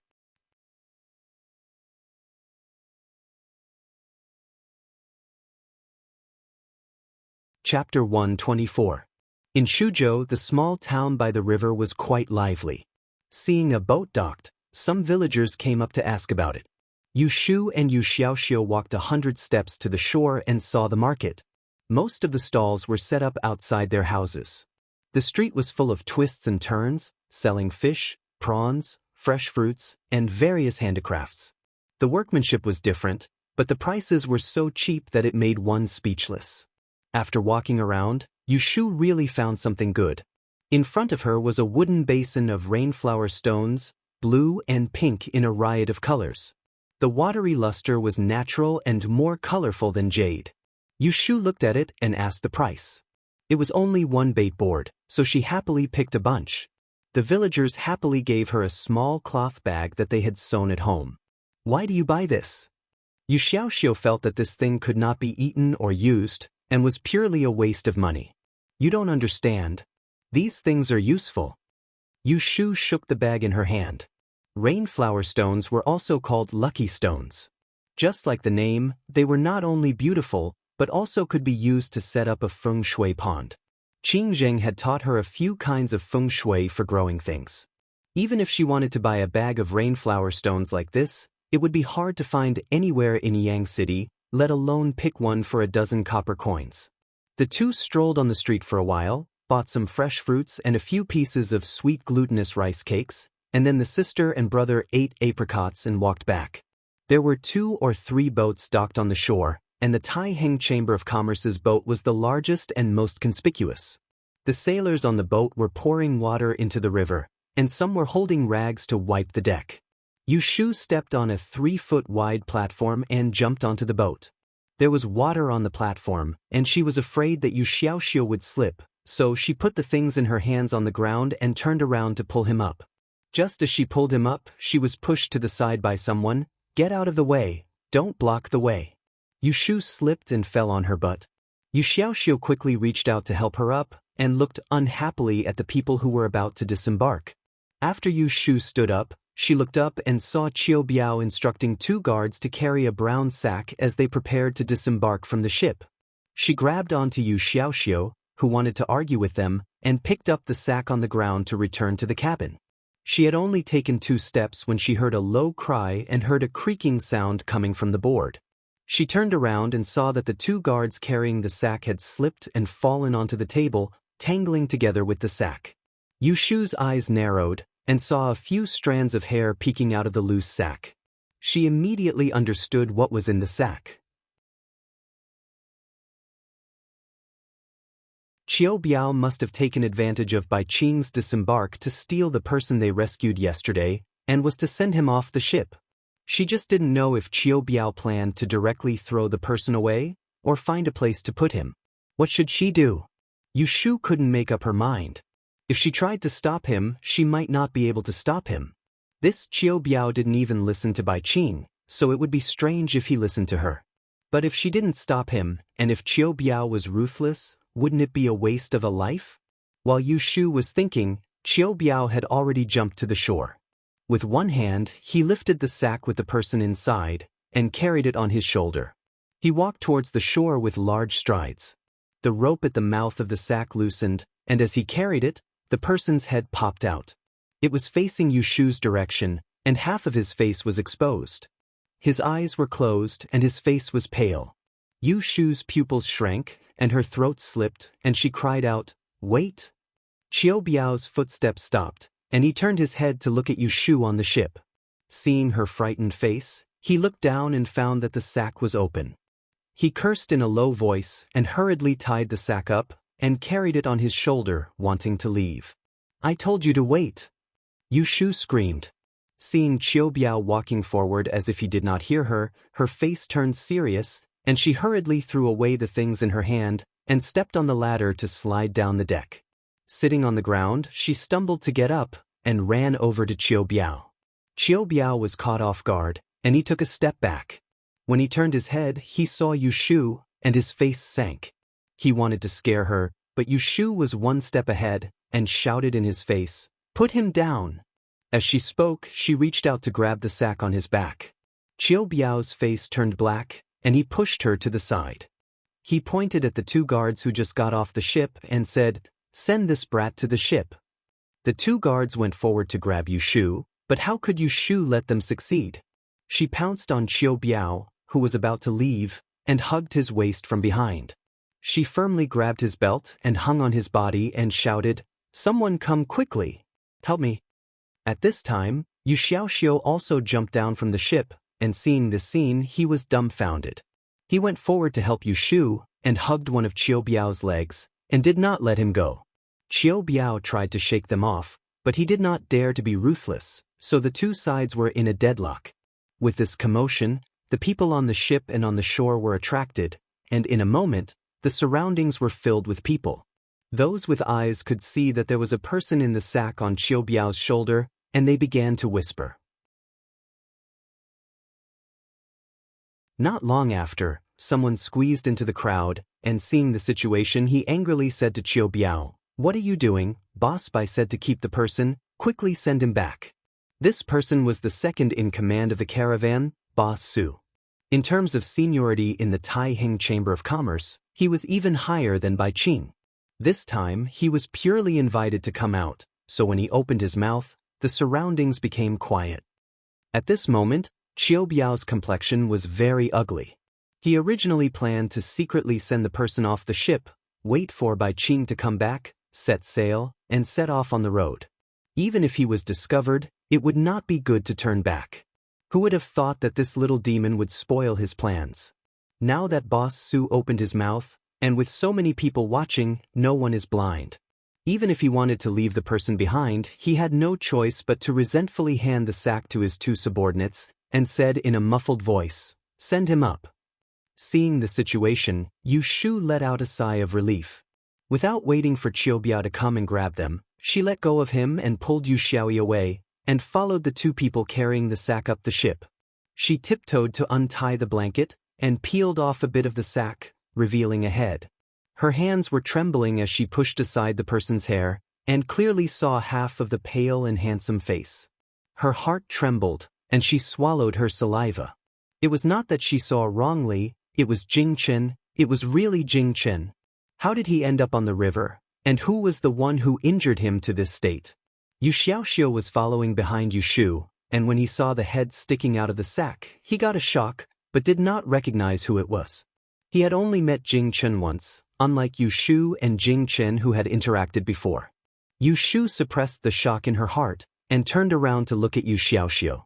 Looking at his appearance, she knew that he did not recognize this Jing Chen who saved them at the outskirts, which saved her the trouble of covering up. The matter of her knowing Jing Chen at present, it seems like it is better not to let other people know. Jing Chen's identity is not easy to explain, so it is better to wait until he wakes up first. After Bai Qing came back, he heard about what happened after he left, and immediately found Qiubiao's room. The two closed the door, but the noise still alarmed the boat. On the first floor of the ship, Yu Shu was anxiously waiting outside the door of the room. From time to time, she would turn her head to look at the tightly shut door. She wanted to push it open and enter, but she was afraid that it would arouse suspicion. What the hell is going on? Yu Xiaoxiu uneasily pulled Yu Shu's sleeve, and asked in a low voice. Yu Shu looked left and right to make sure no one was around, and then pulled him to a corner, and whispered with her head lowered, "Yesterday morning, Uncle Bai fished out a person from the river. He was seriously injured, so he let the doctor treat him. Captain Chiu was afraid that this person would die on the boat, so he took advantage of Uncle Bai's absence to get him off the boat and throw him ashore." Yu Xiaoxiu was startled and said angrily, "How can this person be so bad?" Yu Shu shook her head, and moved closer to his ear. Just as she was about to speak, she heard the door behind her open. Doctor's son from the caravan stood in the door with a basin of water, and said, "You too, go get a basin of water." Yu Shu quickly went forward to take the basin of water, and gave it to Yu Xiaoxiu. "Go get some water." Yu Xiaoxiu obediently ran away. Yu Shu looked inside and worriedly asked Dr. Sun, "Is that person okay?" Dr. Sun frowned and said, "How is he? The wound that was just bandaged yesterday has split open again. It would be strange if he doesn't get hot later." After saying that, he turned around and went in, leaving the door open. Yu Shu hesitated for a moment, and then followed him in. This room was even smaller than the one that Yu Shu and Yu Xiaoxiu lived in. There was only one window on the east side of the ship, and a wooden bed was placed against the wall. The mosquito net was tied up, and the figure on the bed could be seen. Yu Shu walked over to take a look, and the first thing she felt was pain. Jing Chen was wearing a pair of white trousers, lying on the narrow bed. His lean upper body was almost completely covered in gauze, and there were some places where blood was seeping out. One of his arms was weakly hanging by his side, and the other was lifted by Dr. Sun to clean the scratches on the back of his hand. His eyes were closed, and under his eyelashes, there was a small shadow. There were small wrinkles between his eyebrows, and the tip of his straight nose was covered in sweat. His lips were slightly purple, and she didn't know if it was because of the cold or because of the pain. This appearance made Yu Shu's heart ache. How did he end up like this? Counting the days, it had been about 2 months since Li Jingchen had bid farewell to her. During this period of time when he had left Yang City, where had he gone? What had happened? Who had injured him? Full of doubts, Yu Shu stared at the person on the bed in a daze. Yu Xiaoxiu came back with water, and Bai Qing followed him into the room. She asked Dr. Sun about the situation, and seeing that Yu Shu was present, she called her out to talk. "Luckily you saw me, otherwise if Qiubiao really got him off the boat, I wouldn't be able to turn the boat back," Bai Qing sighed, and patted Yu Shu's shoulder. "Uncle Bai, thank you." Yu Shu thought, "I should be the one thanking you." Yesterday, Bai Qing didn't bring Jing Chen up, and let him sink to the bottom of the river to feed the fish. Yu Shu didn't even have a place to cry. This was her friend. "It's nothing." To prevent Bai Qing from suspecting anything, Yu Shu rubbed her head and explained, "If Uncle Bai didn't tell me to leave him here to recuperate last night, I wouldn't have stopped Captain Chiu and the others from bringing him out." At the mention of Chiu Biao, Bai Qing's expression became ugly, but she still said to Yu Shu, "Captain Chiu was thinking about our entire caravan, so he went a bit too far. He didn't mean to harm anyone."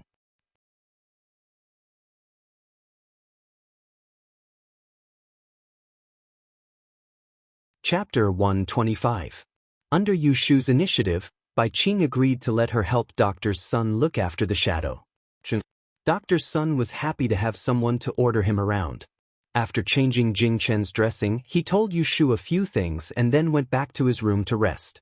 The river was damp and the heavy rain had just stopped. The cabin was still cool, but Jing Chen was sweating. Yu Shu touched his forehead and felt that it was a bit hot. She fetched half a basin of water and wet a towel to wipe his body. As the cool towel gently wiped his face, Jing Chen's eyebrows relaxed a bit. When Yu Shu saw this, she was stunned. She patted his shoulder and called out, "Jing Chen, Jing Chen?" After calling him a few times, he didn't wake up.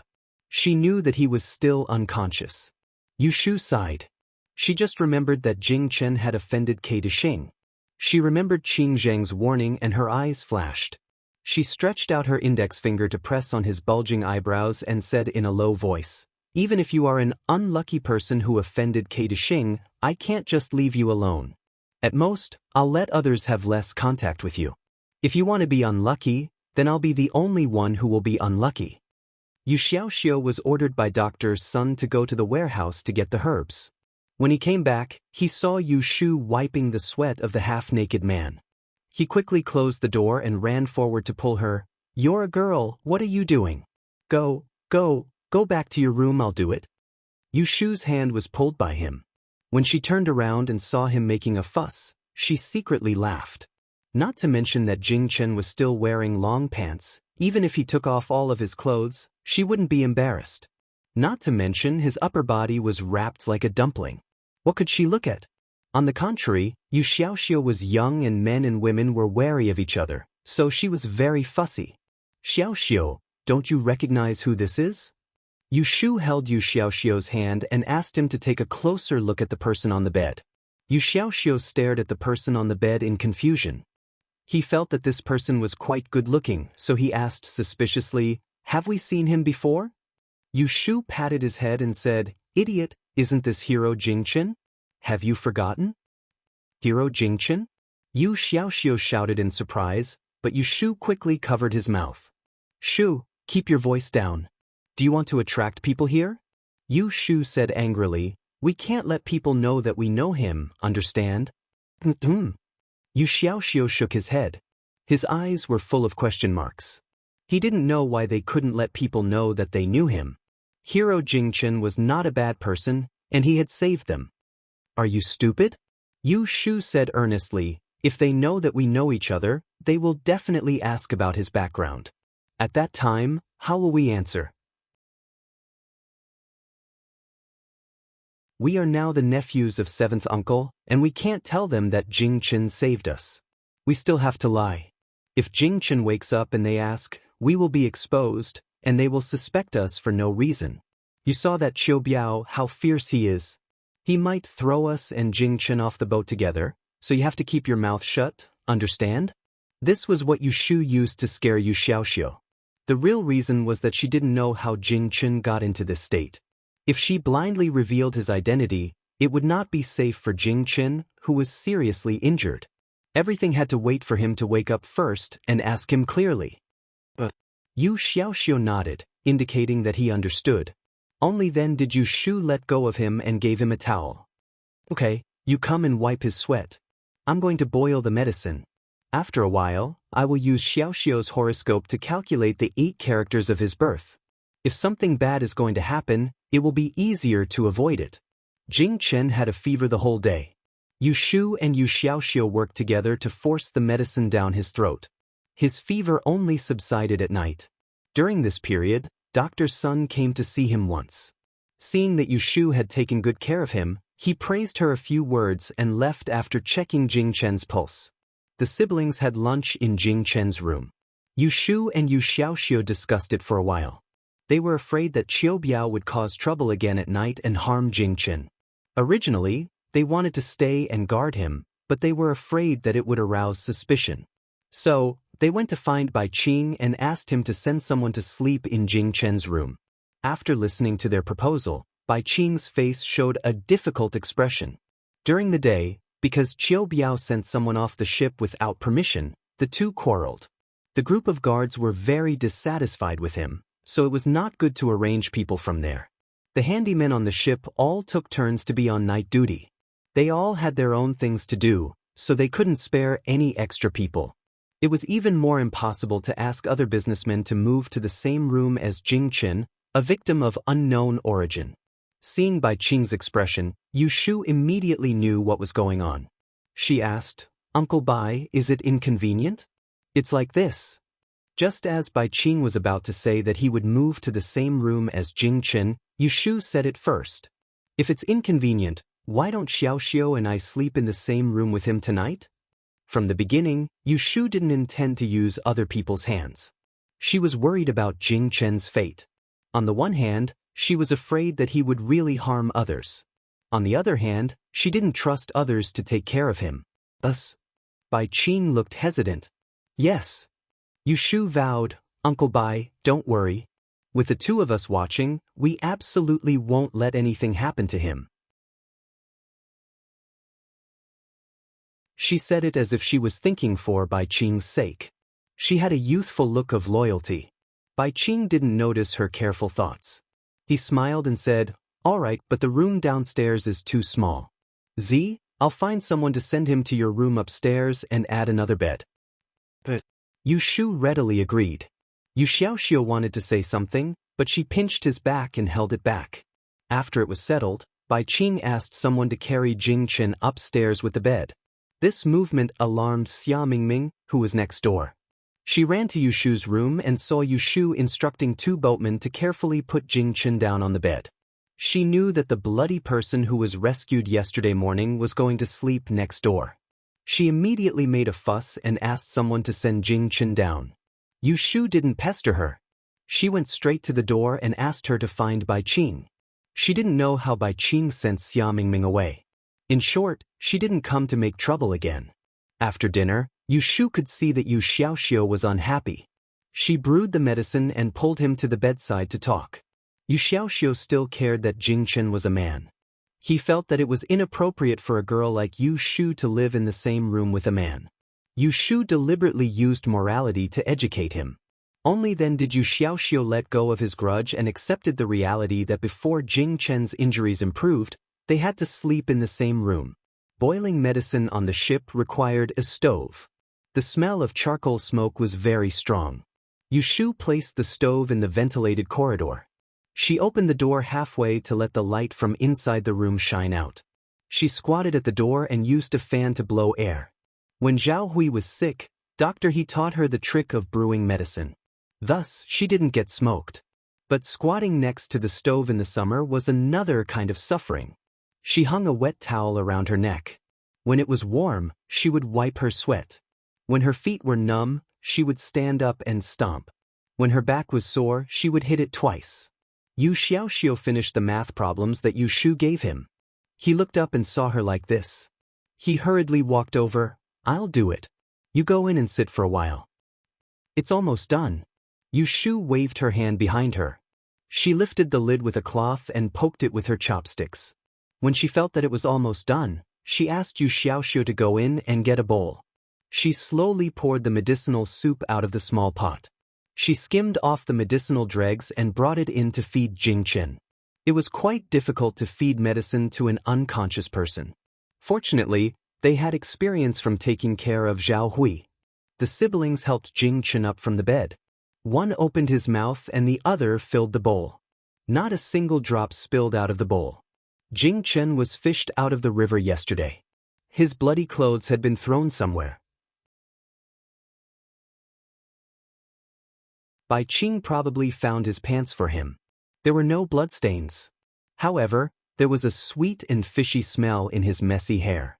Yu Shu used a wet towel to wipe his scalp clean. Only then did the smell of blood fade. It was already midnight when they were done. Yu Xiaoxiu was yawning. Yu Shu urged him to go to bed. She took a pen and paper, sat at the table, lit the oil lamp, and calculated Yu Xiaoxiu's horoscope again. The results made Yu Shu a little confused. According to Jing Chen and Qing Zheng, anyone who was related to Jing Chen would cause trouble. Now, on the whole boat, besides her, Yu Xiaoxiu had the most contact with Jing Chen. However, she used the law of the time of misfortune to calculate that nothing bad would happen to Yu Xiaoxiu in the next half a month. The results of the 6 lines that she gave herself were all empty hexagrams. Could it be that Jing Chen, who was in a coma, would not cause trouble for others? Or could it be that in these 2 months he had found the person who destroyed his life? Of course, Yu Shu hoped that it was the latter possibility. That way, she would be able to solve the problem once and for all. However, she always felt that things were not that simple. After thinking about it, she decided to find a way to ask Bai Qing and Dr. Sun about their horoscope tomorrow, so that they would not inadvertently cause trouble for them. After clearing the table, Yu Shu got up and went to Jing Chen's bedside. She bent down and touched his forehead to confirm that there were no signs of fever. She looked down at his peaceful sleeping face for a while, then brushed away the stray hair on his forehead and said softly, "This time, let me protect you." She put down the mosquito net, turned around, walked to the table, and extinguished the oil lamp. The cabin suddenly became dark. The moment the light went out, behind the mosquito net, a pair of lightly closed eyelids moved and quietly opened. Yu Xiaoxiu was already asleep. He was originally sleeping outside, but he probably fell asleep when he was dreaming. Yu Shu was on the other side of the bed. She lay down on the side of the bed, pulled the thin quilt over her stomach, and closed her eyes. After a long day of tiredness, she soon fell asleep. The wind on the river started to blow, and the cargo ship gently swayed. On the opposite bed, a figure slowly sat up. As he moved, there was a light sound of breathing. He opened the mosquito net, and his slender legs stepped on the ground barefooted under his white pants. He slowly stood up and walked step by step to the other side of the bed. He looked down at Yu Shu, who was sleeping on the bed. He stretched out his hand and gently brushed aside the hair on the side of her face, revealing a blurry and gentle face in the dark. Yu Shu was sleeping soundly when she suddenly felt an itch on her face. She thought that a mosquito had sneakily attacked her, so she snorted and frowned. She scratched her face, but she didn't expect to touch a hand. She was startled and immediately woke up.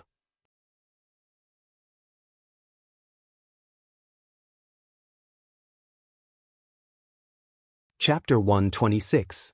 In the middle of the night, Yu Shu was startled awake by Jing Chen, who was sitting quietly by her bed. Fortunately, she was mentally strong enough to not scream and wake up everyone on the ship. After the fright, she was happy. Yu Shu hurriedly sat up and put her legs under the bed. While looking for shoes, she whispered to him, "You're awake. Why did you get up? Go to the bed and lie down." As she said that, she stepped on her shoes and reached out to help him. Jing Chen slowly stood up with her help, but he didn't put all his weight on her. He swayed a little to steady himself and followed her steps to sit on the opposite bed. Then, he was pressed down by her to lie down. Yu Xiaoxiu was snoring and sleeping soundly. There was no sign of him being woken up. Kim Bao was curled up on the side of his pillow. His ears were moving, and his pair of bright eyes were looking at the opposite side. He was gently wagging his tail. Yu Shu went over to rub the oil lamp and lit it. She brought it back to the bedside and covered Jing Chen with a thin quilt. As soon as she lowered her head, she met his eyes.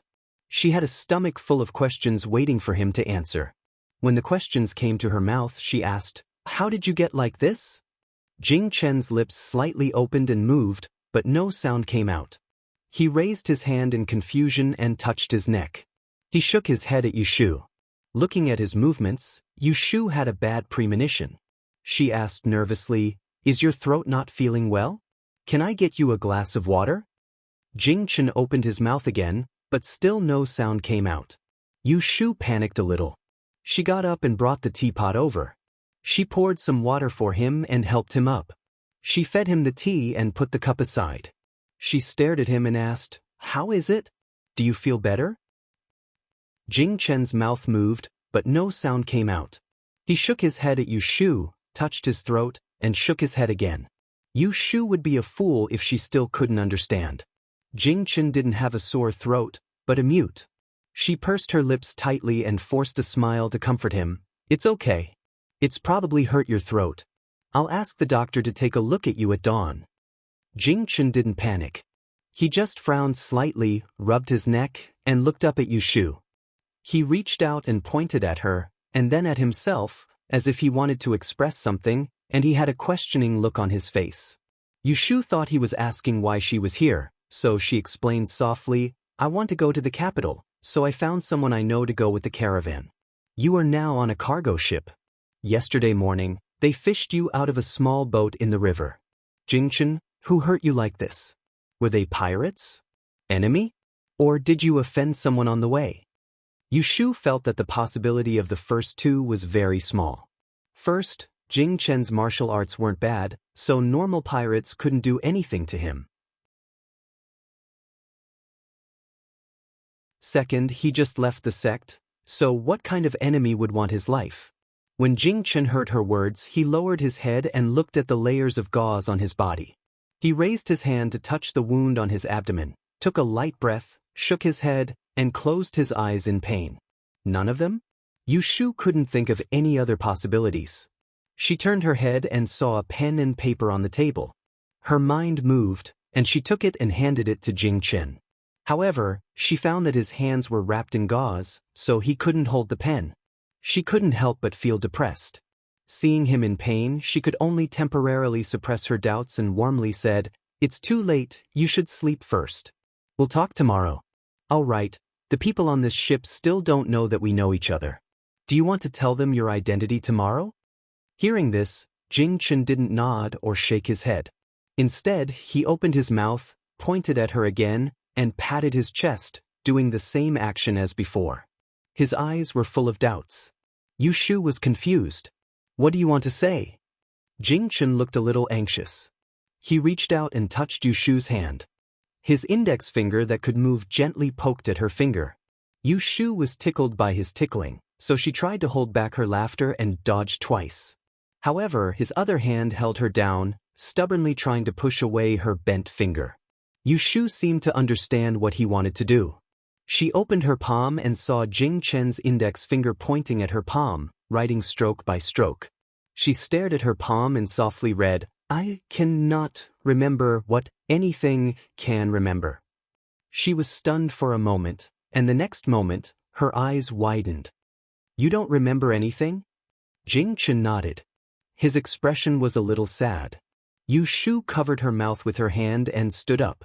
She walked back and forth in front of his bed a few times. Suddenly, she stopped and turned her head to the side of the bed. She leaned close to him and asked seriously, "Do you know who I am?" Seeing Jing Chen shake his head in confusion, Yu Shu's eyebrows furrowed. Without thinking, she reached out to touch his head, trying to find a lump or wound that Dr. Sun hadn't found. Jing Chen didn't resist and quietly let her rub his head. Of course, he could not be quiet. After touching for a long time and finding nothing, Yu Shu finally let go of Jing Chen's head. She smoothed his messy hair and sat on the side of the bed without saying a word. Her heart was a mess. No wonder she felt that there was something wrong with Jing Chen just now. He unexpectedly lost his memory. It was fine if he couldn't remember her, but he clearly couldn't remember what happened before. What should he do? Now only she knew who he was. What should she do with him? A hand patted her shoulder, making Yu Shu come back to her senses. She turned her head and saw Jing Chen's puzzled gaze. He seemed to be asking her what was wrong with his eyes. That innocent face made Yu Shu feel a burst of sympathy. He was originally a little white. Now, not only did he lose his memory, but he also couldn't speak. He was only one step away from becoming a fool. Coupled with that disastrous fate, he really was a pitiful child. Fine. If she didn't care about him, who would care about him? She would take one step at a time. Jing Chen, listen to me. Yu Shu straightened her face and said to him, "Now on this ship, only my brother and I know who you are. No one else knows who you are. Since you can't remember anything, you might as well hide it from them. Let them know that you lost your memory. As for the rest, I will tell you in private. In front of others, you still have to pretend that you have never seen me before, okay? Jing Chen nodded. Not bad. He was very obedient. Yushu reached out and patted his shoulder. Don't worry. No matter what, I will help you, she said sincerely. Jing Chen looked at her and reached out his hand. Yushu knowingly opened her palm and saw that he had written on it. Who are you? Yushu looked at Gunyenshin as he finished the last stroke on his palm. She looked up at his innocent eyes and smiled. Remember this time. My name is Xiaoyu. I'm your friend, your best friend. Yushu shook her thumb at Gunyenshin. Jing Chen was stunned. The corner of his mouth curled up into a faint smile. He nodded at her and did not doubt her words at all. Yushu, who was a liar, felt guilty when she saw his smile. She looked away uncomfortably and muttered to herself, "Why is a man smiling so innocently? All right, hurry up and sleep. Your injuries are very serious. You need to rest more before you can recover." Yushu pulled the quilt over him again. She stood up, put down the mosquito net, and put the teapot back on the table. When she turned her head, she saw that he was still looking at her. "Close your eyes and sleep," she ordered in a low voice. Jing Chen closed his eyes and was as obedient as a child. Yushu held back her laughter and blew out the oil lamp. She returned to the bed and lay down. She turned over and looked at the figure on the opposite bed through the mosquito net. Gradually, she felt sleepy. She closed her eyes and fell asleep. On the side of the pillow, Kim Bao moved his butt and opened his mouth to yawn. He shrank his fluffy head into his arms and hugged his tail. The next morning, Yushu woke up. She was used to waking up early and could not fall asleep at dawn. She pushed Yu Xiaoxiu's outstretched foot to the side and sat up. Mimi Tuitei put on her outer clothes and got out of bed. She walked to the table to pour herself some water. She raised her head to look at the bed across from her and quietly walked over. Jing Chen was still sleeping. A thin quilt was neatly covering his body. His sleeping posture was so honest that it made people's hair stand on end. It was as if he had not moved all night. Yushu scratched the red patch on her arm that was bitten by a mosquito. She saw a mosquito on the mosquito net in front of her. She clapped her hands and slapped it. Pa! She opened her hands and looked at the small patch of blood on her palm. She blew it and was about to turn around when she found that the person on the bed had opened his eyes and was looking at her blankly. "I woke you up." Yushu embarrassedly put her hands behind her back and said in a low voice, "You should sleep a bit more. Dr. Sun should not be awake yet. I will go downstairs to call him." Jing Chen woke up and nodded. Although he was not sleepy, he still closed his eyes and went back to sleep. Yushu went back to wake Yu Xiaoxiu up. She urged him to put on his clothes and left the room with him. She closed the door and whispered to him in the corridor. She told him about Jing Chen's situation and told him not to expose himself before going downstairs to find Dr. Sunday. When Dr. Sun heard that Jing Chen had woken up, he did not wash his face and followed her upstairs. When he found out that Jing Chen had lost his memory and could not speak, he carefully examined him. However, he could not find the reason for his loss of memory and voice. Finally, at Yushu's request, he made a prescription for his throat and had Yu Xiaoxiu take it to the warehouse to get it. When Bai Qing heard the news, he also came over. Jing Chen could not speak nor could his hands read. When he asked, he did not know. Bai Qing was dumbfounded. He originally planned to wait for Jing Chen to wake up and ask him where his home was. If it was on the way, he would give him a ride. If it was not on the way, he would give him some money and let him go home. Now, he did not know how to deal with him.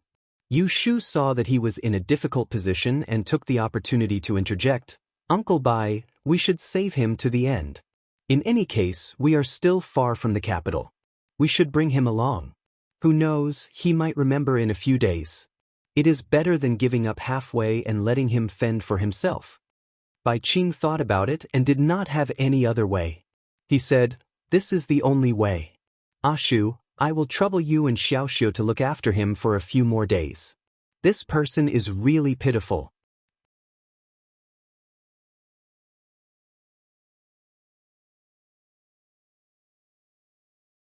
Chapter 127.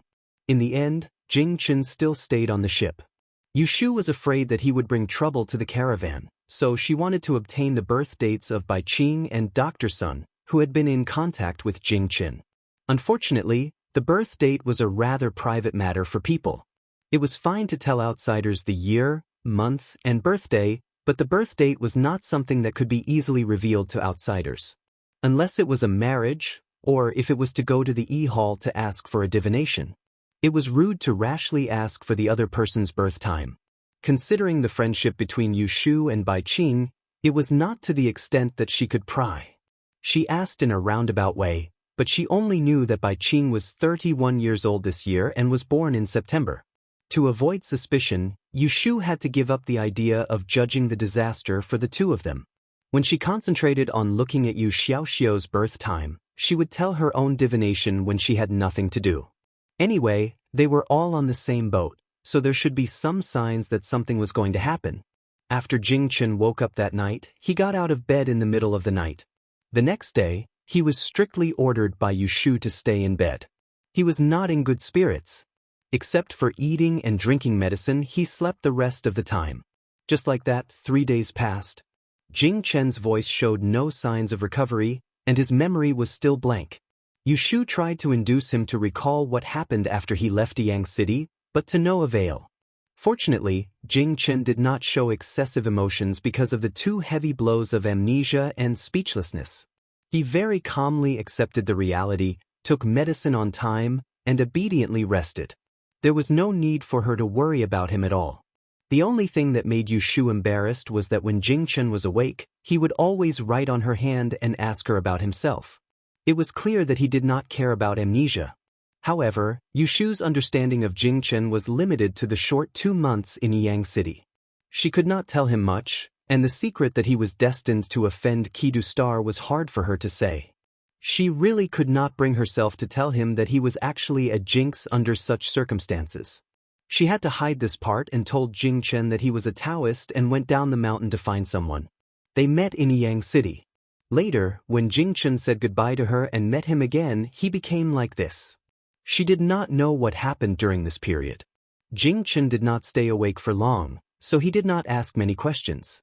But every day when he was awake, he would chat with Yushu. This morning, after Jing Chen took medicine, the two were chatting again. Jing Chen's slender fingertips were drawing on Yushu's palm. It was a little itchy. She focused on his strokes, so she could not to laugh and retract her hand. "Where are we going by ship?" Jing Chen wrote very seriously. He was afraid that Yushu could not see clearly, so after he finished writing, he would ask with his eyes. "We are going to the capital. Do you know the capital?" Yushu had discovered in the past few days that Jing Chen could write and had some basic knowledge. There was nothing wrong with his IQ.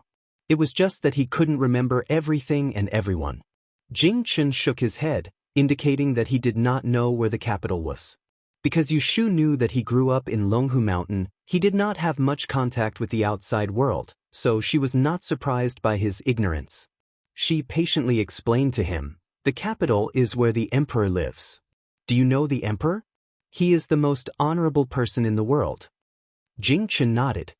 His fingers paused on her palm before he lowered his head and slowly wrote, "Can I go with you?" After reading the sentence, Yushu raised her head and saw Jing Chen looking at her with a slightly nervous gaze. It was as if he was worried that she would leave him behind. Yushu could not help but feel a little sour in her heart. The current Jing Chen was not the Lone Ranger who could come and go as he pleased. He did not know where he came from, nor did he know where he should go. The only person he could trust was Yushu, who knew who he was. Although she did not show it, he still felt uneasy. "Of course, you have to go with me. Otherwise, where do you want to go?" Yushu reached out and lightly hit Jing Chen's shoulder. Hearing this, Jing Chen's expression suddenly relaxed. He shook his head and wrote on her palm, "I have nowhere to go, I want to go with you." Yushu turned her hand over and picked up his wrist. She patted his hand that was wrapped in gauze. "Then let's go to the capital together." There was a smile in Jing Chen's eyes. He happily looked at Yushu. His fingertips bent and gently held her palm. His fingertips touched her soft body temperature, making him feel at ease. After dinner, Yu Shu was decocting medicine for Jingchen. Yu Xiaoxiu suddenly screamed in the room. Yu Shu fanned herself while looking into the room. She saw him hurriedly lifted the quilt on the bed, climbed up and touched it, and finally crawled under the bed. Xiaoxiu, what are you doing? Yu Xiaoku did not answer.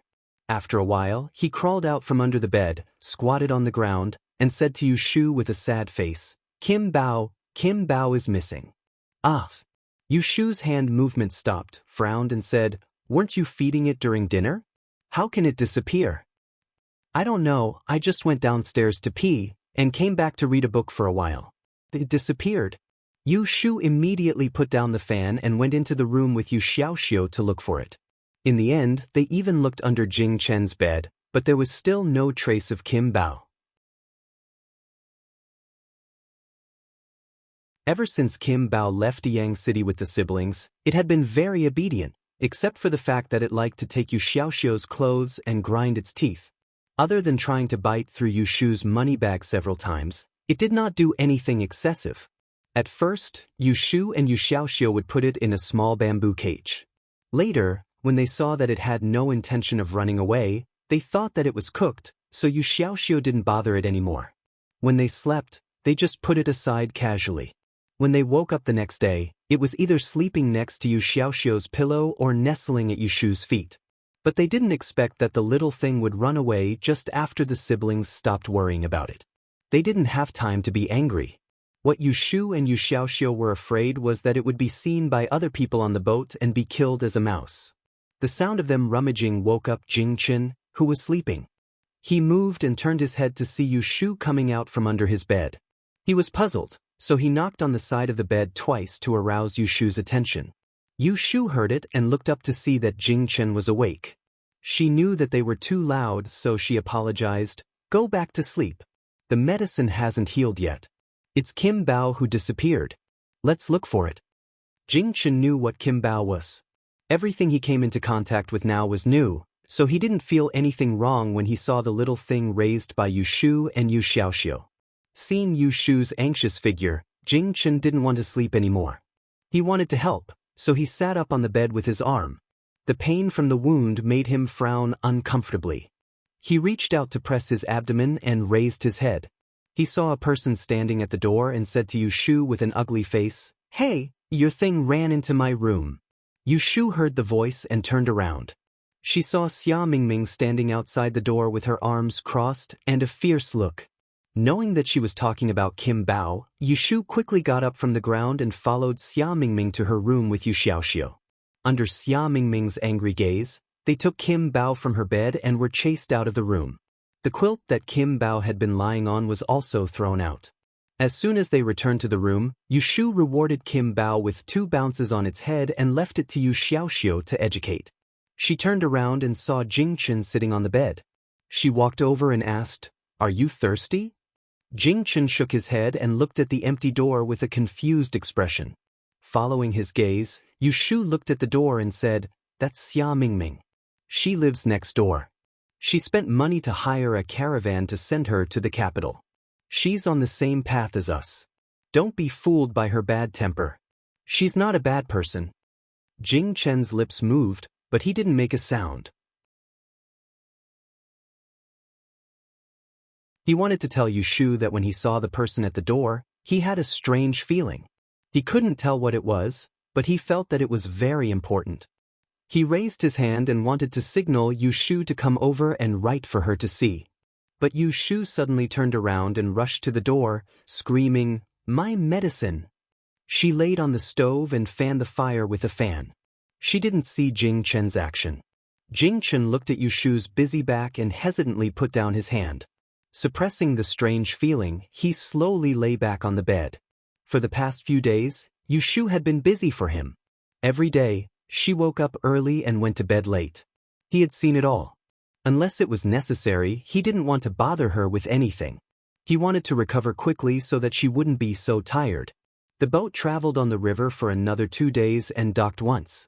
Yu Shu and Yu Xiaoxiu didn't get off the boat to stroll. They only asked Bai Qing to bring some fresh fruits back. Jingchen's wound had scabbed, Dr. Sun allowed him to get off the bed and walk around. Only then did Yu Shu discover a very serious problem. Jing Chen only wore a pair of pants these days. Of course, Jing Chen couldn't wear Yu Xiaoxiu and Yu Shu's clothes. Yu Shu waited for Bai Qing to buy them back on the boat and then went to borrow clothes from him. Bai Qing readily gave her 2 sets of summer clothes to change into. To change into clean clothes, one must take a bath. These days when Jing Chen was lying on the bed, it was Yu Xiaoxiu who wiped his body. Although his body didn't smell, his hair hadn't been washed once. It was hard for Jing Chen to never say he felt uncomfortable. Yu Shu asked Bai Qing to borrow the wooden bucket for his bath. She spent some money to hire a boatman to carry it upstairs and had someone boil 2 buckets of hot water to bring up. Jing Chen had Yu Xiaoxiu's sweatshirt draped over him. He obediently sat by the bed and watched as Yu Shu and Yu Xiaoxiu carried buckets of water and poured water into the large wooden bucket. The gauze on his body had just been removed yesterday. Yu Xiaoxiu's clothes were too small. At this moment, his chest was bare and there was a hideous black scar on his lean abdomen. There were 3 more similar wounds on his back that he couldn't see. Yu Shu, who was adjusting the water temperature, raised her head and glanced at him. Her line of sight swept over the wound on his abdomen and she frowned. Jing Chen saw her looking at him, but he gently smiled at her. "The water is ready. Let Xiaoxiu bathe you. Be careful, the floor is slippery. If your wound hurts, immediately tell him." Yu Shu adjusted the water temperature, wiped her hands and said to Jing Chen. Jing Chen looked at her, then looked at the thin Yu Xiaoxiu. He shook his head and raised his hand to point at her. Yu Shu didn't understand, so she walked over and stretched out her hand, asking him to write on it. "Help me bathe." Jing Chen didn't know that Yu Shu was a girl. He made this request because he thought it would be more convenient for Yu Shu to bathe him. Although she knew that Jing Chen didn't mean anything else, Yu Shu couldn't help but blush. She glared at him and said angrily, "You wish." Then she left Jing Chen, who didn't know why he was scolded, and walked out of the room. Bang!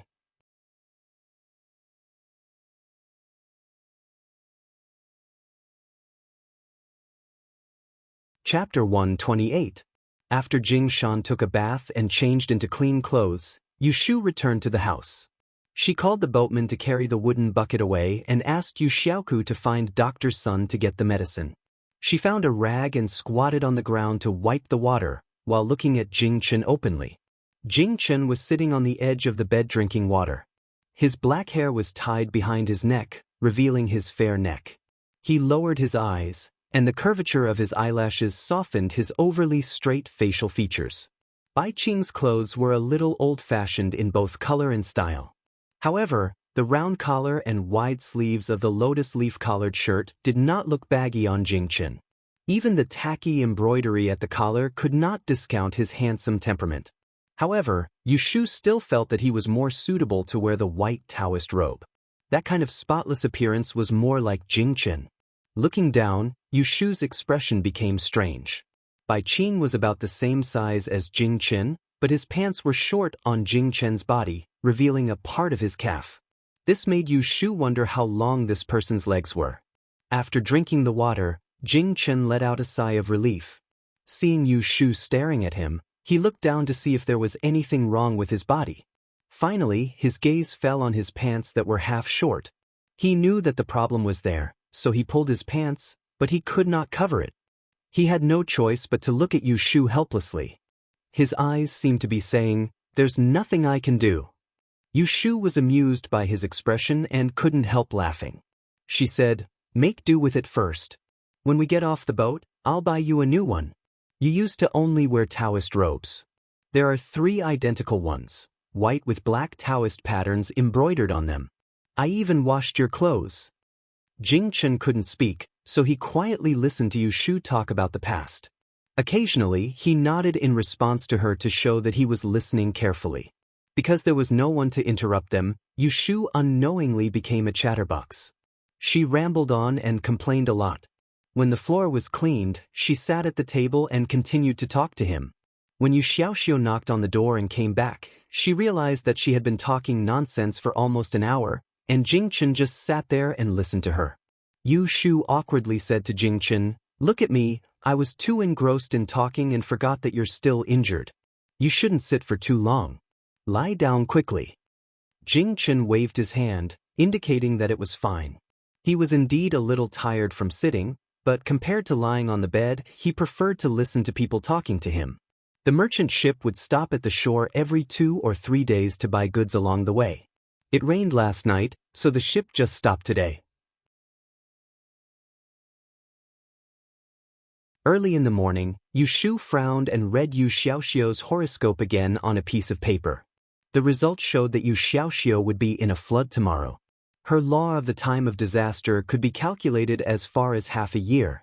When she read it a few days ago, there was no sign of this, but today, it suddenly changed. She thought that she had read it wrong, so she used the copper coin to read her own fortune. From the results of the divination, she and Yu Xiaoxiu were both likely to be in trouble in the next 2 days. Flood disaster? Yu Shu touched her chin and thought about the various causes of the flood. She looked up and asked Yu Xiaoxiu, who was sitting opposite her, "Xiaoxiu, can you swim?" Yu Xiaoxiu didn't raise his head and said, "Yes." "If you fall into the river, can you swim to the shore?" Yu Xiaoxiu said, "Why would I fall into the river? Let me make an analogy. I've never fallen before, so I don't know." "Then don't go to the side of the ship in the next 2 days. Just stay in the cabin, do you hear me?" Yu Shu said. "Oh." Yu Xiaoxiu was not a child who liked to ask why. Unless he couldn't do what Yu Shu told him, he would usually listen. Yu Shu turned her head and looked at Jing Chen, who was lying quietly on the bed.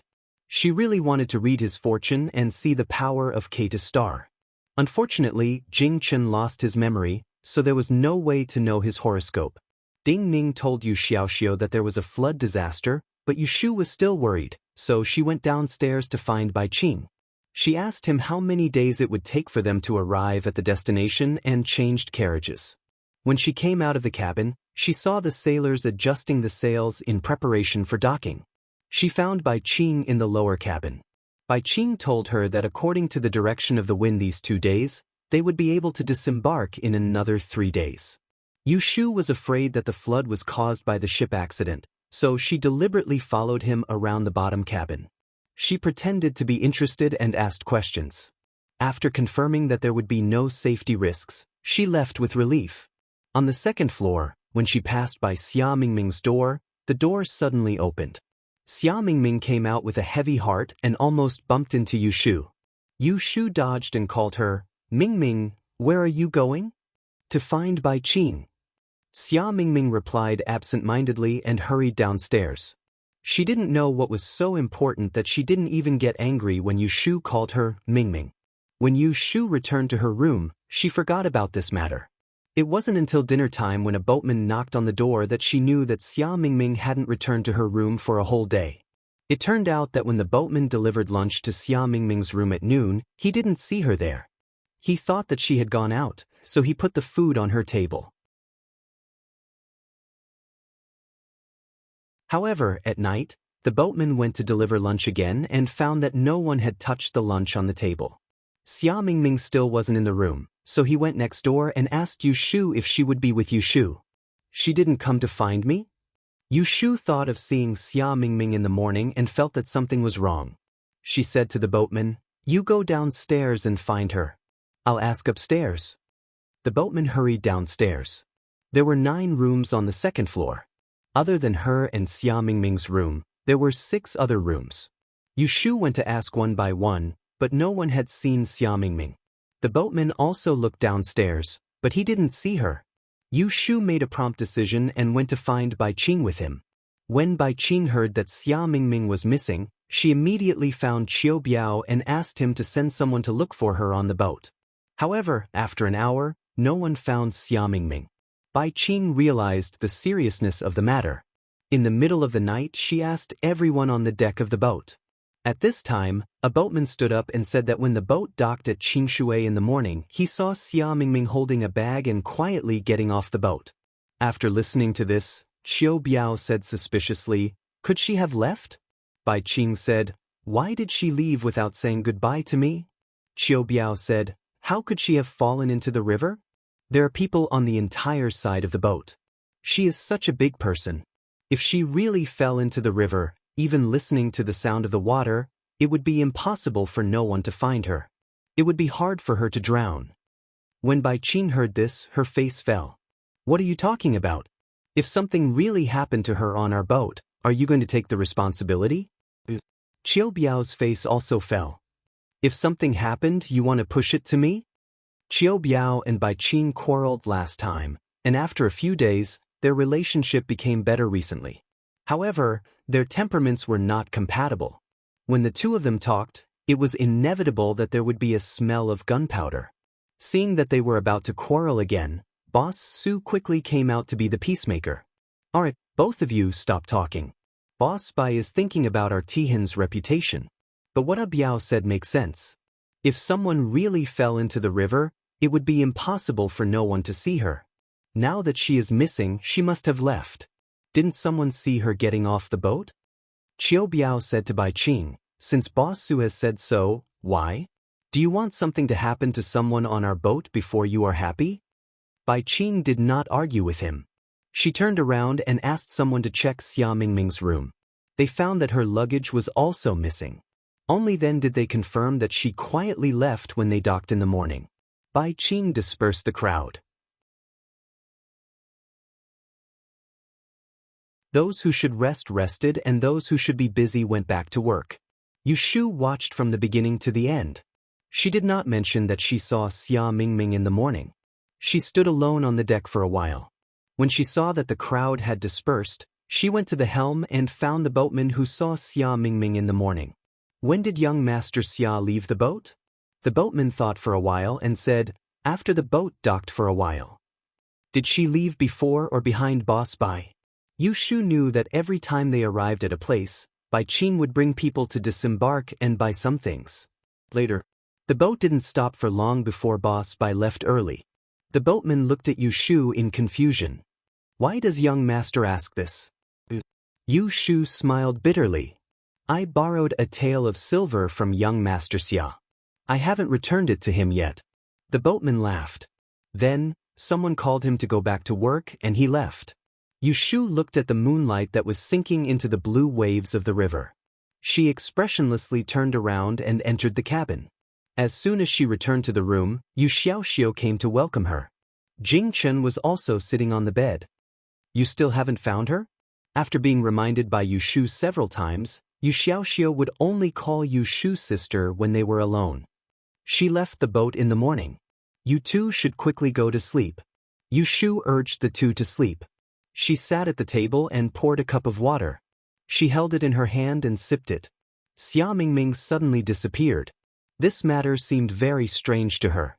The boatman said that he saw Xia Mingming leave the boat after Bai Qing left. It sounded like Xia Mingming deliberately avoided Bai Qing and left quietly. However, when she saw Xia Mingming in the morning, she clearly said that she was going to find Bai Qing. But looking at Bai Qing, he did not see Xia Mingming in the morning.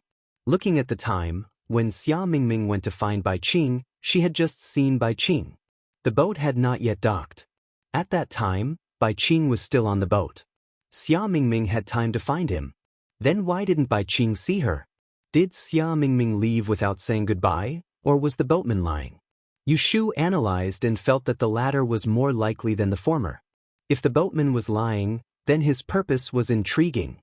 Why would a small boatman lie like this? It did not seem to be beneficial to him, unless someone was instructing him behind the scenes. Thinking of this, Yu Shu picked up a copper coin from the table with a serious expression. She stared at it as if she wanted to see something from it.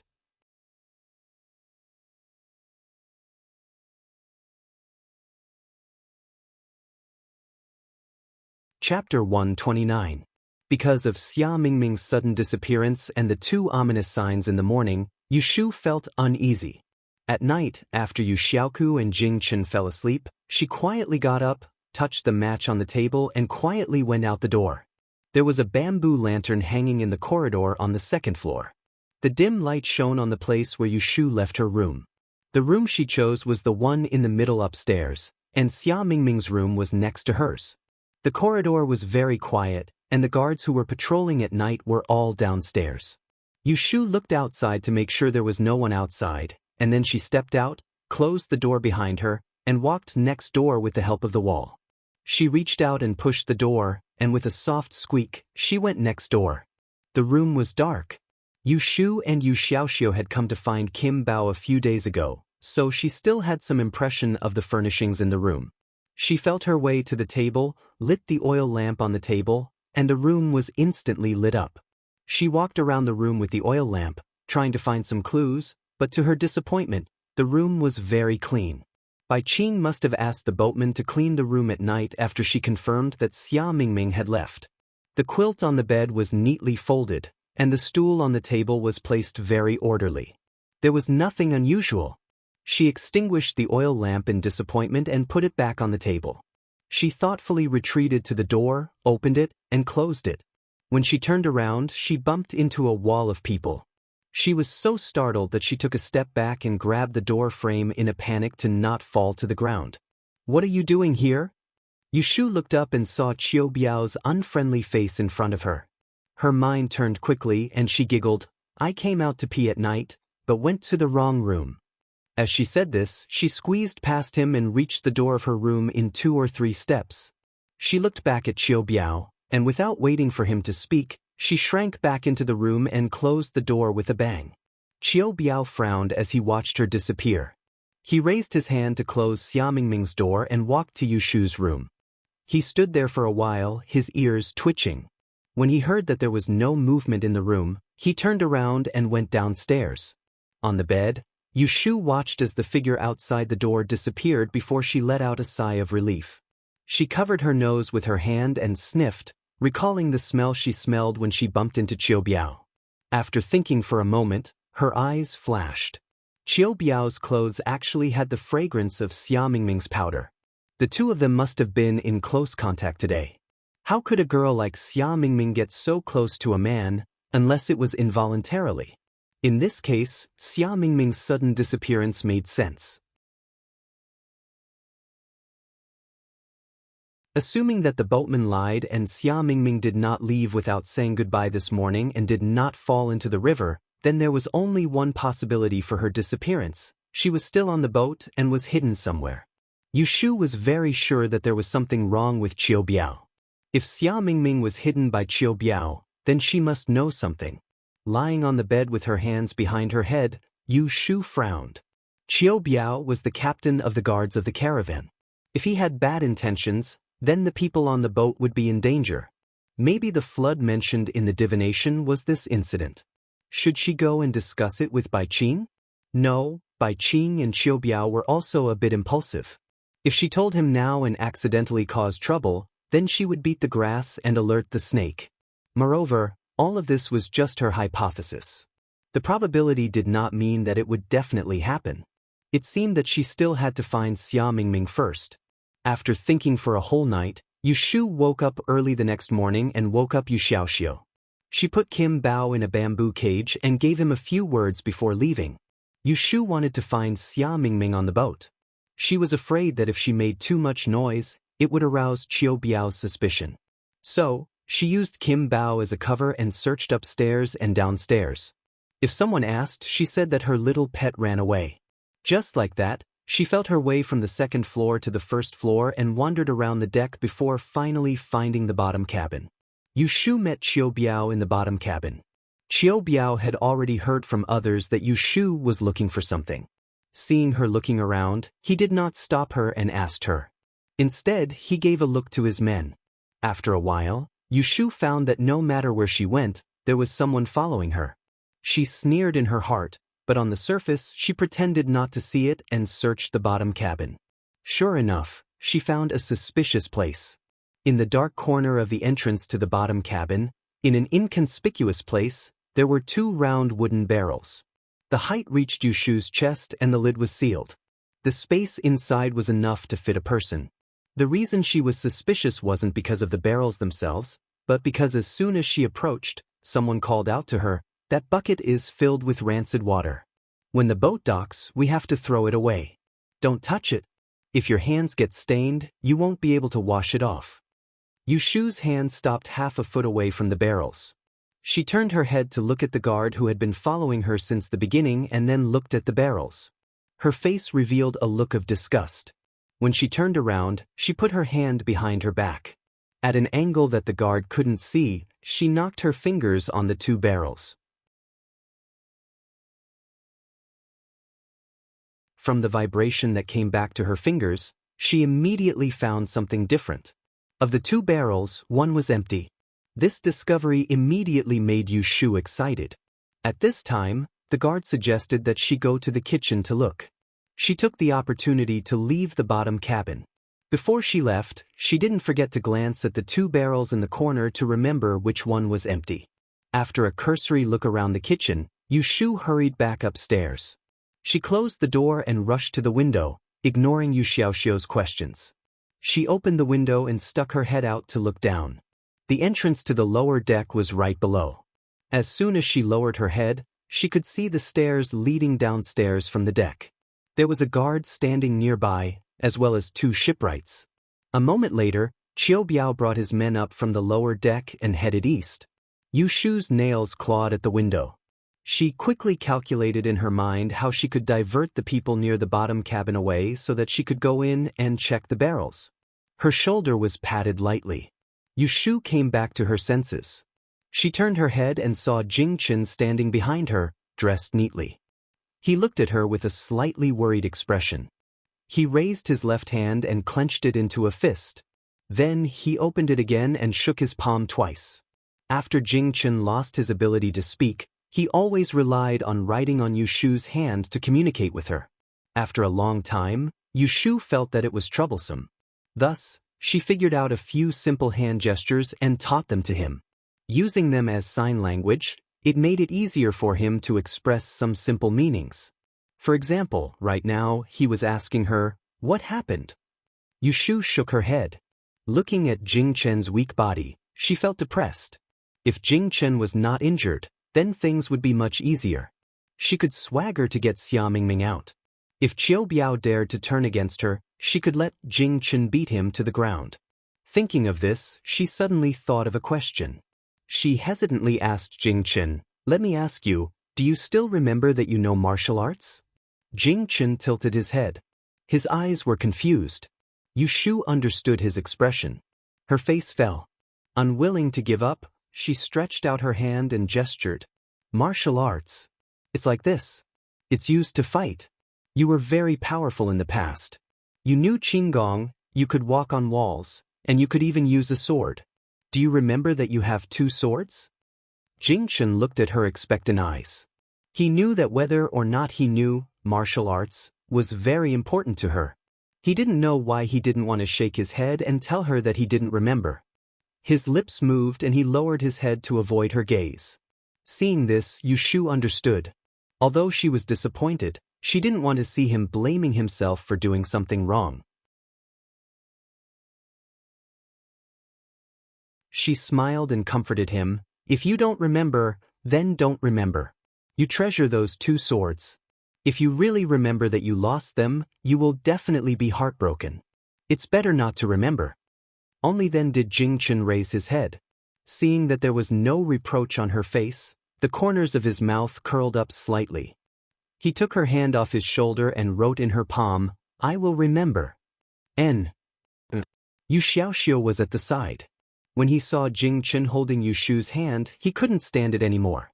He walked over and forced his way in between them, separating them.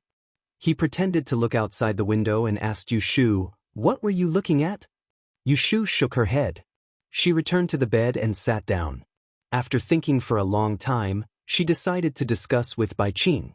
Xia Mingming had really been locked in the wooden barrel for a day and a night. If he stayed any longer, she was afraid that his life would be in danger. The most important thing now was to rescue him. "You said that Xia Gongzi is locked in the wooden barrel at the bottom of the cabin?" Bai Qing stood up in astonishment and was about to walk out. "Come, let's go see." Yu Shu hurriedly pulled him back. "Uncle Bai, wait. I haven't finished speaking. If you go there rashly, won't you alert the enemy?" Alert the butterfly. Yu Shu was afraid that he would be impulsive, so she simply told him her suspicions about Qiu Biao. Last night, I saw Captain Chiu. I smelled the fragrance of Xia Gongzi's sachet on him. That's why I suspected him. He must have a reason to lock Xia Gongzi up. I just don't know what he wants. After Bai Qing heard this, he angrily slammed the table. This Qiu Biao, what is his intention? No, I have to ask him. He was about to walk out again, but Yu Shu firmly pulled him back. After a lot of persuasion, she made him sit down again. Uncle Bai, calm down and think about it. If we go to Qiu Biao now, what can we say? If we really fall out with him, he has 20 guards under him. I'm afraid we'll be the ones at a disadvantage. Why don't we first rescue Xia Gongzi and ask him about the situation? He must know some inside information. After listening to her advice, Bai Qing's face darkened. He thought for a moment and said, how about this? In a moment, I will gather everyone on the ship to the bow. You take the opportunity to go to the bottom of the cabin to rescue him. After you've rescued him, bring him to your room first. Yu Shu readily agreed. Bai Qing stood up and said, I'll send someone to gather them. You go back to your room first. Come out when you hear something. The two of them went out one after another. Yu Shu went back to her room to wait. After about the time it took to eat a meal, a boatman knocked on the door and said that Boss Bai wanted everyone to go to the bow. He had something to say. After sending the boatman away, Yu Shu walked to the window and looked down. After seeing that everyone near the bottom of the cabin had left, she quietly led Yu Xiaoxiu downstairs. They went around the back door to the stern, and then from the stern to the bottom of the cabin. They found something to pry open the empty wooden barrel hidden in the corner. Although it was dark, Yu Shu could still see the figure curled up in the moldy barrel.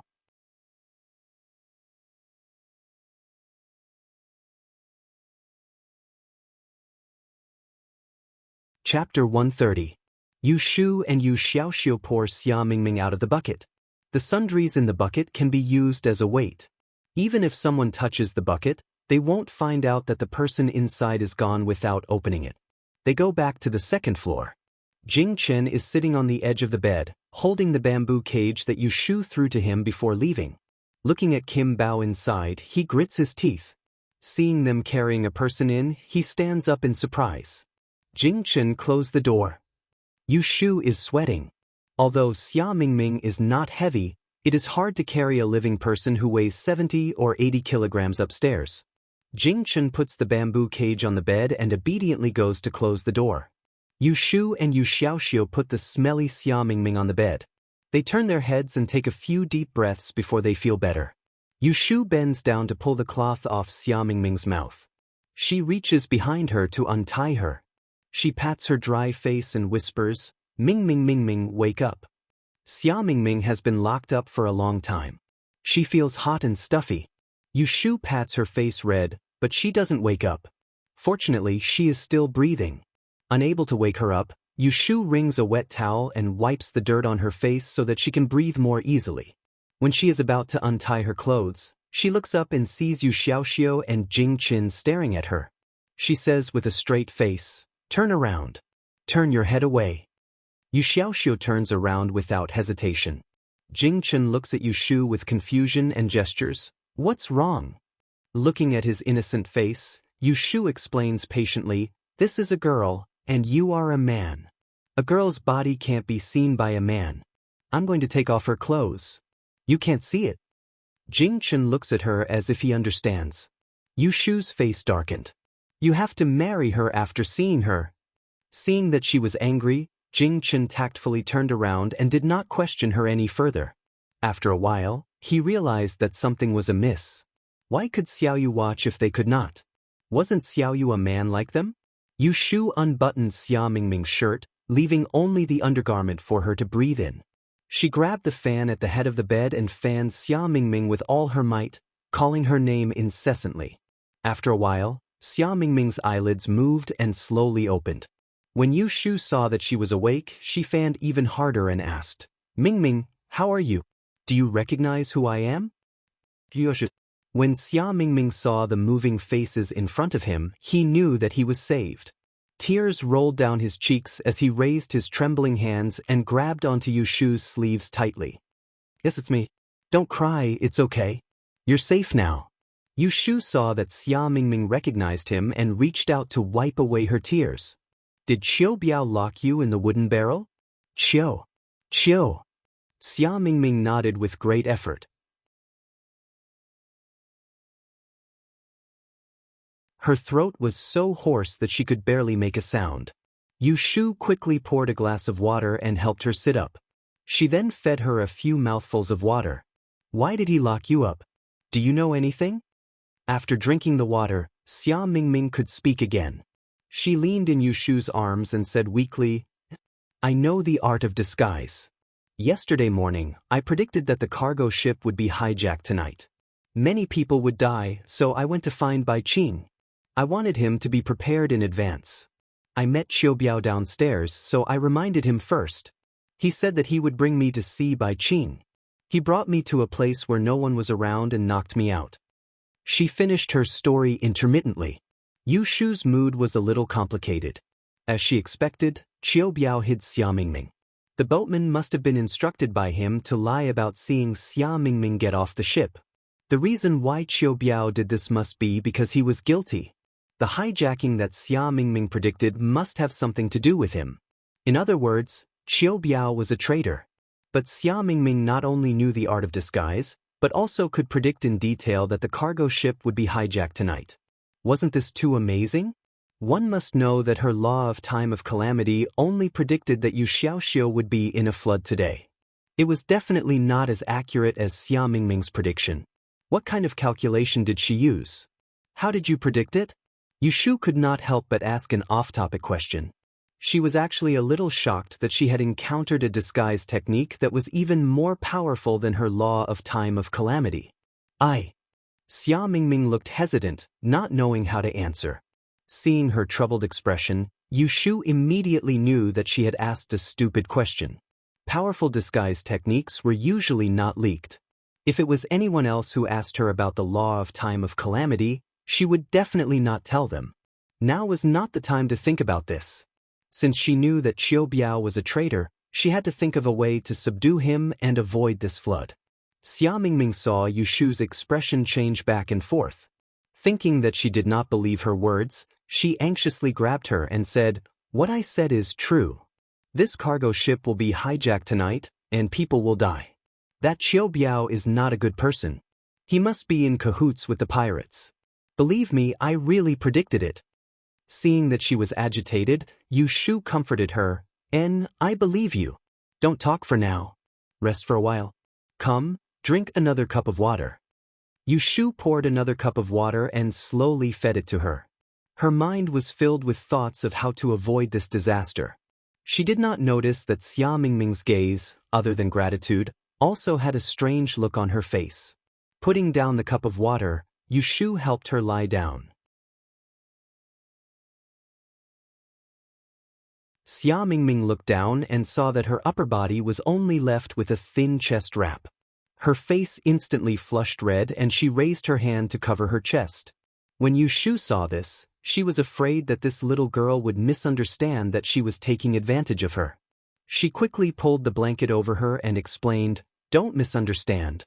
I only took off your clothes to let you breathe. You've been stuck in the wooden tub for too long.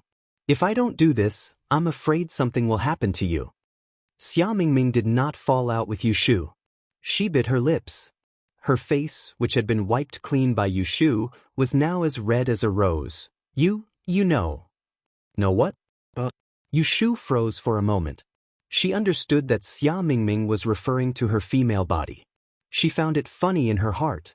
Xia Mingming didn't discover it when she saw her chest. She knew that she was a little girl the first day they met.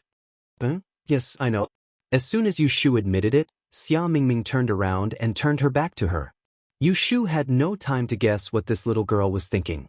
Seeing that Xia Mingming was fine, she sat up from the bed and put down the mosquito net.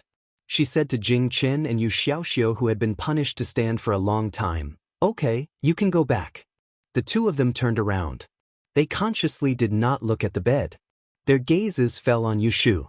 Both of them had question marks on their faces. Yu Xiaoxiu pointed at the tea table and asked them to sit down.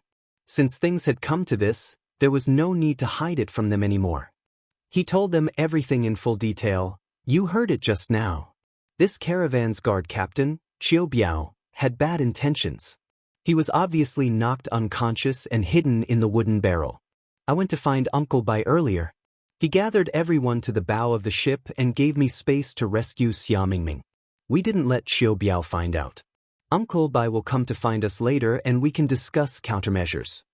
As soon as he finished speaking, there was a knock on the door. Bai Qing's voice came from outside the door. "Ah Shu, it's me." "It's Uncle Bai," Yu Shu said to the two of them. She got up and opened the door. Bai Qing entered the room and asked, "How is it? Did you save him?" Yu Shu nodded and pointed at Xia Mingming who was on the bed. "I saved him. Let's sit down and talk." Yu Shu repeated Xia Mingming's words to Bai Qing and verified the fact that Qiu Biao was a traitor. Bai Qing's face turned pale. It seemed that he was very angry. "Uncle Bai, what do you think we should do now?" Yu Shu pushed the problem to Bai Qing. She did not understand the river's affairs. She needed someone with experience to come up with ideas. Bai Qing turned to look at Yu Shu's bed. "Is young Master Xia awake?" Xia Mingming could not sleep and replied, "He's awake." Bai Qing said, "May I ask if young Master Xia is sure that there will be pirates coming to rob the ship tonight?" "It's fine if you don't believe me." Xia Mingming did not have a good temper with him like he did with Yu Shu. From his point of view, this dangerous trip was all because of Bai Qing's incompetence as a leader. Bai Qing said in a good tone, "Young Master Xia, do not misunderstand. I am not doubting your words. Qiu Biao is obviously plotting something. I just want to confirm if they will act tonight." Xia Mingming did not say anything. Bai Qing looked to Yu Shu for help. Yu Shu said gently, "Mingming, talk to Uncle Bai." "Yes, it's tonight. Thank you, young Master Xia, for speaking up for justice. When this matter is over, I will return young Master Xia's travel expenses. I hope young Master Xia will not take offense." Bai Qing was not as perfunctory to Xia Mingming as before. It was also because she knew that Xia Mingming was a guest and could not be offended. Xia Mingming snorted and did not pay attention to her anymore. Bai Qing rubbed her forehead and thought for a while. She raised her head and said to Yu Shu, "To catch bandits, we must first catch their leader. We do not know how many other traitors besides Qiu Biao are on this ship. We will first subdue him and then counter the others. According to the route, the ship will pass by Dunan Gorge at night. It is the easiest place to hide pirates and pirates. Qiu Biao must have colluded with outsiders to act there. We must first take him down before that, then change the course and avoid the pirates to go ashore." Yu Shu frowned. "I heard that Captain Qiu's martial arts are very high. He originally came from Tongyuan Escort Agency. The few of us may not be able to do anything to him." When Yu Shu said this, she looked at Jing Chen with pity. If this hero still had his martial arts, not to mention one Qiu Biao, even 10 of him would not be a problem. Bai Qing laughed. "Since we cannot defeat him by force, we will defeat him by wits. Qiu Biao loves to drink, especially osmanthus wine. There are a few jugs of 50-year-old osmanthus wine in this shipment. I will take them out to tempt him. I don't believe that he will not be greedy." "Get him drunk?" Yu Shu shook her head. "He still has things to do tonight. How can he drink so much?" "Don't let him drink too much. 1 cup is enough." Bai Qing said, "We merchants will secretly carry some knockout drugs when we travel. When the time comes, I will drug the wine and 1 cup will make him drunk."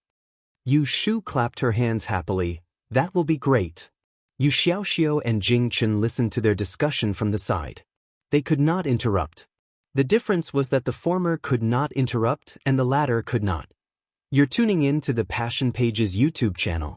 We're so grateful for your support and don't forget to subscribe to join us on this incredible journey through captivating stories.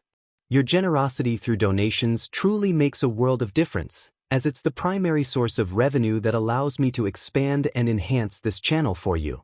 Thank you from the bottom of my heart for being a part of this adventure.